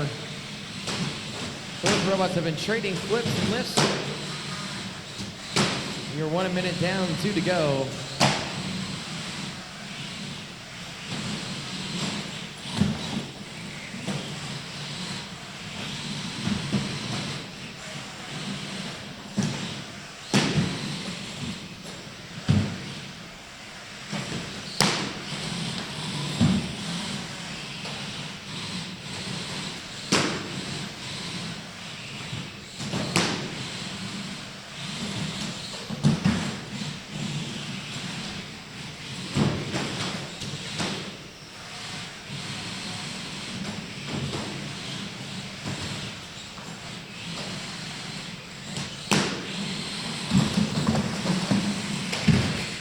Lots of pushing and shoving going on right now. Not much to really call. It's just nice to enjoy a good, evenly fought contest here between both competitors.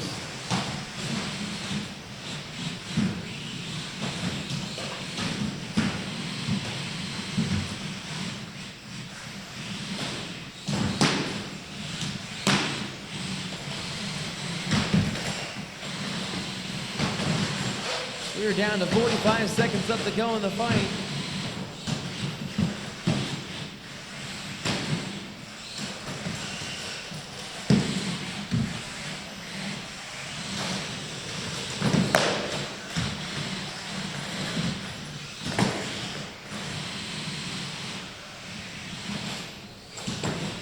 Both robots still not able to really gain the advantage over the other. Definitely an even contest so far. And we're down to 15. The last 10 seconds. 9, 8, 7, 6, 5, 4, 3, 2, 1. This one's going to go to the judges. This will be a tough one to call.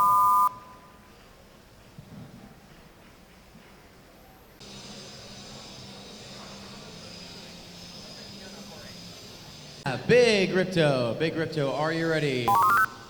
He's set to go. In the blue square, Megatron, are you ready? He's ready. Let's put 3 minutes on the clock. Let's see if we stay under a minute again. Ripto up to speed.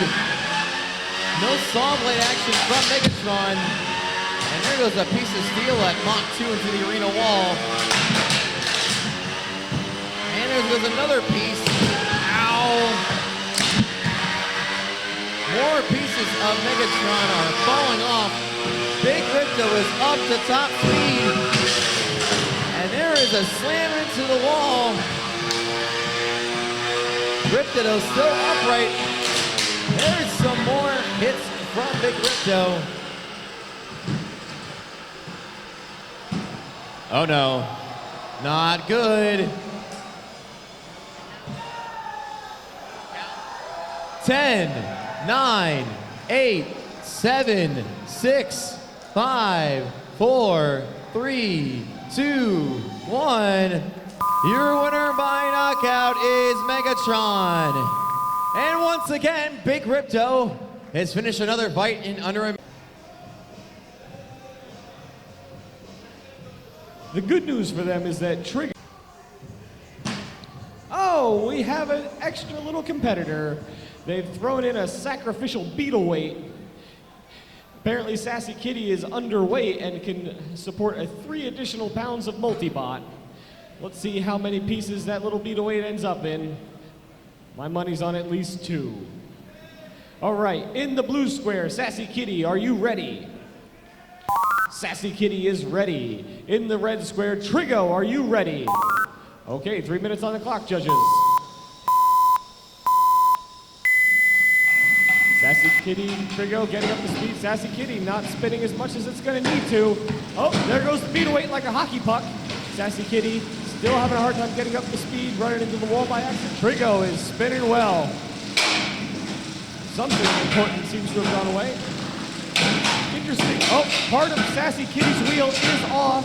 Trigo zipping around the inside. Underneath Sassy Kitty. Trigo having its way with the other robot. Trying to get that other wheel.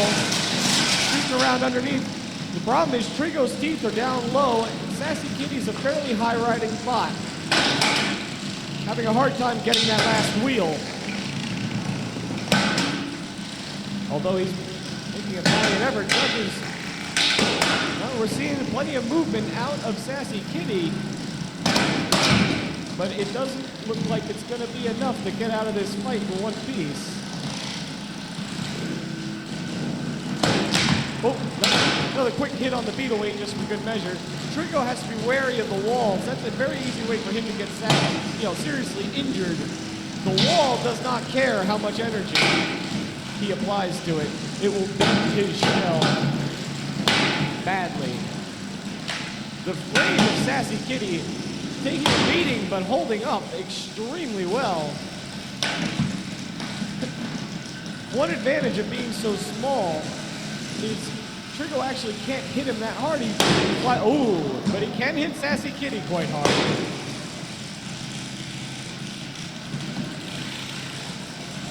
Sassy Kitty still moving.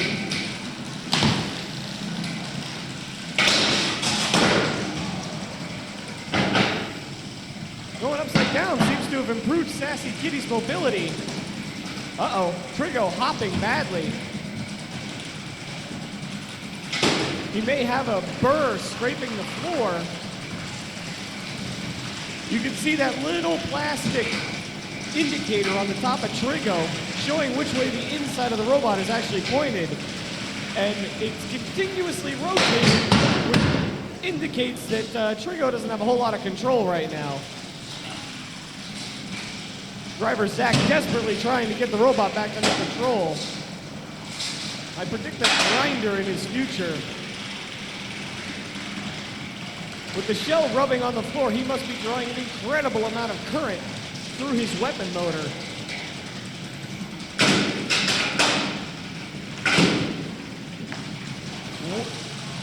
Working his best to stop Sassy Kitty from moving, but the robot just will not die.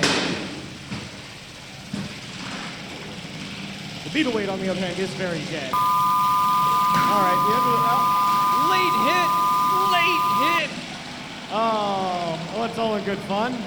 The builder apparently wanted it moved closer to the door for easy unloading. All right, we're gonna go to the judges. I think we know what's gonna happen here. The judges did not even deign on Pitter Patter. I don't know if it's an aluminum cutting saw, but I think we're gonna find out. Patter moving about the arena. All right, we're gonna get the box locked. In the blue square, Bees, are you ready? Bees is ready. In the red square, Pitter Patter, are you ready? Pitter Patter is ready. 3 minutes on the clock in this sportsman 30-pound fight. Oh, tentatively, Pitter Patter seems to be feeling out. No, he cannot lift 45 pounds. You, sir, need to go to the gym. Did you even lift, bro? Okay, Pitter Patter trying to align his saw with the tube. The problem is with the tube is if you don't hit it square, you're just gonna slide off to the side. So Pitter Patter's gonna have its work cut out trying to get a square shot on the tube of bees.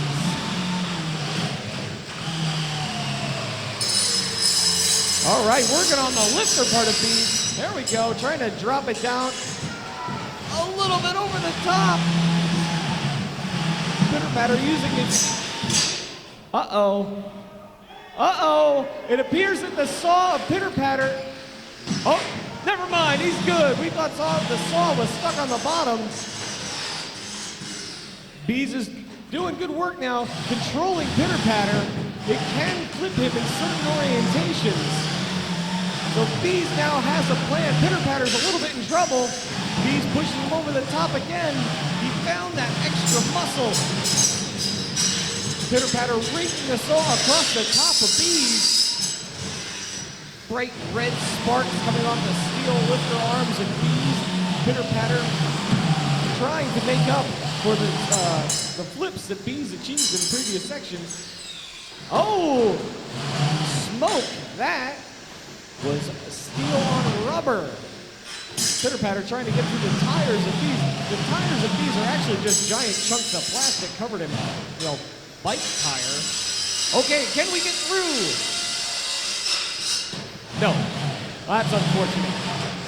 We do get to see a bunch of pretty scrapes and scratches on top of Bees, but it appears his armor is too much for Pitter Patter to get through. Doesn't mean he's not going to try. Uh-oh. Uh-oh. Oh, okay. Bees was not moving there for a moment. Bees doesn't seem to be moving as well as he was earlier in the fight. Pitter Patter pushes him into the wall easily. Goes to work again on that armor. No, it's just nothing doing there. We'll try to cut the front off. When in doubt, cut something else. Pitter Patter manhandling Bees around the arena now. Bees' drivetrain appears to be barely functioning, if at all. It's hard to tell with Pitter Patter shoving him around. Pitter Patter going to work on that lifter arm.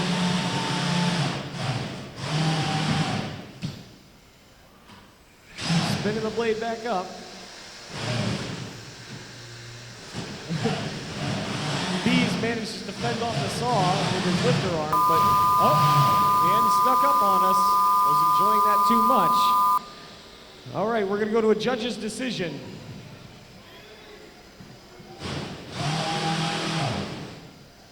All right, unanimous decision from the judges for your winner, Square. It's very tricky to drive this robot. Until that blade is spinning, the robot's very wobbly.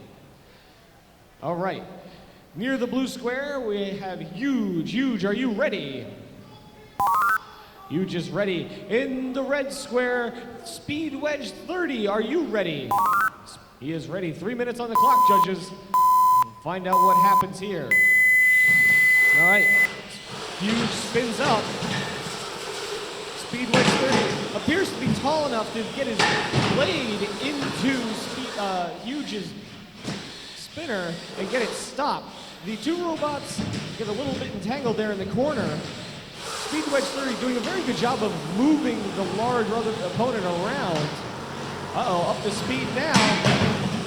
Big gash across the top of Speed Wedge 30's top plate. Also appears to be a chunk of his wheel missing. This is exactly what Huge wants to do. Roll over the top of him. Oh, everybody at the judges table just leaned back. Uh-oh, the blade of Huge just spun down for no reason. That is not going to bode well for him. Interesting. That could be a problem that's definitely going to be a problem for Huge. Speed Wedge 30 desperately trying to figure out how to push something that's not really even on the ground. Robots get stuck together a little bit again.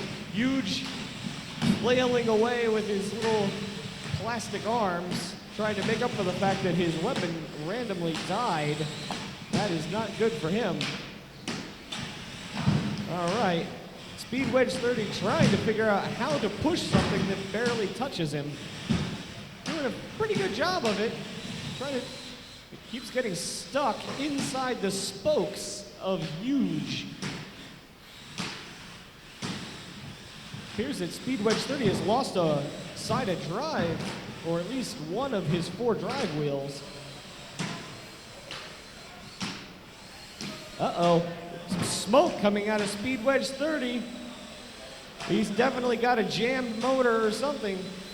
Appears his right rear wheel is not moving.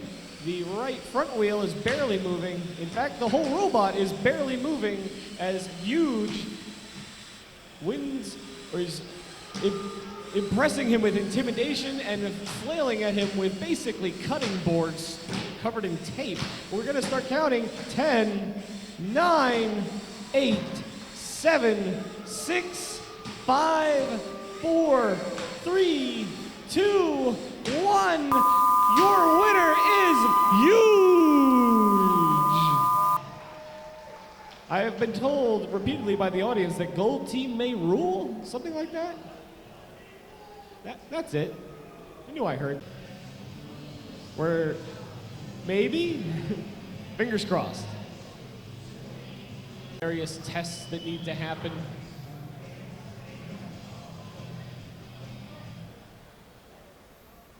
All right, our box loader getting the box locked up. Remember, fingers crossed, we want to see some airtime. Well, Giga Range probably doesn't, but we're not here for him. All right, in the red square, Giga Range, are you ready?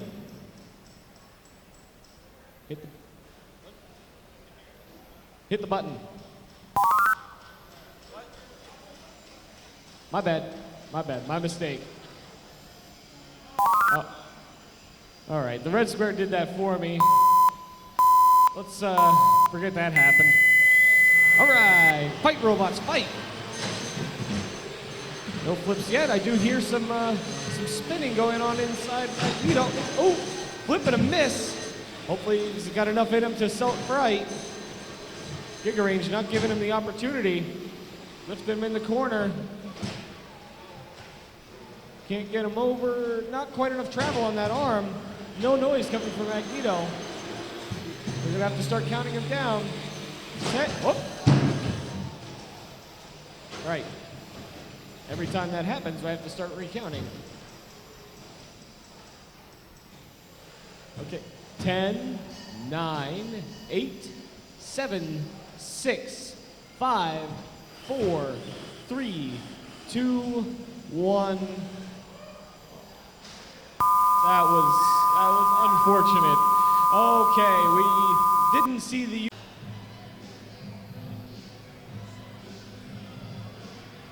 Are you ready? In the blue square, Minor Threat 3, are you ready? I believe you are both ready for this one. 3 minutes on the clock. May the best one win. Fight, robots, fight! This is gonna be some big hits. They need all the tip speed they can get. Steel and Shock has a wider swath on his weapon. He's getting the corners of Minor Threat 3. Minor Threat 3 has to hit him square to catch him. Steel and Shock almost too fast for him to catch. Oh, similar tip speeds there. No real damage when they hit. But it's a matter of time. Boom! Big hit from Steel and Shock, but now smoke pouring out of the robot. Not a good sign. Another big hit from Steel and Shock. More smoke. It doesn't seem to care. Uh-oh. Big damage to the front of Minor Threat 3, and the weapon is stopped. Same for Steel and Shock. The entire bottom plate of Minor Threat 3 appears to have been ripped in half. Steel and Shock still driving well, slams Minor Threat 3 into the wall. The judges indicate... Are the two robots able to free themselves? Okay. Is Minor Threat 3 able to move? Yes. Both robots now limping around the rear. Steel and Shock moving perfectly fine. Minor Threat 3 definitely digging in on one side. Playing around underneath the judges' table, making it hard to see. Bit of a shoving match now after those huge hits. Be interesting to see what damage both robots sustained. Steel and Shock trying to use the wedge at the back of the robot.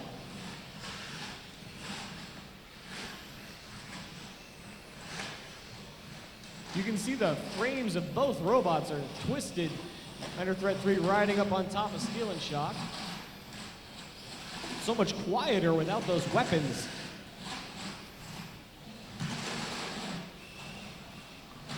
Steel and Shock making the best of it with its powerful drivetrain. Minor Threat 3 having a very hard time. It really relies almost entirely on the strength of its weapon to end fights. Uh-oh. Oh, it's back on now. This is bad news for Steel and Shop, whose weapon is now split in half. Oh, that might have been all she wrote, that one hit, but that was a decisive hit, splitting the beater in half. The entire right side of Steel and Shock appears to be hanging off, and it may have just high-centered itself on its own armor. Moving okay. Moving backwards okay anyway. Every time it goes forward, it seems to eat its own armor. Minor Threat 3 really turned that around in the last seconds. We have 13 seconds left. 10, 9, 8, 7, 6, 5, 4, 3, 2, 1. Okay, that's going to be a hard one for the judges. One of our few powerful weapon robot fights that went to a decision that wasn't clear. Megatron's front end is made of a sandwich of rubber shock mounts attached to tough. Let's lock the box. In the blue square, Megatron, are you ready? Megatron is ready. In the red square, Trigo, are you ready? It's been pressed already. 3 minutes on the clock, judges. Trigo trying to get up to speed. Ooh, big hit off the wall. Unstable. That's bad for him. He's unable to spin up in this position. Stuck on the top of Megatron. Megatron puts him in the corner. Going to try and keep him there. Using his weapon motor to push him out of the corner. Pinballing around the arena. A little bit out of control. Up on his side. Very, very dangerous. Upside down. Oh no. Sometimes Trigo's able to self-right. He's gonna try. Spinning like a top. You can imagine the G-forces on the components on the inside of that robot spinning at hundreds of miles an hour. Oh! Megatron spinning up his weapon, gonna try and drop it down on the base plate of Trigo. Not sure how much longer Trigo can take these forces. Starting to slow down. Oh, we got a tap out. Trigo unable to self-right. Your winner, Megatron.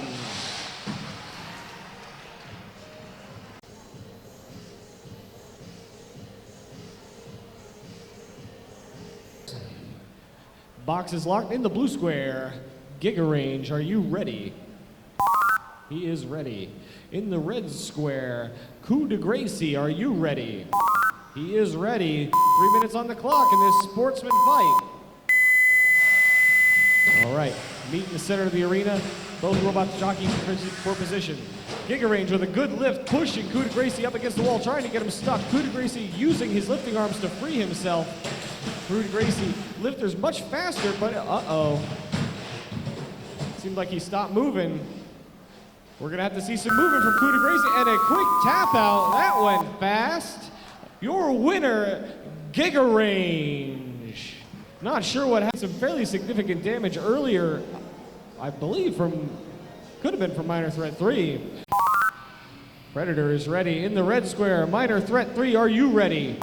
He is ready. Let's put 3 minutes on the clock in this semi-final match. Both robots spin up the speed immediately. Trying to go weapon to weapon. Huge hit on Predator. Predator losing chunks of his weapon. I believe the beater is broken, but Minor Threat 3 not spinning. Oh, he's back up to speed. Predator trying to spin his broken weapon. Not going well. Minor Threat 3 moving in for the kill, possibly. Another big hit. The frame of Predator extremely strong. Something shatters and bounces off of our ceiling. It's definitely part of Predator's beater.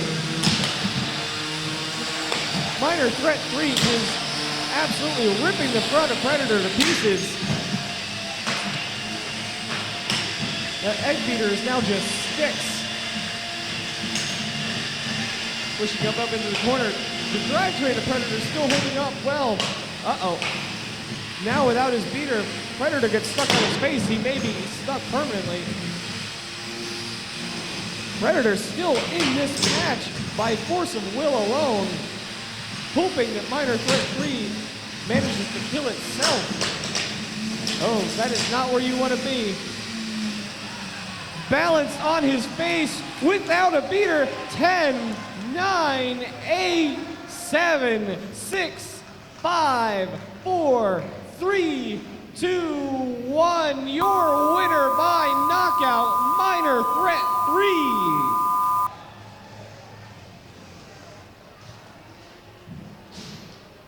Well, the good news is the roof held.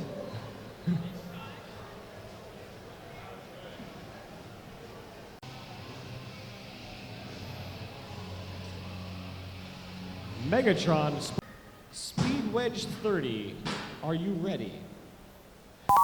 He is ready. In the blue square, Megatron, are you ready? Megatron is ready. Let's put 3 minutes on the clock in this semi-final featherweight fight. All right. Cautiously, the two robots approach each other, trying to find out whose wedge is lower. The early answer is Speed Wedge 30 as he takes Megatron to the wall. Megatron backing off, trying to get another fair. Ooh. Megatron getting underneath, getting Speed Wedge 30 in the corner, trying to spin up his blade. He can drop it on the soft plastic body of Speed Wedge 30. Wisely, he stops it because he doesn't want to break down on the steel saw, flipping Speed Wedge 30 over. Speed Wedge 30 fully invertible. The wedge still dangerous upside down. No motion from the saw of Megatron, but he does take Speed Wedge 30 on a tour of the box. Stood up on the wall. Uh-oh, we're gonna have to count out Speed Wedge 30. 10, 9, 8, 7, 6, 5, 4, 3, 2, 1. That is it. Your winner, Megatron. And we learned the lesson again. If your robot is stable in any position,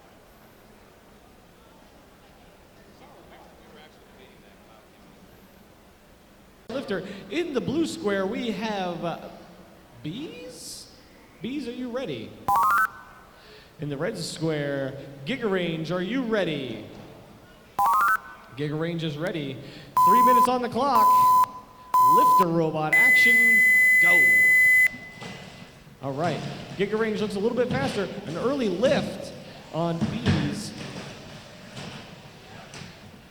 Bees having some issues. His odd center of gravity keeps his lifter forks off the ground. Giga Range very low, very quick. Again with another lift, a tour of the box, taking Bees to the wall. Bees is in trouble if he can't get underneath Giga Range. Giga Range can definitely push Bees around at will.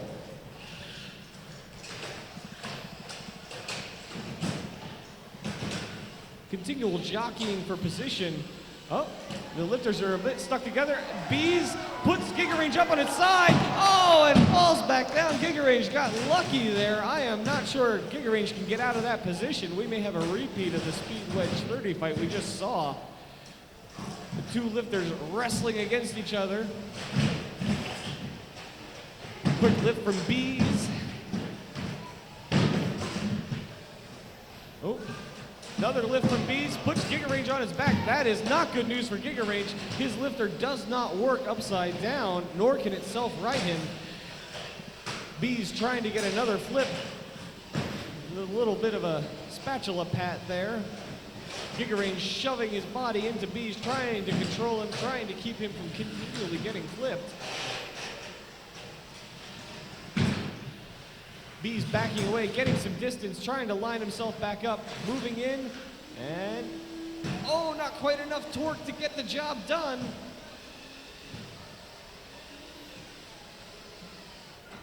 Uh-oh. And by not enough torque, possibly too much current, too much heat, Giga Range shoving Bees into the corner. We might have seen the last of Bees' lifter. Alternately pushing each other back and forth. Yep, looks like the lifter on Bees might be out of commission. The lifter on Giga Range out of commission simply by his position. Bees getting a good shove into the corner. Taking Giga Range on the tour of a box. Two robots stuck together, maybe. Nope, they separate of their own accord. Giga Range trying to figure out how he can get right side up and get back in this fight.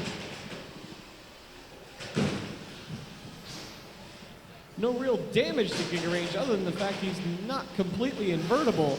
B's shoving Giga Range to the middle of the box, possibly getting stuck on the floor. Taking Giga Range over to the wall. Slamming together near the middle of the arena. We're down to the last few seconds of this fight. 6, 5, 4, 3, 2, 1. That is it. I do not envy the judges this decision. Mostly relying on their powerful weapons to get the job done. Minor threat.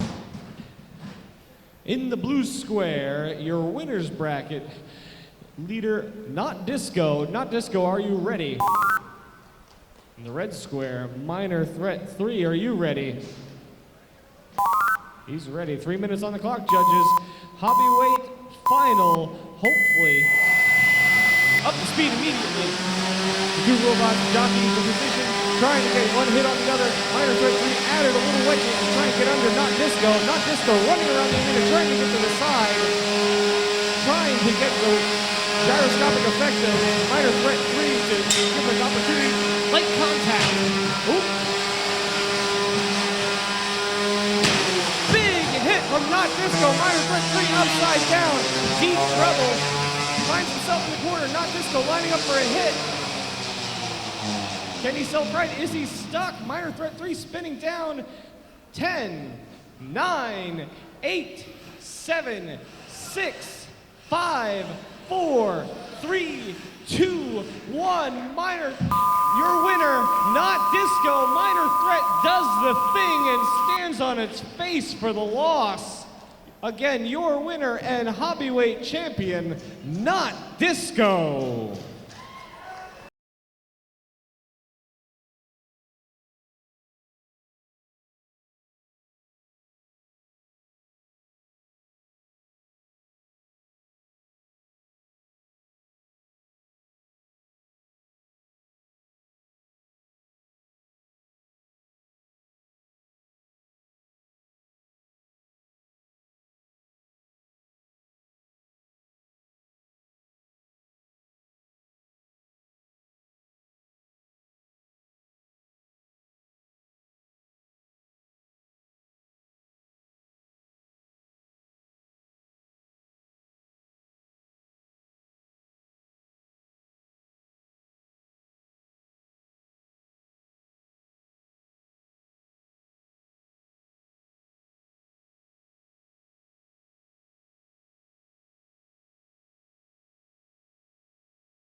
30-pound sportsman class. Winner here is your champion. Oh, wait, no? Oh, Pitter Patter hasn't launched yet. Okay, so Pitter Patter, don't screw this up, please. We don't want another 20 minutes here. In the red square, Pitter Patter, are you ready? He's set to go. In the blue square, Bees. All right, 3 minutes on the clock. First and hopefully only final, but we'll see.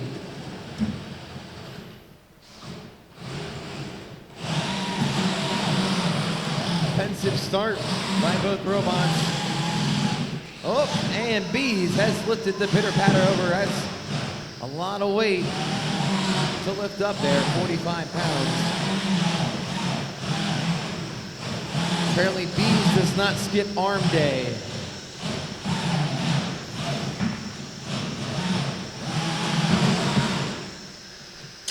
Oh, there's some saw action right down the center on Bees. Wonder if Pitter Patter wants to disrupt the hive. Oh, another lift. A little bit of cutting there too.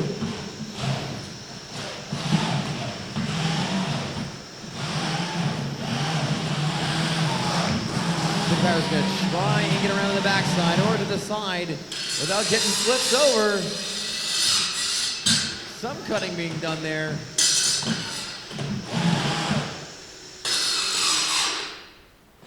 Some more digging. Both robots are just kind of fighting to see who's going to try and take advantage. It's almost like two rams locking horns.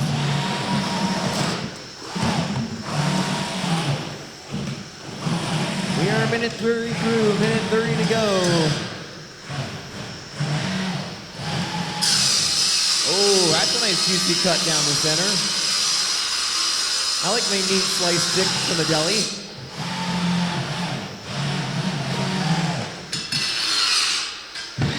Oh, Pitter Patter thrown against the wall by Bees.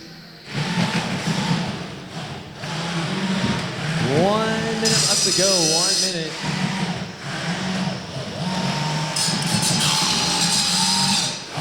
More cutting being done by Pitter Patter.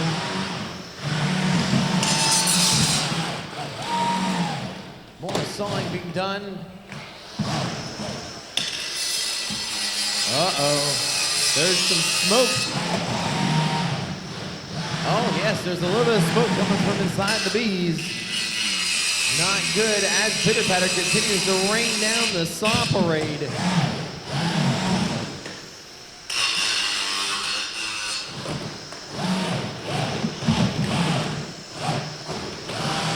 Pitter Patter's delivering more deep cuts than a Pink Floyd album. 10 seconds, 9, 8, 7, 6, 5, 4, 3, 2, 1. This one's going to the judges.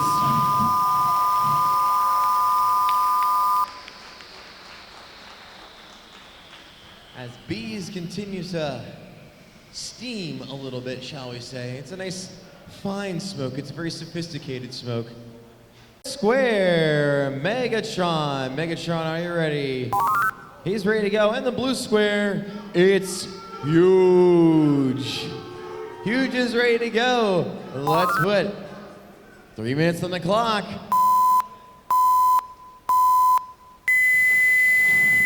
Can Huge make it a comeback after losing the last fight here? Or will Megatron beat the true underdog? Has fought all the way from the loser's bracket. There's a nice solid weapon-on-weapon hit. Megatron choosing to go back in with the weapon. And has broke danced himself upside down again, but thanks to design, very invertible.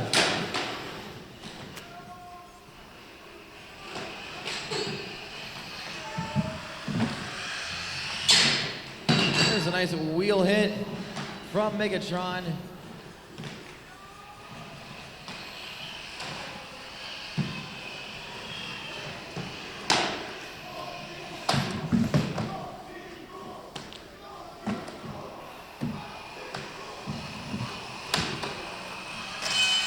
Got some action stuck in the corner here.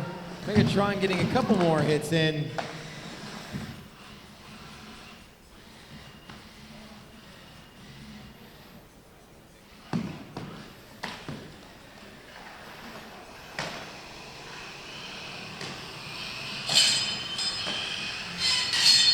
Megatron carving in a huge more. There's another good hit.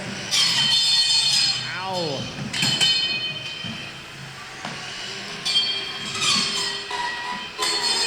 Megatron saw blades at a perfect height just to carve into the undersides.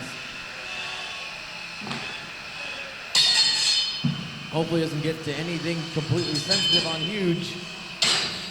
Oh, there is a hit to the wheels, and we have a tap out from Huge. Your winner and featherweight champion, Megatron.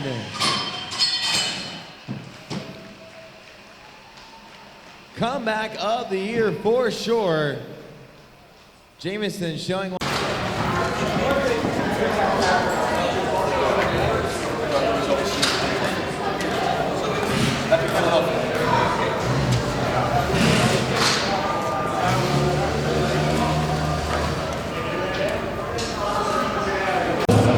Thank you guys for making this another year of awesomeness and making Ed lose more hair that was not left him in his head because he's scared of the arena breaking. So, guys, first of all, give yourselves a round of applause for all your hard work and efforts, because we all take a lot of time to do this. A lot of sleepless nights. I know for me this week there was a lot of sleepless nights.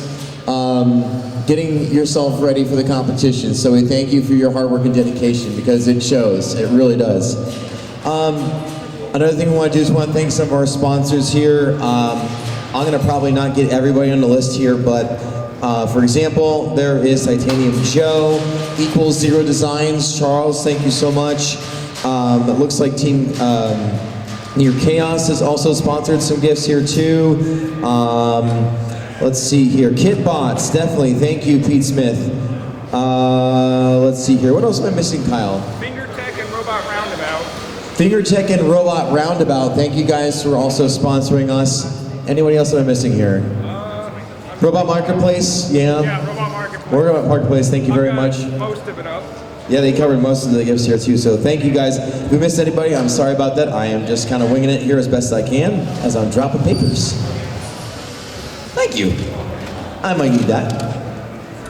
So, I'm sorry to disappoint everybody. There's no Miss Motorama to help hand out the awards this year. So, I'll take a beautiful face up front here if anybody wants to help. Otherwise, I'm the beautiful face. I can do it myself.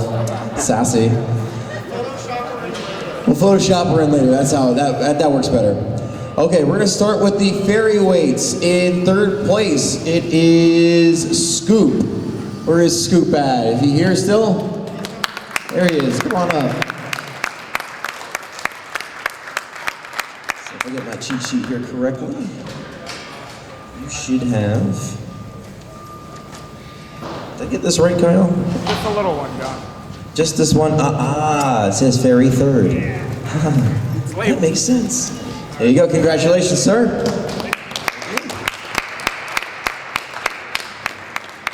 Second place, Bug Bites.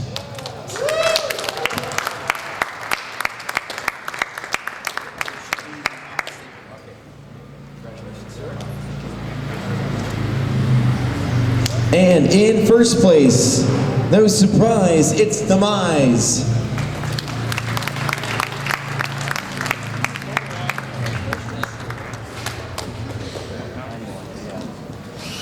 Before we go any further here too, I also wanted to thank a couple other people that I don't get to, I kind of speed along these things a little bit, but I gotta once again thank our tireless crew of NERC people here that help out. Most importantly, Ed McCarron, Beth McCarron. Thank you guys so much for all the hard work you do. I also want to give special thanks here to Jim Mielka for registration, Kyle Singer helping out with a lot of gifts and helping out probably a lot of youth, your broken robots this weekend. John Woolen, the silence behind all the violence here, he does all the video for us. Thank you so much. Who else am I missing here? Oh, Chuck, that's right. Chuck here helped run our BOA competition this weekend, a fearless leader right here. Long story short, we kind of just shouldered a whole boatload of BOA problems on him. So we thank you so much for being able to manage that in a nice fashion. It worked out really good. I can't complain about it whatsoever. And to all of our other staff, Al, Joe, the whole crew, Alex Horn here too, helped with the awards. Thank you guys so much. We couldn't have done it without you. Okay, Ant Weights, third place, Discharge.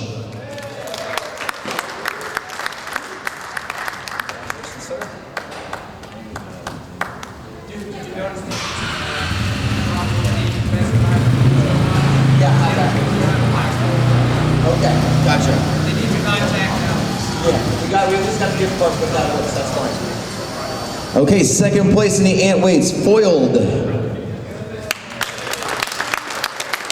like a seafood kit. And there's your trophy, sir. Hope I get that right. I'm trying to manage everything with a wired microphone. This is great. And in first place, it's Hercules. Something tells me they went on their plane flight back to Michigan.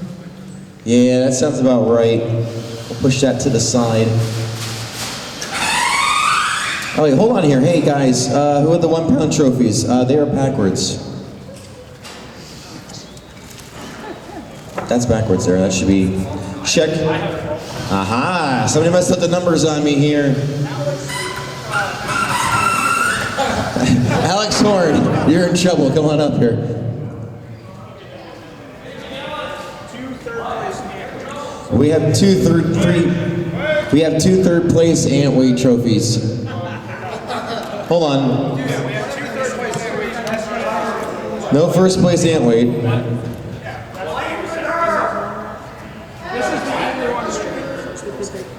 Oh, first place Ant Weight already went home. Yes. Aha. So Ant Weight first then is missing their prizes there. Did nothing wrong, just to make this clear. Okay, so that needs to go there. This needs to go out to the Hercules crew at a later date. That's fine. Cool. Let's go up to the Beetle weights here. Third place, is it Ratty? Did I get that right? Radii. Radii. Ah.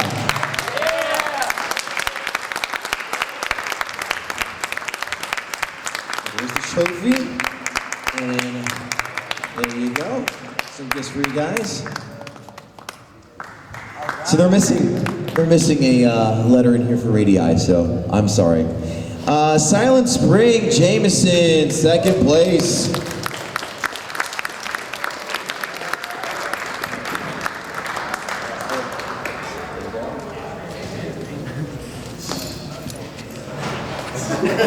Strike a pose. First place in the Beetle weights, it's dinner time. Oh, I can't wait for dinner tonight.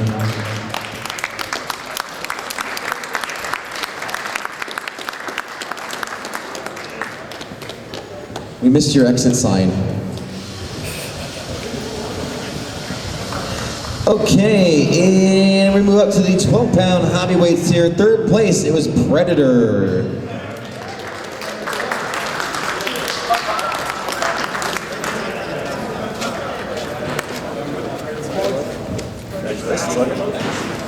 Canadians racking up the awards here.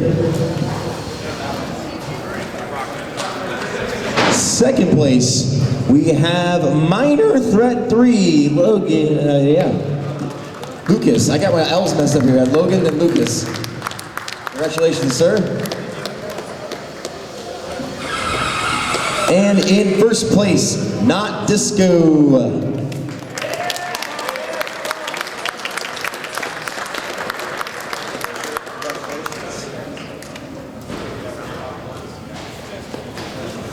We're going to move up to the Combat 30s here, the featherweights. In third place, Speed Wedge 30. Congratulations, Ian. That way for the picture.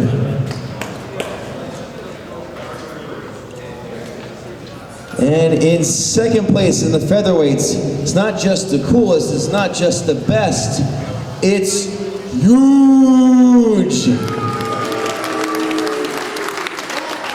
Thank you for making me have a lot of fun with that this weekend. It was awesome. And in first place, Jameson's coming back up here with Megatron. Boy, you're walking away with a lot of stuff here. There's a Duet number 1 and Duet number 2, and this Robot Marketplace cert. Yeah, you're walking away with a lot.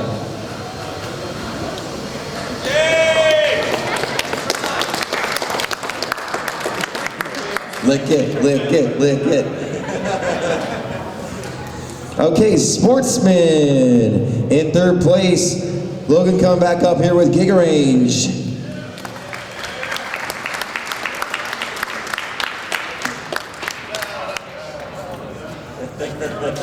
You're welcome.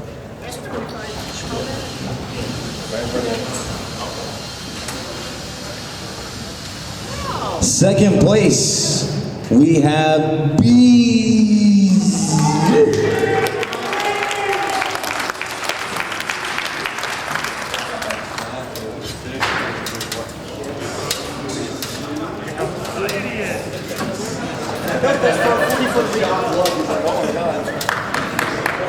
And in first place in the Sportsman, Pitter Patter.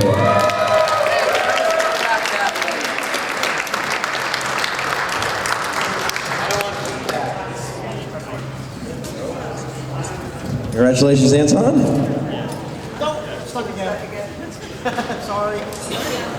Okay, so now we also have some specialty awards here too.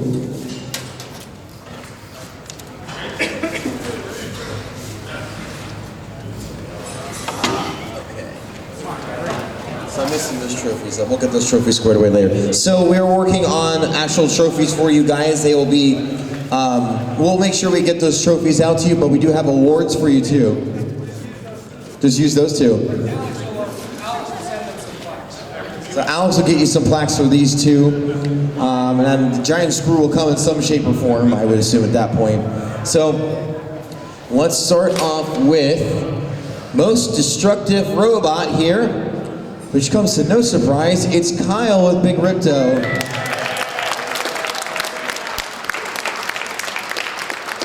I mean, it's not like you sent a 30-pound robot into the roof, still gaining speed. That's a first, I think. I don't think I've seen a 30 go that far up into the roof without not slowing down.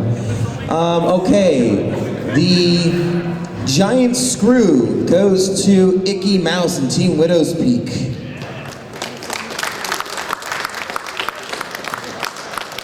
They are here. Maybe not. They packed up and shipped out. Okay. Well, we'll just keep that for them. Okay, and last but not least, we have the Coolest Robot Award, which is pretty much one of the most successful or most prestigious awards to have here. It's a very unique honor, and this one goes to Huge. I hate Donald Trump for that. It's too good. Okay, but wait, there's more. There's more. We have a special raffle for everybody who's here. Horizon Hobbies donated some stuff under the condition we didn't give it away. We didn't give it away for prizes. We have to raffle it off. So everybody that's here is going to have a chance. I had poor Thomas Kenny be a random number generator, and he picked some winning names for me. Put it back, put it back, put it back, put it back. All right, so here's how this is going to work. I'm going to call off a team name. Is Beaverbotics here? Okay. Hey, they had to be him. How about Bad Robin? Here. Okay, pick a number between 1 and 10. 7. Find prize 7. Ah. That's way too many to keep it. They are written on their instructions.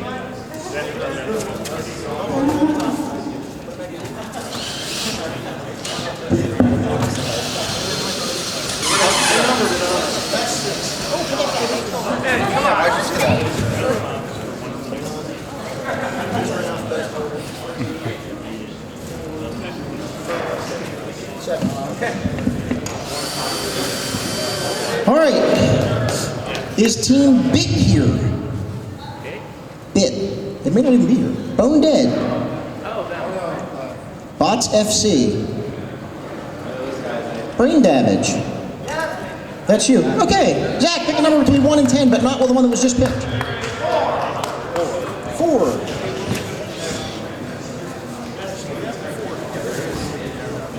Go along.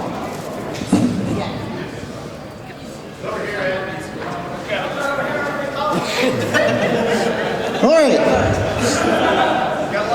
Conbots. They left.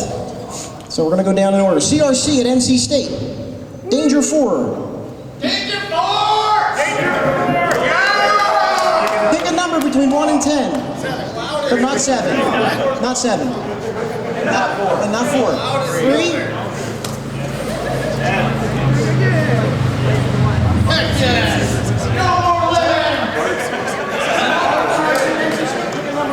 One through 10. 6. 6. Well, he knows what 6 is that now left. It's the big one, Ed. I know, I wrote in black on a black box. Really? Really, Ed? It's the white one. That's me. I'm not good at this. The white one. The big white one. That's a 10. Thank you. Okay, so I suck at this.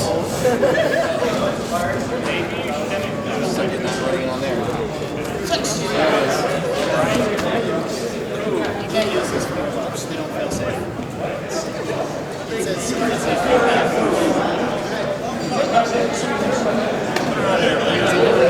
All right. I did the same mistake. Continuing down the list.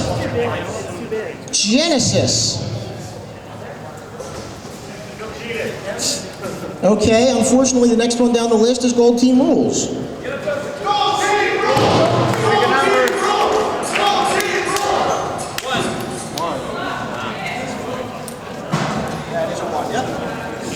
All right, next list, Intensity.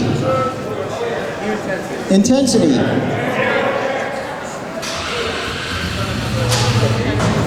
Is it 8? I wrote on the black, sorry.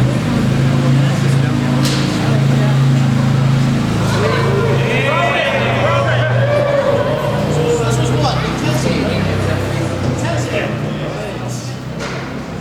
All right, keeping down the list. Revelation Robotics. They left. They left. Team Corsair. Is that you? Get a real trans. Pick a number that's still in this box. Choices are 10, 2, 5, and 9.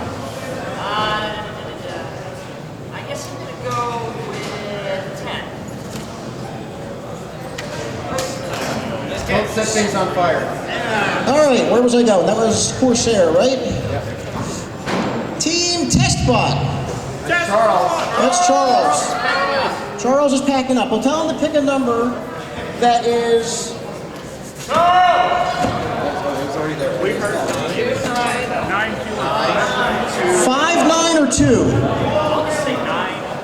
Tell Charles to pick a number that's 5, 9, or 2. Somebody yell for Charles.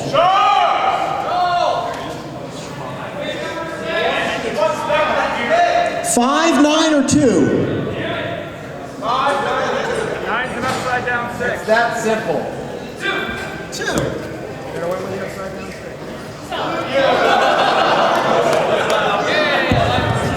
All right, next on the list. Wanton 2. Devin here? He left. Widow's Peak. WPI. Well, this is failing miserably. All right, let's start at the top of the list. Rolling Thunder. 5 or 9? 9.